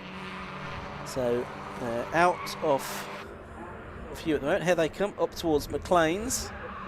These three right together. Oak Richardson still 4th. I think Jordan Johnson's still in 5th, which is important for him as far as second in the championship is concerned. Through the right-hander now. Ben Short 15 times a winner this season. Thomas Holland's only done occasional races, but has had now I think 3 podiums in the races that he has done this season, including the result earlier on the day. He wasn't on the podium earlier on today, was he? Correct myself. So he's only had the 2 podiums so far this season. Shea Pearce is the star of the day, isn't he? Because we've never seen him really at the front of the field until earlier, where he got his first podium in the 5 Club Championship, and now he's the fastest man in these conditions. He's caught the top 2, but not made an impression on them as such on this lap. Ben Short equally hasn't sort of hurried him up to get past Tom Holland, has he? He stayed there in second for now. Indeed, climbing up the hill with 4.5 minutes to go, so it's going to be touch and go, isn't it? Whether they get 2 or 3 more laps, possibly only 2 as they come up and across the line this time. There was 3/4 of a second covering the first 3 on the previous lap. It's just gone out by a 10th. The lap time has just got 5 seconds quicker on that lap. We went from a 7 to a 2, and Jordan Johnson set the quickest. Well, I was just thinking, some parts of the circuit it's actually looking relatively dry. And it's only up at the top of the circuit where it really looks truly horrible, isn't it? So I think that's more wind now than anything. Yeah, so maybe the circuit really is drying quite quickly now. The sun has sort of emerged again, so fantastic. And John Johnson's now done the best lap of the race at 2:02.232. He's still there in 5th position, but he took 1.4 seconds out of Oak Richardson on that lap to get it down to less than a second. Here they are. Yeah, so these better conditions have urged on Jordan Johnson. What was the record time? 1:54.5. It's a little way away from that, but much better than just the previous lap from just 2 minutes earlier. Top 3 absolute together to change for the lead. Ben Short goes through ahead of Tom Holland, who now has got Shea Pearce keen to get past. They head up the hill into the right-hander at Coppice. Yeah, I think it's just wind up there now, isn't it, rather than anything. Oh, it's getting a bit touchy-feely behind. So David Williams, who's progressing well. He's up to 7th, and he's going for 6th on Sam Gormer. But the top 3 still together. They come down towards the S's. Shea Pearce looking to the inside. That's not on for now, but Ben Short not getting away at this point. Yeah, so through the Fogarty S's they go. Short, Holland and Shea Pearce. John Johnson then with the fastest lap, that 2:02.232. Holland's going for the inside here. He's alongside Short. Probably best not to hit the boss. No. And he avoided doing that. Yeah, there is a slower car up ahead as well, which they may well lap. Oh, Pearce darts to the inside of Holland, who blocks him. And Pearce just bumped into the back of him. That was sort of a British GT block, wasn't it? Somebody looked you up the inside. Let's see what lap times they do here. 2 minute dead now. 2 minute 0:0360 for Ben Short. As they go past that slow car, it's going to be side by side for a second. Now Oak Richardson, then Jordan Johnson, they take their turns to do the best laps of the race. So another 2 seconds found that lap. The track is improving in conditions very quickly indeed. Probably the drivers for the next race ought to be watching this. And he's done it round the outside. Shea Pearce goes 2nd. Of course, is it Bike Sports next, which have a tyre choice as well, so even more important. So that new aimshop.com fastest lap with Jordan Johnson. He's still behind Oak Richardson though, but they'll be scoring equal points, so that's all good for 2nd in the championship for Johnson. But it's all about really this race win, and can Shea Pearce get there?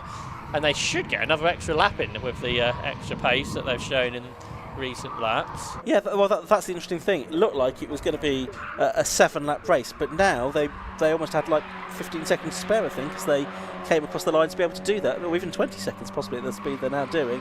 So probably going to be an 8-lap race. And can Shea Pearce beat Ben Short? Because he's not let him get away, despite having to get past Tom Holland. As windy coppice they go through. And head down towards the S's. Pearce now having to defend for second, though, because Holland is fighting back. Holland hadn't had the pace on the previous laps, but all of a sudden he's found it, and he's back into second. Round the outside into the S's, hops up over the curbs.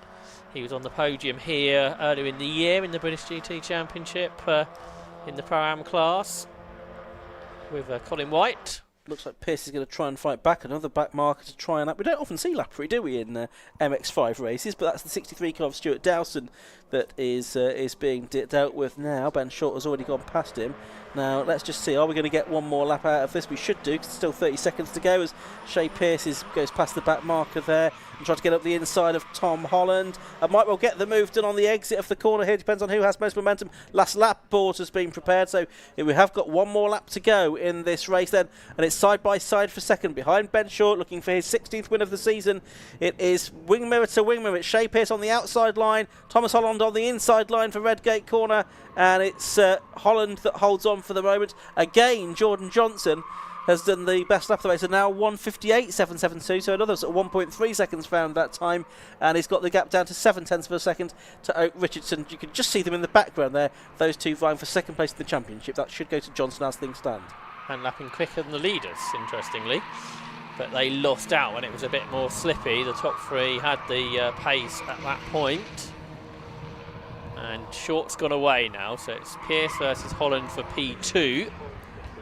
And then the cars behind for P2 in the championship. Through the right-hander there at McLean. There's going to be another car to lap. So that'll be a third one in 3 laps. Richardson still ahead of Johnson, who looks to the inside. He might come through here into Coppice Corner. And he's done it. Well, maybe. They're side by side as they go through the corner. And in the background, there is a battle. In the foreground, there is a battle because Shea Pearce is running round the outside of Tom Holland, who breaks late. He knows if you're on the inside here, you have the line. So Shea Pearce has to give way. Couldn't get the exit, though, potentially.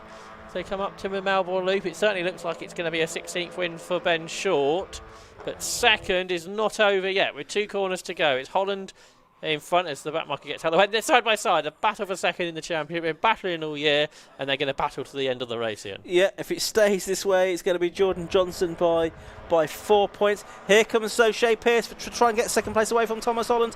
It's Holland on the inside line. Pearce is going to try and get the cut back on the exit of the corner, carries more speed out of it, but finds his way blocked. Ben Short is going to come up to the line and take the checker flag. 16 wins this year for him in the Massimo Tyres 5 Club MX5 Cup. Second place goes to Thomas Holland. Third place goes to Shea Pearce. Fourth place goes to Oak Richardson. Fifth place, but second in the championship, goes to Jordan Johnson. He gets the fastest lap of the race as well. Michael Pearce pulling into the pits right at the end of the race. So 6th goes to David Williams, 7th to Matt Neal, 8th to Ian Tomlinson, 9th to Samuel Gordon, and it's the pole position driver, Jake Micklewright, that completes the top 10. Yeah, it's all quite exciting. Just watching the weather was rather interesting, wasn't it? As it changed almost as much as it could change in a day within a 15-minute race. As it got wetter, then got drier again. And we had a span of over 10 seconds in lap times just in a 15-minute race, which is quite extraordinary, really. The rest of the field coming through. And most people, I think, going to take the checkered flag. See, James Winstanley on that lap quicker than Ben Short. But it all went a bit wrong when he got sideways at Redgate. It did, and he finished, 15th in the end. But yes, a 1:59.935. His best lap was quicker than Tom Holland, was quicker than Shea Pearce. What could have been? Absolutely, and of course we're talking about the Cadwell Park driver of the meeting as well here, aren't we? So anything was possible, really. End of the 5 Club MX5 Cup season. It's been a great year of racing. It's been dominated by Ben Short. He's had 16 wins. Only Richardson and Matt Hallam, Silverstone, took wins apart from him. But it's been a very enjoyable season. Ben Short then winning round number 18 of the championship. He's 16th of the season in car number 71. 8 laps he completed, and he was 1.097 seconds ahead of number 230, his teammate Thomas Holland, in second place. Third place went the way of number 16, Shea Pearce, ahead of number 17, Oak Richardson, who was fourth. Fifth went to number 1, Jordan Johnson, with that second in the championship. Sixth, number 25, David Williams. Seventh to number 21, Matt Pennefather-Neal. Eighth to number 9, Ian Tomlinson. Ninth to 128, Samuel Gormer. And 32, Jake Micklewright completed the top 10, ahead of Stephen Craggs, Michael Pearce, although he finished in the pit lane, so we'll see if he's classified there in the official results, Scott Lawrence and Martin Vernon. 15th it was James Winstanley. Mary Barnard 16th, ahead of Matthew Short, Ben's father, Sam Moody, Nico Favreau and Stephen Robinson rounding out the top 20. And a few, one or two non-finishers as well, as we'll see on the next page. We lost Andy Bailey early on, and we did have a couple of drivers that were lapped, Isabel Burrows, Stuart Dowson and Philip Barris as well. More MX5 Cup racing next season, no doubt. We'll look forward to that. Still 2 more races to come this afternoon, as we've now got predominantly blue skies over Donington Park once again. So we'll hopefully see bike sports cars on slick tyres for this one, for their 25-minute race. It is a race that includes a pit stop as well, so we have that to build into the equation. We did see tyre changes in bike sports at Brands Hatch, I think it was, as we went from wet to dry conditions there.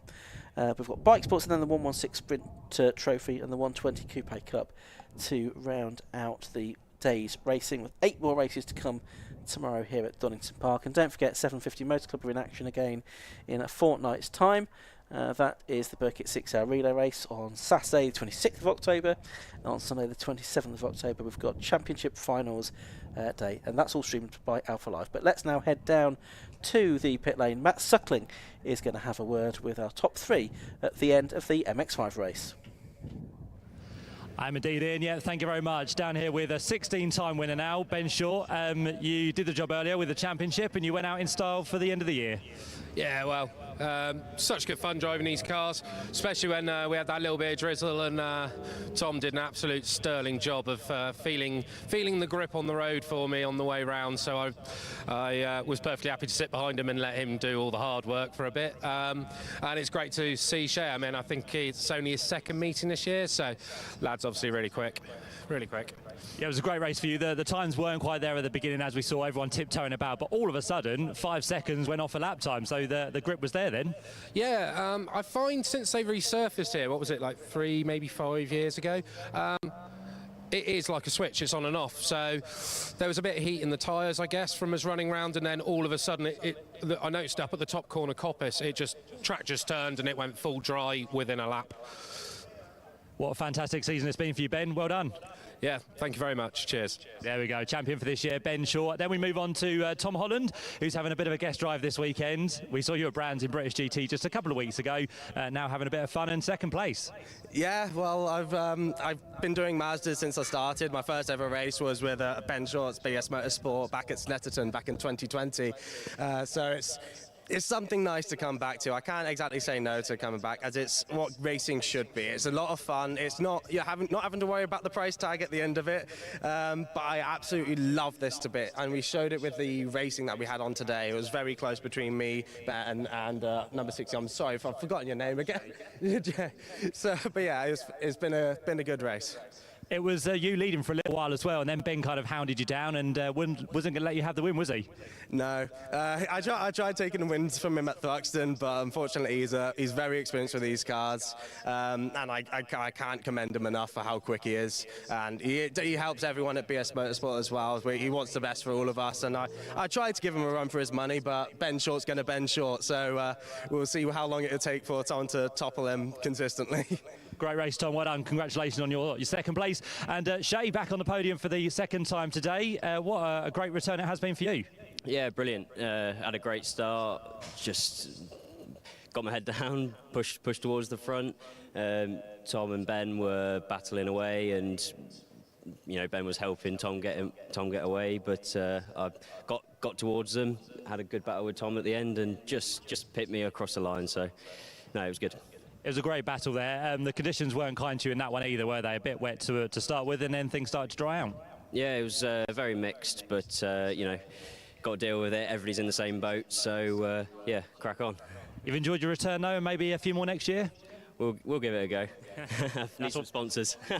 That's what we'd like to hear. Shay, well done. Congratulations to you as well for third place. So there you go. That is the 5 Club MX5 Cup done for 2024. Still spots the rain in the air, so who knows what's going to happen for the next race, which is the penultimate one of the day for the Radical Bike Sports Championship.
And spots of rain on the camera lens as well down there at the old hairpin as we look ahead to the Radical Bike Sports Championship race. Now, teams will have seen the conditions drying out in that last race, probably put slicks on the cars, and now they might be regretting that decision. We will see. Let's have a look at the grid first of all. It's number 89, Shane Stoney on pole position, and besides him, number 19, Jamie Keyville. Second row, number 1, Leon Morel, and number 77, Charles Hall. Row 3 is 11, Philip Brown, and 55, Daniel Headlam. Row 4 of the grid, number 2, Ross Bors, and 161, Paul Seward. Row 5 is number 12, Andrew Fido, and number 17, which is Miles Drew. Row 6 is the number 59 car for Tom Cockville, 68, Alicia Barrett next to him. Row 7 is number 5, Doug Carter, and 94, John Wolfett in the Spire. Row 8, 15, which is Dean Hudson, and 27, Calvin O'Connor. Row 9 is 84, Matthew Price, and 22, Andy Boyce. Row 10, 24, Ian Charles, and 166, Vikram Sidera. And row 11, 93, Stephen Larkham, and 30, Mark Grayson. So 22 cars we should have. In the first race, it was a win for Jamie Keyville, his first of the season, from Charles Hall in second place. In the end, Leon Morel was classified as the Class B winner after a 1-second penalty was applied to Daniel Headlam for gaining an advantage in an incident. So Leon Morel classified third overall in the Class B winner ahead of Dan Headlam in fourth. And second in Class B, then Philip Brown was fifth, and Alicia Barrett was sixth. A great result for her on her bike sports debut. And that's the best result of any Formula Woman competitor, because we had, if I get the right piece of paper, we had Laura Farrow got a 7th earlier in the year, Alana Carter got an 8th on her debut, Alicia Barrett was 6th. That's an excellent result for her then. As far as the championship's concerned, Class A is still to be decided. Class B is, and the overall championship is already gone. That's Leon Morel who sorted that out at Brands Hatch. But Class A now, by my reckoning, we have Andy Fido on 73 points. We have on 71 points Jamie Keyville, and 67 points Stephen Larkham. And mathematically, any of those three can still win the championship. Shane Stoney with another retirement. He's had a wretched season for reliability. He's dropped out of contention, and Doug Carter also now out of contention as well. He had an off into the gravel in the race that we had this morning. So it's going to be those three with disputing Class A. And where are they on the grid? Let's have a look. Keyville 2nd, Fido 9th, and Larkham 21st. Okay, so that's interesting. It suggests that Keyville could be a favourite, but of course they've got Class B cars sort of in between them all, and points are scored within the individual classes. Class A for the tuned cars, Class B for the production motorcycle engine cars. I'm just wondering if we haven't got cars because of tyre decisions going on, or if there's a recovery from the previous race, not sure. But Dakota could have a pit stops, which may include tyre changes in this race. Exactly, because we did at Brands Hatch, didn't we? Yeah. We had tyre changes. And some teams have more people than others, I Yes. think that's fair to say. And I think Keyville's a fairly family-run operation, isn't it? But he will have a longer pit stop because of winning the earlier race, I think. Yes, that's right. I'm just reminding myself of the 10.86 penalty. I think it's 10.8 and 6 seconds that are. I think it's top 5 from the previous race. Yeah. So Keeve will have the most, obviously. Yeah, so he's going to have 10. It'll be 8 for the driver that was in second place, being Hall, Charles Hall, 6 for Leon Morrell, 4 for Daniel Headlam, and 2 for Philip Brown. So that's going to be added on to the mandatory 30 seconds that they have to be stationary, and the pit window, I think that opens after 10 minutes. 5 minutes. 5 to 20. Basically. Yeah, 5 to 20 minutes into the race. That's right. And because of the weather issue, you're starting on slicks. You're probably going to try and hang it out just in case you feel like you need to change tyres at some point. I'm going to get the radar off my phone. this seems like an appropriate thing to do. But it's so windy, it's going to come through at speed like we saw in that previous race. Now, there are marshals leaving the grid. But I think the start line marshals with their clipboards are still there, and they're the important ones. That's right, yes. I'd have thought slicks is the way to go at the moment, and you can't really gamble it if you're a front runner here. But I would imagine the Clerk of the Court would like to get this race going pretty soon. Yes, because there is still one more to go. There's a sort of few lines of showers coming down. There's another lot going to arrive about 6 o'clock. Sounds like in the background I can hear bike sports cars now being brought to the grid. So I think there is a chance that there could be more rain. Possibly not until after this race is over, I reckon. Shane Stoney's here, so see how he gets on in this race, because I think the car was cutting in and out, just like it was at Brands Hatch, wasn't it? Even though we won a race there with the car cutting in and out, but perhaps a bigger problem here at Donington Park. Yeah, he was able to sort of drive around there at Brands because it was wet in one race, wasn't it? And then the thing was it the second race? Was it the first? Yeah, second race was dry, wasn't it? I think. But he still got an okay result, but not as good as. Pedro Oliveira won there, I think. Was he? Yes, that's right. Yeah, he's on here, which is a shame. No. But here they come. So yeah, this is. You'd think if you're on wet here, you're going to drop away at the start, so that might be quite obvious. Who's made that choice from Matt Suckling to be on the ground, unless he needs to warm up, which is possible. Because it's not a very warm day. What did you have the temperature on your page? I was only looking at the rain, Josh. I'll get the temperature up as well. It is suggesting that right now, around here, it is 11 degrees. So it take a little while for slick tyres to get up to full operating temperature. So we shall see how this goes. Obviously, the earlier race was heavily impacted by safety cars, wasn't it? But we had some good racing when that wasn't happening. But behind Stoney, it's all very close, really, in qualifying time. Stoney is super fast. He is. There's no doubt about that. The thing that's actually really cost, what might have cost him the championship, is he won at Silverstone, but were excluded for passing behind the under yellow flags. So that otherwise he could have been right in there. Matt Suckling says the rain's coming in sideways again.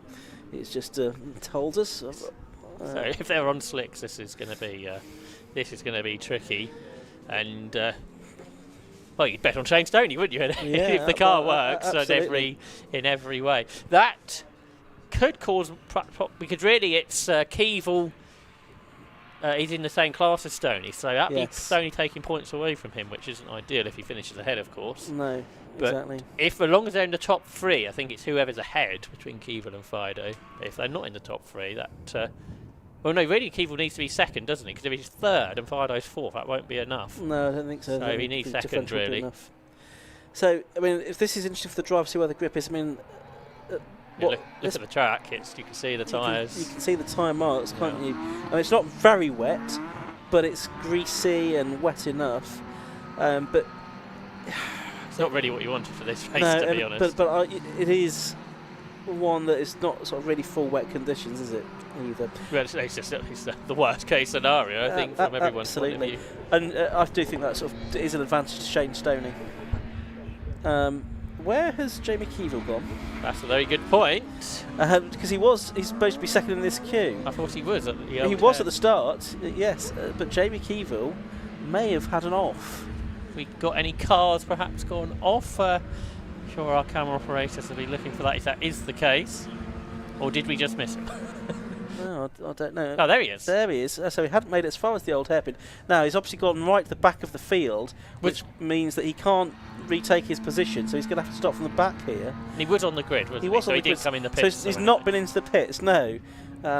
Which is what you might have thought would happen. How much drama can you get in a day? It has been one of those days, hasn't it? Championship deciders at Donington Park.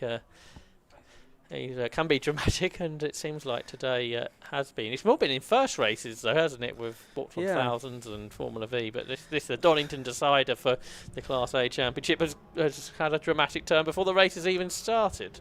Yeah, he's going to catch the back of the field, isn't he? But that's all he can do. And hopefully he knows that, because some drivers seem to forget sometimes. Yeah, so he's just going to have to line up alongside or behind Mark Grayson, I think. And he should have the pace to come through, so don't do anything silly here and start overtaking people. Yeah, so it's going to be Shane Stoney on his own on the front of the grid in the Radical PR6. The number 89 car for the driver from York. Been some 6 quick drivers from York over the years in Radical PR6s and Radical Gemma. You think of Joe Stables, his dad Richard, who was also a champion. Spots of rain, sunshine, it's all the weather all at once here at Donington Park. Red lights are on the gantry for a 25-minute race. The final ever Bike Sports Championship race is about to get underway. Red lights still on, and out they go. And it's a good start by Charles Hall from the second row of the grid. Of course, he's got that gap in front of him where Jamie Keeville wasn't. Keeville is still there at the back, by the way. He's alongside Shane Stoney into the first corner. It's Morel in third place. I think Charles Hall would quite like to go out with a win here for the ADR, one of the non-Radical cars, and he's done it. He's got ahead of Shane Stoney on the first lap of the race. So it's Hall leading, Stoney second, Morel third. And then in fourth place, was that Headlam in fourth position? I think it was, as they make their way out of the old hairpin for the first time. That's right, there's only spots of rain. There's a lot more rain at McLean's. This is where it came earlier as well, wasn't it, in the Mazdas? So let's see how everyone deals with this. There's Alicia Barros in 68, but Charles Hall, we probably shouldn't have ruled him out in mixed conditions, should we? Because he's very quick driver. And not much really puts him off, does it, Charles? So Shane Stoney's weaving about. He's got no temperature in those slick tyres. He's not the only one, but certainly the most aggressive weaves was from Shane Stoney. So it's Hall in front. I think the splitter looks like it's in a better place this time. Perhaps they've raised the height of the front of the car up. Perhaps another trip to B&Q was required. Down towards the hairpin they go for the first time. It's Hall leading, Stoney second, Morel third. It was a spin at Redgate for Keeville on the green flag lap. Thanks to Matt for letting us know that. And Keeville will see where he has got to by the end of the first lap, which is any moment now. Oh, and that's Leon Morel, the champion's off the road. He's on to the old part of the circuit, the national part of the circuit, rejoins just in front of Philip Brown. So it's Headlam now up to third, Morel fourth, Brown fifth, Rossboard sixth, seventh is the number 161 car of Paul Stewart, isn't it? It's not the greatest extra one that's been put on that car. No, exactly.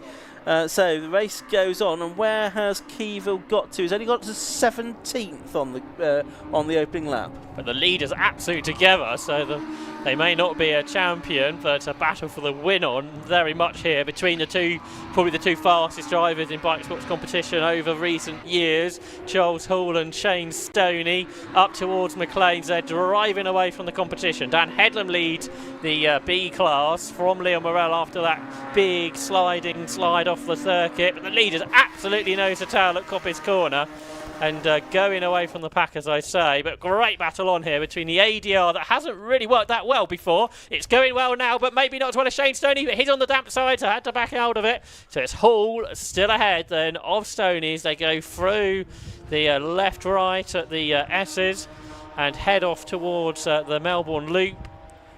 Charles Hall, who raced as high as Indy Lights, up against Shane Stoney, the former 750 Motor Club Sax Max champion. Yeah, he's raced in minis and radicals. And won. And won as well. Yeah, exactly. Very, very quick competitor. and he's just behind Hall here. So two really quick, really proper drivers here, and they've pulled a long way clear, haven't they, of the third place car, which should be and still is, I think, Daniel Headlam in third place, who leads Class B. Ross Board is third in Class A, Fido is fourth in Class A, and Jamie Keevan is still the last Class A car out there. I think he's seventh in class. At the start of the lap at least. Yeah. So, safety car. Why have we got a safety car? We've not seen anything that should have caused that, but maybe a car off around the circuit, which we'll pick up in a minute. Shane Stoney has certainly seen the yellow flags and the lighting panels and has backed off. Keeville has made up another place. There we go. And that is the Mark Grayson car, isn't it? So he must have spun the old hairpin on the previous lap. So Mark Grayson was towards the back of the field anyway. He's had a spin down at the old hairpin. Now we've only got 1 minute before the pit window opens. Oh, what's gone on there? I'm just thinking about the pit window's going to be carnage, isn't it? Yes, exactly. So that will probably, by the time they get to the end of this lap, I would think they'll be able to go into the... Will the cars further back? Charles Hall might want to slow down here and not steam off, because the others could get the chance to come in first here, be held up behind the safety car, and that would all go very wrong for him. Yes. Of course, it's 30 seconds stationary, plus any penalty from the earlier race, so at most 40 seconds. That you have to be stationary. Good luck to everyone timing this if they all come in. And yeah, I don't think tyres are going to be a consideration now, are they? Well, there might be rain later, but I think you're going to basically got a free pit stop. It opens in 15 seconds. I don't think the leaders are going to be there. Do they have to pass a pit open board first? I don't think so. No, I don't think so, providing we are past the 20-minute mark when they enter the pit lane, which the first 5 cars have not done, and now it's 20 minutes to go. So possibly the next group of cars could head into the pits, were they so inclined. So I don't think there's any... There's the pit window open message. I don't think there's any pit-to-car radios here, is there? So you'd need to sort of know where you are. And it's Doug Carter, a former champion, of course, coming in, or former class champion. So using all... Well, he's years of experience, but never had to do this before, really, before this year, have you, in this? But that's... and he's doing a tyre change. Was he on wets? And that's the real reason he's come in. Because they can turn this into a scheduled pit stop. Yeah, slick tyres ready to go on then. The RJ Motorsport team hard at work. 84 in as well. So that is Price. Yeah, wet tyres have certainly come off there. What's he saying? Oh, I want new tyres. Well, I'm not quite sure. No, he's got some kind of vibration. I think it's probably what he's trying to convey there. Anyway, that's what I reckon. Josh Smith wondering what's going on. Yeah, get him in there. Do something with him. We'll try and work it out. But he's in the pit lane. Right, safety car's picked them up. Of course, Doug Carter does need to come out before the safety car queue, ideally. Which ought to be able to happen. It's a sort of 3-minute plus. Well, really, he needs to catch up to about 45 seconds behind if he's going to get to the front. Yeah, there's the Mark Grayson car, which has been taken off the circuit this time, so it's not been able to rejoin, and some cars have earlier on in the day. Camera ops don't normally have to turn around completely, do they? Yeah. Otherwise, something's gone very wrong, usually. Like owls are camera ops that can turn their heads through 360 degrees or something. So the 84 car, Mark Price, is still in there. But no one knows what's Matthew going on. Price, I should say, the driver from Hales Owen in the invitation class. I think some of the other teams might want that car moved if it needs to be fixed, because of course potentially everyone are coming. Doug Carter's got no rear tyres on, has he? Or the rear end is, or the rear end? It's still in the air, so there's something not quite gone right here in this pistol. It's not been quite smooth. Yeah, because they've still not got the wet tyre off there, have they? I don't think he's going to be getting the lead, is he? No. So a bit more work to be done here. If it starts raining at this point, it would get very comical, wouldn't it? Yeah. So slicks on, and safety cars coming in this lap as well. The safety car lights are out. Now, are we still going to have a dive of teams into the pit lane here, even though the race is going to continue? There's 17.5 minutes of the race left to go, and it's steady almost into the back of Charles Hall. Safety car pulls in, Leon Morell pulls in, and so too does Ross Board and quite a few others further back. But it's still Charles Hall leading, Shane Stoney second, Daniel Headlam third, as they head into Redgate Corner for the 5th time in this race on now what is quite a nice sunny evening at Donington. That's right. I wonder if some of the further back in the queue may have not really known the safety car was coming in as well. So that's why we saw so many further back. Pitt, Board, Drew, Barrett, Childs all in. But it's nose to tail for the lead into the old hairpin. The ADR then leading the PR6 Radical, the central seat Radical, from a decade and a half ago now, but it's still a super quick machine. And Headlam and Brown are up next, and then about over fifth between Paul Seward and Tom Cockrell, who was a class winner at Brands Hatch after Liam Morrell was penalised. But for the lead, a great battle then continuing. You don't really want them to pit, do you? Because having this battle, which was now side by side, Shane Stoney around the outside, breaks later and takes the lead. He does indeed. Great move that by Shane Stoney, number 89 in that Radical PR6. He gets ahead of the big ADR of Charles Hall. Down towards the right hand they go, turning their way through the Melbourne hairpin, climbing now back up the hill towards Gollards. It's Daniel Headlam there in third. Watching there the 68 car that's in the pit lane. It's Alicia Barrett, and it feels like this is a long pit stop, to be honest. Yep, it does. She's back out into the race now though. 1:30.8 for Shane Stoney, the fastest lap of the race. Well, we got into 28s, I think, in F1000, didn't we? Yes. The bike sport record is a 28, but yeah, Alicia Barrett's gone down a lap, so that was a long stop for whatever reason. Yeah. Andrew Fido is in. James Keevill's up to 7th. As Hall there was threatening Stoney again, I think, as they headed into Is that a back the old marker? no, it may have been a back marker actually. Yes, it was. I think involved, but Hall now a fair few car lengths behind. He's there in second. There's Headlam in third, but still leading Class B, of course. Philip Brown on that lap, well, of course, by about 700ths of a second or something. Did close the gap a little bit. Both Larkham and Fido in together, two Class A championship contenders. Keevil still out there. Yes, of course he's still trying to sort of claw back track position, isn't he? And so actually third might be as best as you can get in Class A with Stoney and Hall at the front. yeah, I would think it probably is, unless something happens to either of them. Yeah, that's not out of the question. They've both had bad luck this year. Shane Stoney had a lot of mechanicals. Charles Hall's had even more, hasn't he?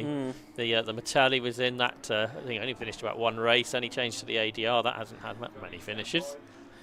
No, as up the hill they go towards the hairpin, as we've got a car out of the race there. Matthew Price, I think, the one we saw in, did go back out, but it's come in again. Yeah, 84. Shane Stoney's done another best lap of the race, a 1:30.2 now, and is 2.5 seconds or so, 2.8 seconds clear now of Charles Hall. Keeville has moved up to 5th as other drivers have pitted, but he's stayed out there. He's in the 34, so it's not on the pace of the top two, but not slow. So still about a third of the field yet to make their pit stops. So Fido was 1.3 seconds ahead of Larkham when they come in. We'll wait to see to the end of the lap who came out first, but I think it was Fido, so he remains ahead. And of course Larkham really needs to outscore him by quite a long way if he's going to be the champion. 2.8 seconds of gap between Stoney and Hall. Dan Headlam leading Class B by 1.2 seconds from Phil Brown. Leon Morrell, I think, the lead in pit stopper. And he goes across the line. He's in the 1:33, so he's not quicker than these two at the moment. And of course, that is the Class B battle in this race. Is that Hall slowing? Looks like it might be. It is, and Headlam therefore goes through to second place, and Brown will get through to third as well, but it looks like Charles Hall's going to be a retirement from this race. So importantly for Keevil, that means second could be on the cards, and that is would be enough to overhaul Fido, where third versus fourth wouldn't have been enough. No, well, but yeah, Hall heading into the pit lane now, which he'd need to do anyway soon enough for mandatory stop, but he's out of the race. Stoney's in two, so Dan Headlam is leading Yes. the race and being caught by Phil Brown. There's one of the SR1s come out the pits, that's Andy Boyce, novice driver. Yeah, as an invitation this weekend, obviously the SR1s will be a much bigger part of the Radical Club Challenge as this will be for next season. Scott Mittell there, we can see, having a word with Charles Hall down there in the pit lane, but the eyes tell me that all is not well with that car and may not be able to get back out. They're still looking like they're doing what they can to get the car back out, but looking at something on the dash, aren't they, I think? Trying to figure out what's going on. And Fido is ahead of Larkham by 3 or 4 seconds in Class A. Keevil is in this time, so and there is that Keevil leaving. Yeah. And where is Fido on the track? I don't think he's come across the line yet. So during that pit stop period, I wonder if Keevil has moved ahead. Fido's crossing the line now, so it's going to be pretty close. We'll see them at the end. Oh, there is Keevil. I think Fido will be ahead then, won't he? And Charles Hall is coming out just behind. He is. So there's still a real battle on here. And there's Larkham. So Keevil is ahead of Larkham, but behind Fido, and he needs to get ahead of Fido to win the class championship. Yeah, so you've got quite a few of the class cars sort of together now on the circuit, haven't you, as well? For Charles Hall, I suspect it's just a bit of an experiment, really, this, to see if he can continue in the race. John Elsey will be able to get some sunset pictures in all of this. He will. There'll be some spectacular shots from John Elsey. Look out for them on the 750 Motor Club social media channels in the coming days. Headlam leads Brown by 1.1 seconds. They're in the 31s now. Morell is only in the 32s. So that's all for the Class B win.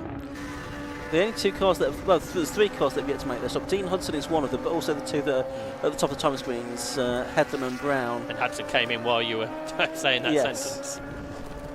So Shane Stoney presumably is the pit stopping leader. We'll check that. Yeah, he comes across the line now, so he leads the race in reality. But for second, and then the Class B win, that is Headlam v Brown v Morell. There's a couple more cars in the pit lane, including the Hudson car and Paul Seward as well. So all to play for here. And what's happening in the Class A Championship battle? Well, they will cross the line with Fido ahead by about a second. Here they come. So 12 Fido being chased in the background by 19, the championship rival James Keevil. So we're 2 cars in between. This is a real interesting battle with less than 10 minutes of the season to go, and Keevil's out wide up the curb. Yeah, he is. What happened on that last lap in terms of times? Fido, 135, Keevil was an outlap. And Keevil was an outlap, so can't really compare. What's Keevil doing earlier on the race? 134. About a second and a half quicker than Fido. So he should be able to catch. He's doing a lot of wide lines, which... yes, be careful with that, Jamie. Don't want to be incurring any track limits infringements. He's going to go past the number 17 car of Miles Drew. This is for 9th position. We're going to try to.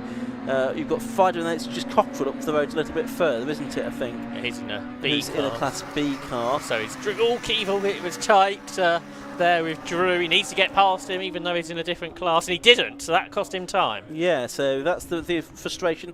And he's actually lost quite a bit of time there, it seems, as a result of that. Meanwhile, Fido almost got his nose chopped off by Thomas Cockrell there. Shane Stoney's done a best lap of the race of 128.832, and now the Class B car, Miles Drew, is alongside Andrew Fido. So, and now Keeville's trying to go around the outside of both of them at the Melbourne hairpin. So this is proving to be a very interesting scrap. It's for about, what is it, 7th, 8th, 9th, 10th, 11th positions, I think, these cars. Oh, Fido, massive dive up the inside Ian, and he got there, so that was an important move. And that's put 2 cars between himself and Keevil. By the way, that Stoney time was 1/10 outside the lap record of Scott Mattel. Yeah, that could go before the end of the race. Keevil's got 1, he might get 2 by Redgate, he does. So Fido, who is now 5th in the race, is just in front of him, and if he gets past, that is the championship battle. Yeah, so let's see, it's Fido then in 5th, it's Keevil now in 6th position. He made up those 2 places on the way into Redgate Corner, and those are 2nd and 3rd respectively in Class A. I think Charles Hall has probably dropped out now, has he? Yeah, he's back in the pits. Back in the pit lane, so he's no longer a factor here. We obviously made that stop, and to do it he slowed before he made the mandatory pit stop. As now Keevil looking up the inside of Fido. Crucially, he gets into the position to 2nd place within Class A, up at Coppice Corner, and now he's ahead of Fido. And we've got 7.25 minutes of the race to go. And Shane Stoney's done the record, 1:28.653, so a new Bike Sports lap record for Shane Stoney. Don't know if the Bike Sports lap records will continue on into the new Radical Club Challenge, or that is a lap record that will remain forever in Bike Sports form. In the PR6 for Shane Stoney. Headlam came in. Phil Brown is 8 seconds ahead of Liam Morrell. We'll see where Headlam ends up on the following lap. There's Stoney. How quick is he going? Absolutely flying along. His lap is 3 seconds faster than anybody else has done in this race. He was sliding the car there, we saw through McLean's corner. He's absolutely on a charge. He's about to lap the battle for 13th. Ross Board, who went well in the wet but kept falling off, and Ian Charles, who are battling away there. So do you get it that Keevil and Fine will be level on points if it stays this way, with Keevil getting the Class A Championship because he's had that win earlier on today? And he's had quite a few class wins where none for Fido. Yeah, exactly. So that's right. So Shane Stoney now, we're watching him with 6 minutes of the race to go. He's half a minute at the moment behind Daniel Headlam, who has still yet to make his stop. I think he came in on the previous lap, so we'll see what's happening in Class B at the end of this lap.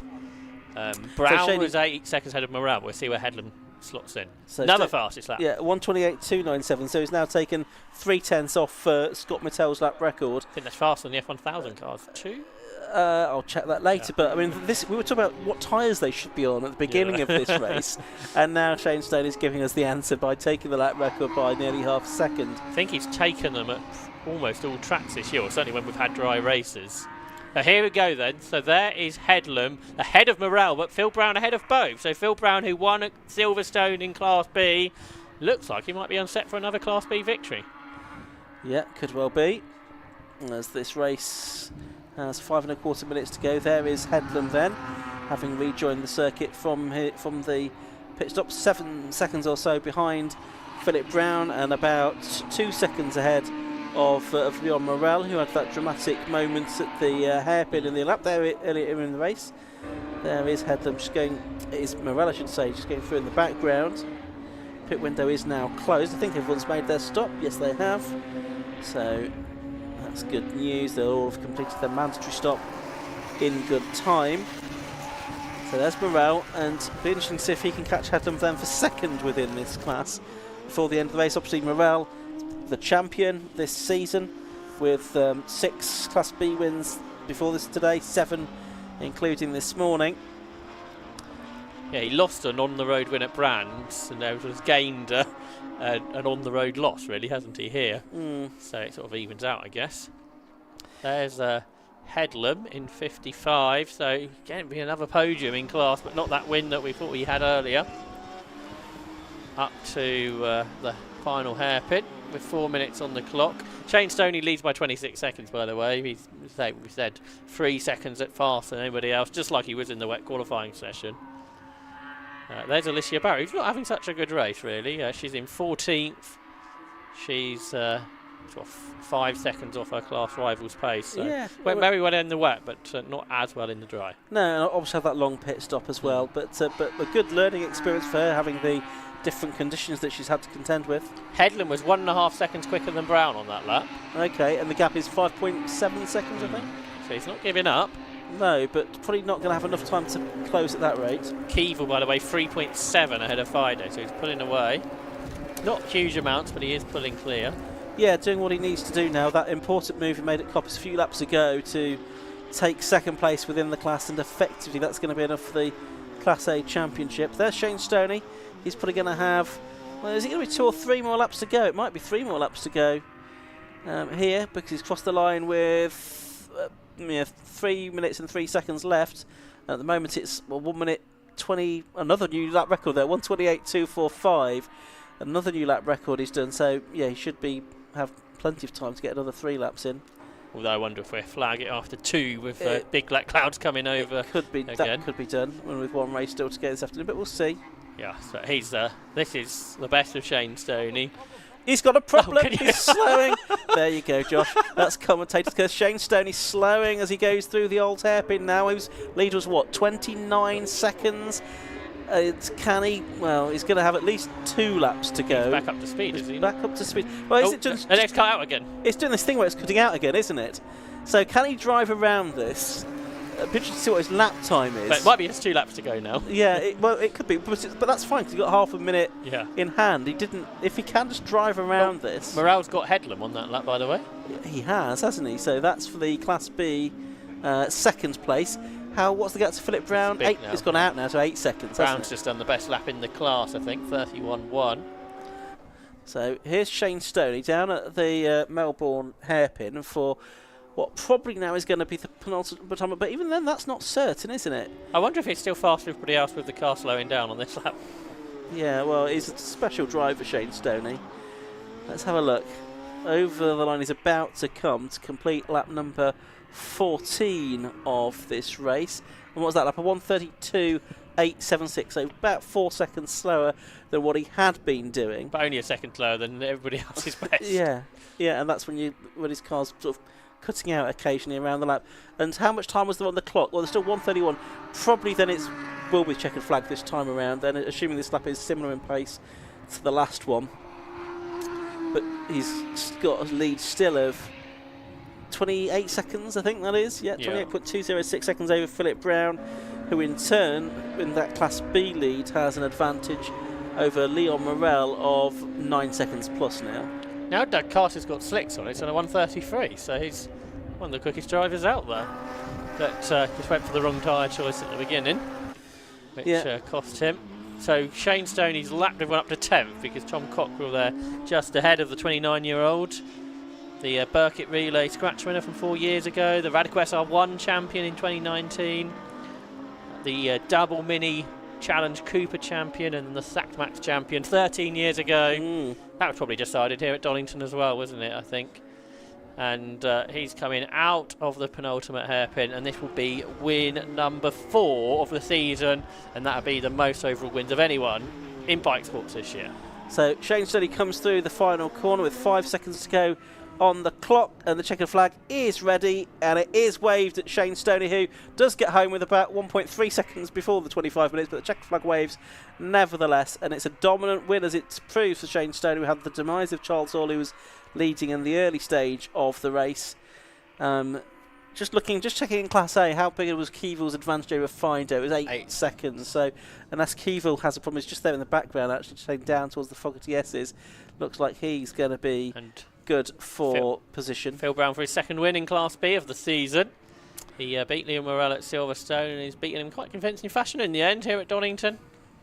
Yeah, good result there for Philip Brown. Here is going to be Leon Morel then to take third position overall and second in Class B. Third in Class B to number 55, Daniel Headlam. And there's Andy Boyce, who's the best of the invitational cars, and for next year, the best of the SR1s, which will have their own class. In the Radical Club Challenge, as it will be known then. And here is Jamie Keeville coming through now, and he has secured the Class A Championship. He'll finish level on points with Andy Fido, assuming Fido comes home next, which he does. And Fido, although level on points, has not had the victories in class that Keeville's had this season, so Jamie Keeville will be our Class A champ for this year. A very closely contested class it was too. Miles Drew, 7th overall in the race. Paul Seward is going to be in 8th. Steve Larkin from the back, he will be 9th, and Tom Cockrell completes the top 10 in the last car on the lead lap. So that is bike sports done. It's been, a history of 15 years or so with the 750 Motor Club. It's still going to be about, really, but in a different guise with the Radical Club Challenge. Yeah, and a shame there that for the non-Radical racers that they didn't get to the end, in particular Charles Hall there. But Shane Stoney it was that took the win in his Radical PR6. 15 laps he completed, despite problems towards the end. The 89 car was 30.89 seconds clear of number 11, Philip Brown, who was second and won Class B. Third was number 11, Leon Morel. Fourth was number 55, Daniel Headlam.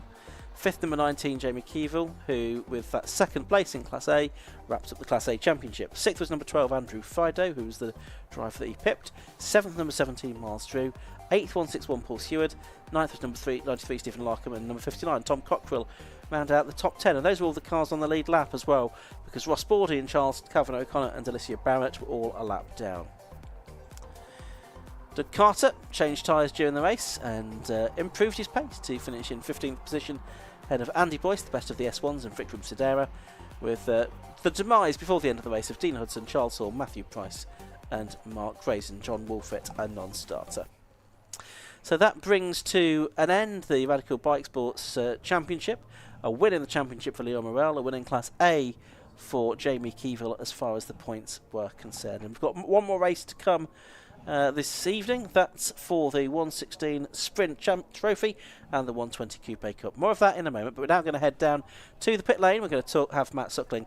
He's going to talk to our race winner in the bike sports. That's Shane Stoney. Thanks, Ian. Yep, down here with Shane Stoney. Shane, finally this weekend something has gone right for you. 4 wins this year. How was the race for you there?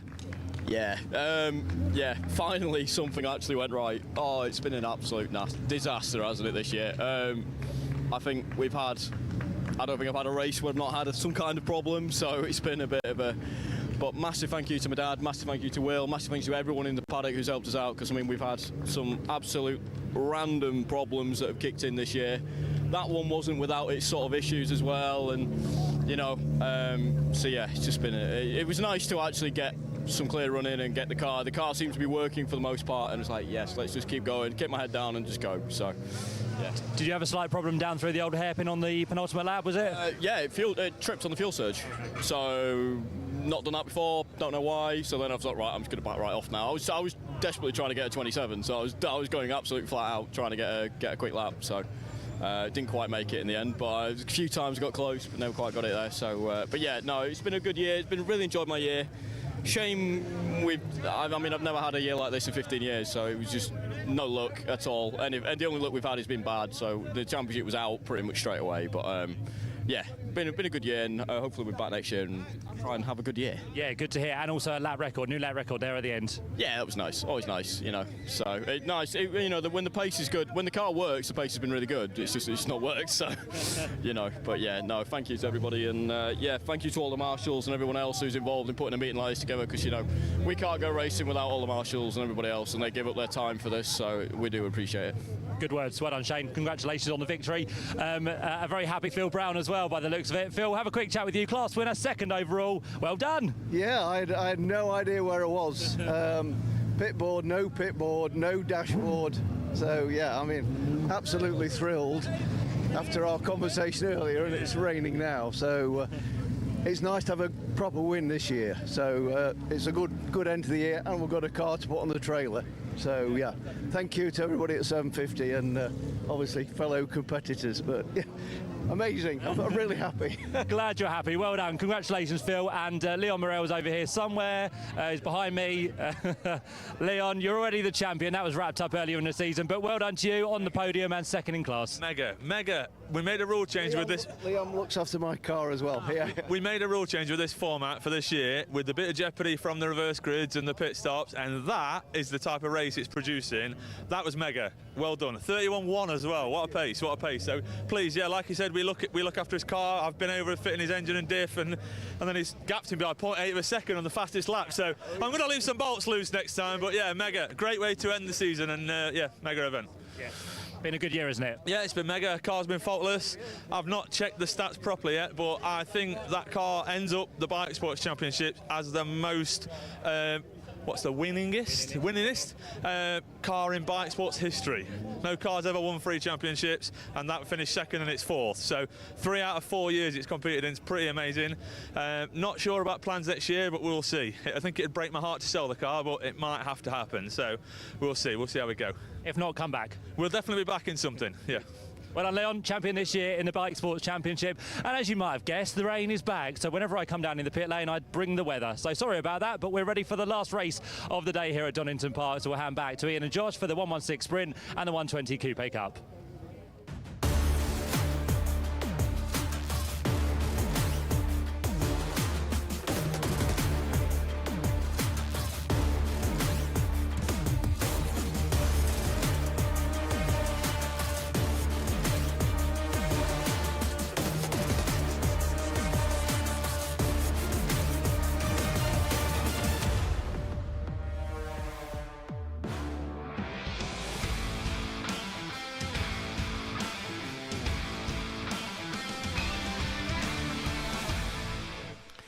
So back here at Donington Park for the final race of the day. The rain has arrived once again. The sky has turned very dark indeed. And it's the finale of the 120 Coupe Cup and the 116 Sprint Trophy earlier on today. Matt Highcock wraps up the sprint trophy. The 120 Coupe Cup is still to be decided though. Here's the grid for the second race. It's pole position for number 5, which is Anthony Seddon. Besides him is number 59, which is Rob Carvell. On the second row of the grid, it's number 71, Jack Godden. And next to him is number 5, Matt Highcock. Row 3 of the grid, 173, Matt Priestwood, and 228, which is James Waring. On the fourth row of the grid, it's 151, Peter Keane, and 209, Will Abraham. Row 5 is number 12, which is Tom Sibley, and the 25 car of Ethan Hall. 121 on the sixth row of the grid is the car of Luke Fox for this race. 34 besides him is the car of Toby O'Reilly. On the seventh row of the grid, it's 107 Dan Lavery and 10 Lewis White and Turner. Row 8 is 31 David Smith and 82 Thomas Littlechild. Row 9 treble 8 David Hudson and 89 Freddie Tatham. On row 10 of the grid, we're going to have 86, which is Pete Brandon, 232 Ian Mitchell, 28 Melissa Bexley and 30 Harry Miles on the 11th row. Row 12 is 101 Will Tyndall and 111 Antonio Sousa. 13th row, 83 James Cannon and 104 Ben Dobbs. On the 14th row, Jacob Novak, number 55 and 103 Sammy Walton. And then on row 15, it is the 321 car of Caroline Early and 325, which is Callum Davis. On the 16th row, it's 14 Harry Hurst Grover and 102 James Allen. 17th row, 78 James Paul and 220 Austin Browser. 106 is Thomas Brady Saxter on the inside of the 18th row. Next to him is number 47 Neil Anderson. Row 19 of the grid, number 9 Julian Howe and 105 Kyle Felton. On the 20th row, it's number 7 Christopher Compton Goddard and treble 3 Damien Snee. With on the 21st and final row of the grid, 360 Mark Milne and 109 Mark Bate. Earlier on today then, it was a win for Anthony Seddon from Rob Carvell. He was subsequently given a 10-second penalty, Rob Carvell, for contact with one of the back markers. Didn't change the overall result though, but he did get some points on his licence, which could come into play when the championship is decided later on. I reckon there's 5 points between them, Ian, and obviously the difference between a win and Verstappen second is 4, so Carvell's still the favourite. That's right. As long as he finishes, and no other 120 sneak in between them. And as far as the 116 is a concern, as we said, that was sorted out earlier on with that dominant win for Matthew Highcock. He was 11 seconds ahead of anybody else within his class. There he is. It's good to see him out there. Some provisional champions don't come out for the last race, but he's here to try and win again. Yeah, and I think second has gone the way of Matt Priestwood. That's secure now.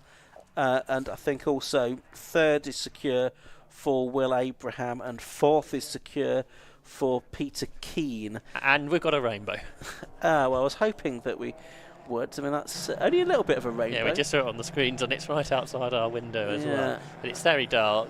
I don't even know where the sun is, to be honest. It's out there somewhere, clearly, but it is gloomy. We do have a sort of tint on our windows in the commentary box, so it really looks darker out of our window than it really is, but you can see how the headlamps and the lighting panels are illuminating brightly, so it is pretty gloomy out there. Wonder if this will give 116 Trophy an idea of a night race. Yeah, well, a bit of a toe in the water. It's a good job that we've got the last race with cars with headlights today. Not the case tomorrow. So hopefully, I think it should be a sunnier day tomorrow, so that shouldn't prove to be too much of a problem. And we've certainly had later finishes here on at this time of year, haven't we? At a Donington Park meeting, but pretty gloomy end to proceedings here. Yeah, the Alpha Live cameras really bring out the light, but it's the lights on the cars and how they reflect off the circuit. You can really tell at home how gloomy it has got here at Donington. It'll probably be sunny by the time the race finishes. More than likely. It's been very fast changing the weather today. It's going to be a 15-minute race then for this Gas Shocks 116 Sprint Trophy and 120 Coupe Cup. Blue skies on its way to our left. There we go. I knew it would be a passing shower. I think this should just be a good fun race. Seddon and Carvell, neither of them have done all of the races this season, so I think they're just about sort of having a good race rather than sort of focusing on championships as such. And the 116, as I say, the first 4 places have all now been secured, I think, by the respective drivers. So this is just a bit of fun and just a taster of the 90-minute race that we've got tomorrow, which the vast majority of these drivers will be back out in. Although Highcock did withdraw earlier in the week, so I think so he may not be there. Perhaps he'll be celebrating. Maybe he was planning that for Saturday night. Green flag waved at the back, and so we'll be underway very shortly indeed. For final race today, 15 minutes, red lights are on, red lights are out, the race gets underway, and 42 pairs of headlights come towards us, And it's side by side still between the two from the front row, the two 120s. Rob Carvel on the outside line for Redgate, Conway in the number 59 car, and he's going to sweep past Anthony Seddon into the lead of the race. The 116s, which make up the majority of the field, all making their way through. Looks a little bit lighter as we look into this direction. And then it's raining. And then it's raining at this part of the circuit. And it's actually got a lot of spray in it. It's a lot wetter here than over the Crane curves than it is at the line. It is. So, I mean, grip will be changing lap by lap, I should think. Corner by corner. In this race, yeah, well, absolutely. So they're all making their way down through the old hairpin. Highcock suddenly lost a load of places because he was leading the 116s at Redgate. There's a touch. The South African David Hudson involved in that. With that Harry Miles in 30, the other. They've got away with it. But yeah, it's Godden, isn't it, to the front of the 116s. Yeah. Highcock had dropped to fourth, but it's diving up the inside of James Waring, I think that was. I think Priestwood perhaps between them. So, yeah, Priestwood was certainly up there, wasn't he? So Highcock's not going to have this as easy as the first one was. No. Of course, he doesn't want to do anything stupid in this race because that could cost him the championship. Yeah, I mean, this is the thing, we always talk about drivers wrapping up championships with a race to spare, but if they do the race and end up with a disqualification, then that can change things. That then has to count as a score in the championship. So it's Anthony Seddon that's got back ahead of Rob Carvel into the lead of the 120s, but not far behind is Jack God, then it's Matt Priestwood, and then it is Waring that's next, then a gap back to Will Abraham, and Matt Highcock's only, what's that, fifth within the 116s at the moment. He's getting alongside Will Abraham now as they head down towards the Melbourne hairpin. Peter Keane is getting alongside Ethan Hall as well. Leaders turning their way through. But in these conditions, the 120 is not very far ahead of the 116s at all, and that's very much what we saw in qualifying as well, Josh. Yeah, could have 116 win this race overall. You can see they haven't got the power, but they seem to have the grip. I think different tyres the two championships run on. There's Godden there. Look how much quicker he is on the brakes. He has a nibble at the back of Rob Carvel. Matt Highcock's not finished off the podium all year, has he? So he's, if he's going to keep that record, he needs to gain a place. But it's Seddon, Carvel, then Godden, who's had this horrible season up to this weekend. Can he end it with a win? That would be a reward for persevering with that car. Big slide for Waring on the brakes because it's so much wetter, isn't it? From Redgate sort of down to the old hairpin. It's not really that particularly damp around the rest of the track, strangely. But that might change. It might well change. So over the line they go to start the second lap of this race. And there it's Highcock that's coming towards us here with Ethan Hall. With Will Abraham behind him, I beg your pardon. Then Peter Keane, then it's Ethan Hall. In the number 25 car behind him is the number 12 car of Tom Sibley, similarly liveried car. I think Ethan Hall's got a different sponsor from earlier on in the season. He Same has. sort of livery, but different backing. And like I say, Tom Sibley replicates that. So Highcock in the wet qualifying was pretty good, wasn't he? Yeah. Got pole for race one, but wonder if he's just playing it careful. But sometimes you play it too careful, you end up in the pack and then things start to happen. Yes. Whereas the earlier race, he was so far ahead, all he needed to do was drive quickly, and that was all good. So through Coppice Corner for the second time then. It's Anthony Seddon getting away now from Rob Carvel in second place. And Jack Godden, the best of the 116s, in third, number 71. Fourth is the 173 car, Matt Priestwood. And fifth is 228, James Waring. Out of the Fogarty S's they go, and down towards the Melbourne hairpin once again. Jack Godden, it's good to see him going well after, we've said earlier on today, some tribulations with the car being well down on power compared to where it should have been. That's seemingly resolved now. Abraham was on the inside of Highcock and has gone through, I think. So I'm not sure Matt Highcock's keeping this 100% podium record. Doesn't look like it's going to be the case, does it? And there off the road is number 9, which is the car which was driven this race by Julian Howe. Shared car with Michael Loveland as well. Over the line they've gone. Seddon leading by 1.5 seconds over Carvel. He's got 1.2 seconds in hand over Jack Godden, who's got about a 2-second lead now in the 116s. But it's close behind because the 16-year-old James Waring is right with the 19-year-old Halifax powder coater Matt Priestwood for second place within the 116 sprint trophy. See the laser tools number plates on these cars, and of course it was the laser tool racing BMW that won the British Touring Car Championship just last weekend in the hand of Jake Hill. Massively sideways was Mac Priestwood. Jake did that last week in the final round of the championship when it was all looking fine, and like Jake, Mac Priestwood saved it, but a massive slide now down the Craner curves. Yeah, and quite a big gap, isn't there now, between Waring and Abraham, about 2 seconds. Abraham it is that is in 4th position within the 116s, 6th place overall. Out of McLean's, another spin, I'm afraid, for Julian Howe, number 9 in the RLI Motorsport car.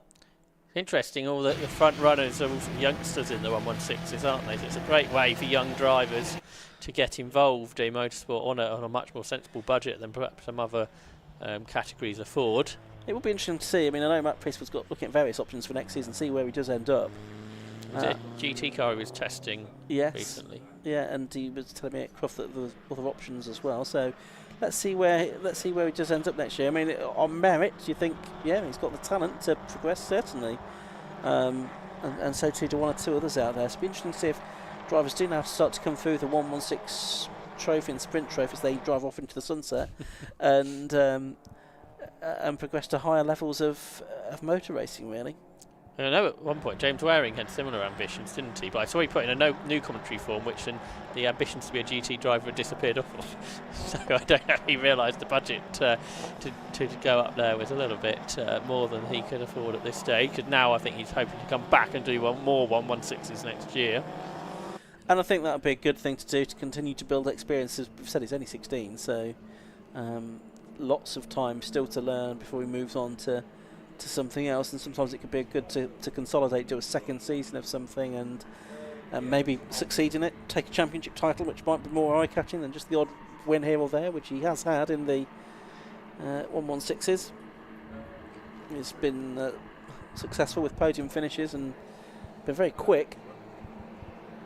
Went well, had lots of pace at Croft last time out. Big moment for him this time as they came through the Craners. He did that last time though as well, didn't he? So yes. Perhaps it's just what you do. But I guess in the dry these are easy, flat down there where maybe not in these conditions. Highcock's trying to get back past Abraham. Then Peter Keen's sort of with them now as well, isn't he? So they've got 3 cars together for basically 4th place within the 116 sprint trophy class. Turning their way through McLean's, and that's Abraham. I thought it was going a bit wide there. Actually, it was Keane that went wider. And we've got one into the gravel now, which is the 325 of the Whip Street Motors run car. Callum Davis, the Ipswich driver, but he does, fortunately, manage to climb out of the gravel trap again. Highcock's going to lose out to Keane, isn't he now? I do wonder, is this him just driving very carefully with that realisation if something goes wrong, it could be costly? Or has he just not got the pace? But of course, this rain did come when they were probably all in the assembly area, didn't it? So the setup might not be right, although there's not a huge amount you can do to change the setup on these cars. But perhaps a small suspension change can make all the difference. But he's fighting back now. Yeah, having a look at the inside of Keane into Melbourne Hairpin. Looks like he's got ahead at least temporarily. Climbing their way up out of the hairpin. Out of the sunshine into the gloom. Yeah, exactly. Rob Carvel's now got the best lap of the race at 2:08.196 as Highcock again up the inside and trying to take the place away from Keane. They're still side by side on the exit of the corner, and they're going to be over the line almost together. I think it's just going to be Keane ahead as they cross the line. By how much? A tenth of a second. Yeah, Seddon to Carvel. That's only a second now between the two leaders. And Waring has re-caught Priestwood. It was never that big of a gap, but he was right on the boot lid of Mac Priestwood there. So there's the Potter car, R.A. Potter car of Rob Carvel, the ex-Volkswagen Racing Cup champion from a couple of decades ago. And he's chasing after 116 team boss, Anthony Seddon. Got that car that's had a couple of rotations to lap. This is lap 5. What I guess will be 7. Yeah, I would think so. Jack Godden looking good in third, and that's of course the 116 win. Up for grabs. And he'll be the 5th different winner this year, won't he? Oh, something fell off for that car that had some spins. We had 6 wins for Highcock, 2 for Priestwood, 2 for Abraham, 1 for Keane, and Jack Gordon should add his name to that list. His best result before this weekend was 10th, I think, Jack Gordon. So yeah, it shows you how different it's been. Quite the turnaround for this weekend. I'm sure he'll be very pleased with that. So here are the two 120 leaders. It's still Seddon ahead of Carvel. So Seddon sort of doing what he needs to do to try and sort of keep the championship hopes alive. But now there's a car off into the gravel at the old hairpin. Who's that? 14? Possibly so. Could be Harry Hurst Groover. Yeah, so see, it's not getting out of there. That's for certain. It is the 14 car. So we'll see if any intervention is needed there. It's another X-Kart car like Waring. That one. So we do another lap. I wonder with that car in the gravel whether we'll do any more after this. Yeah, we should have 2 more laps, shouldn't we? But we'll see if there's any decisions made. But yes, in terms of the 120s, so it looks like Seddon's on course to take both race wins this weekend. He's not got the fastest lap point this time, has he? So this would be sort of a 25 to 23 type point situation, wouldn't it, between them? That's right. So he'd gain 2 points. The Marshal's trying hard to move that car, but failing, it would seem. So I think it would still be Seddon's Carvel's championship, wouldn't it? Safety car lights are on standby, but it would be a bit pointless at this time. It would, because it would just sort of do 1 lap, leading the fields around to the checkered flag, wouldn't it? So we'll see what does happen at the end of this lap, if that car cannot be moved. Safety car lights have gone off again. Godden is being caught. The gap was 2.4 seconds. Priestwood is with him.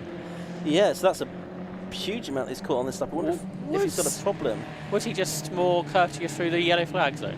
Possibly so. That's a distinct possibility, isn't it? That Godden, respectful young man that he is, slowed down amply through the yellow flag. It's not saying that Matt Priest was not a respectful young man, but he has certainly gained some ground on this lap to Jack Godden, and this might be the final few corners. We're not quite sure. There might be another lap yet to go. Turning their way through the Fogarty S's for the final time. The leaders are pushed on their way out of Melbourne Hairpin, the 120 Coupe Cup car, so perhaps we'll pick them up and see if we do get them down to the line this time. But the first thing, the 116s right together as they round the Melbourne Hairpin. Up to the line they come. The checker flag has been made ready, and it's Rob Carvel that's got the lead right on the final corner, and he finishes ahead of Anthony Seddon as the checkered flag goes out. Decisive move there made by Rob Carvel to win the race and the 120 Coupe Cup Points Championship as well. And it's going to be Jack Godden that makes it 5 winners this season in the 116 Sprint Trophy as he fends off Matt Priestwood. But it's the 71 car from the 173 car, and then 228 James Waring completes the podium. Then another trio of cars further back. This is Will Abraham, Matthew Highcock, the champion, confirmed earlier on today, and Peter Keane. Actually, also at the back of that group was Tom Sibley as well, with Ethan Hall 6 seconds further back. The next car over the line, Josh. Yeah, so that probably, considering the weather conditions, was somewhat calmer than some of the rest of the day has been for some of the other categories, where we've had that those dramas. Some championships decided, but lots of good racing. Road Sports was probably one of the highlights, wasn't it? That conclusion, and some other bits of good racing too. And hopefully the weather will be a little bit more predictable tomorrow, to look forward to some more championship deciders. And I think the biggest ever BMW 116 trophy grid to look forward to tomorrow, with 50 cars, I think, something like that, on the grid, which is going to be spectacular. Once we get the cars through the first few corners, then we can start to enjoy the race, I think. And as you say, most of these guys will be out tomorrow. There'll be obviously more joining in as well, so that could well be one of the highlights. Although tomorrow's actually got less races, hasn't it, than today? It's just because we've got longer races. We've got 2 endurance races tomorrow afternoon. Obviously, one of the 1/6 trophy, one of those. Still cars coming across the line. There's so many of them. That's right. Yeah, a huge grid that we've had. I think these are the final few cars, making their way over the line at the end of this first stage racing here at Donington Park. They're still coming. They are. They're still. I think this is probably the last one to cross the line. Yep, it's been a good day's racing here at Donington Park. We've had championships decided already, including the 116's early one today. A win though in this race 10, that was won by number 59 Rob Carvell at the end of 6 laps. He beat number 5 Anthony Stead by 0.212 seconds and wrapped up the 120 Coupe Cup as well. Third place went the way of number 71 Jack Godden. Fourth to 173 Matt Frieswood. Jack Godden of course winning the 116 Sprint Trophy. Fifth was 228 James Waring. Sixth was 209 Will Abraham. Seventh treble 5 Matthew Highcock. Eighth 151 Peter Keane. 9th number 12 Tom Sibley and 10th number 25 Ethan Hall. Ahead of Lewis White and Turner, Luke Fox, Dan Lavery and Pete Brand. Further back, in 15th place, it was number 34, Toby O'Reilly, ahead of David Smith, Ben Dobbs, Thomas Littlechild, Will Tyndall and David Hudson, rounding out the top 20. And the rest of the field you can see on screen there. Snatch vehicle going into action to recover the car that we did lose in that race. And that was Harry Hurstgrove, number 14, shown there as 40th. But the last car to finish on the lead lap was Mark Milne in car 360, and Julian Howe was a lap down. Well, that brings to an end today's racing here at Donington Park. Many, many thanks to all of the marshals who've done such sterling work today to keep us more or less on schedule for today's racing, finishing just about 5 minutes perhaps later than we'd anticipated. So many, many thanks to all the marshals for their help today. Hopefully tomorrow they'll be having completely dry conditions to stay out in.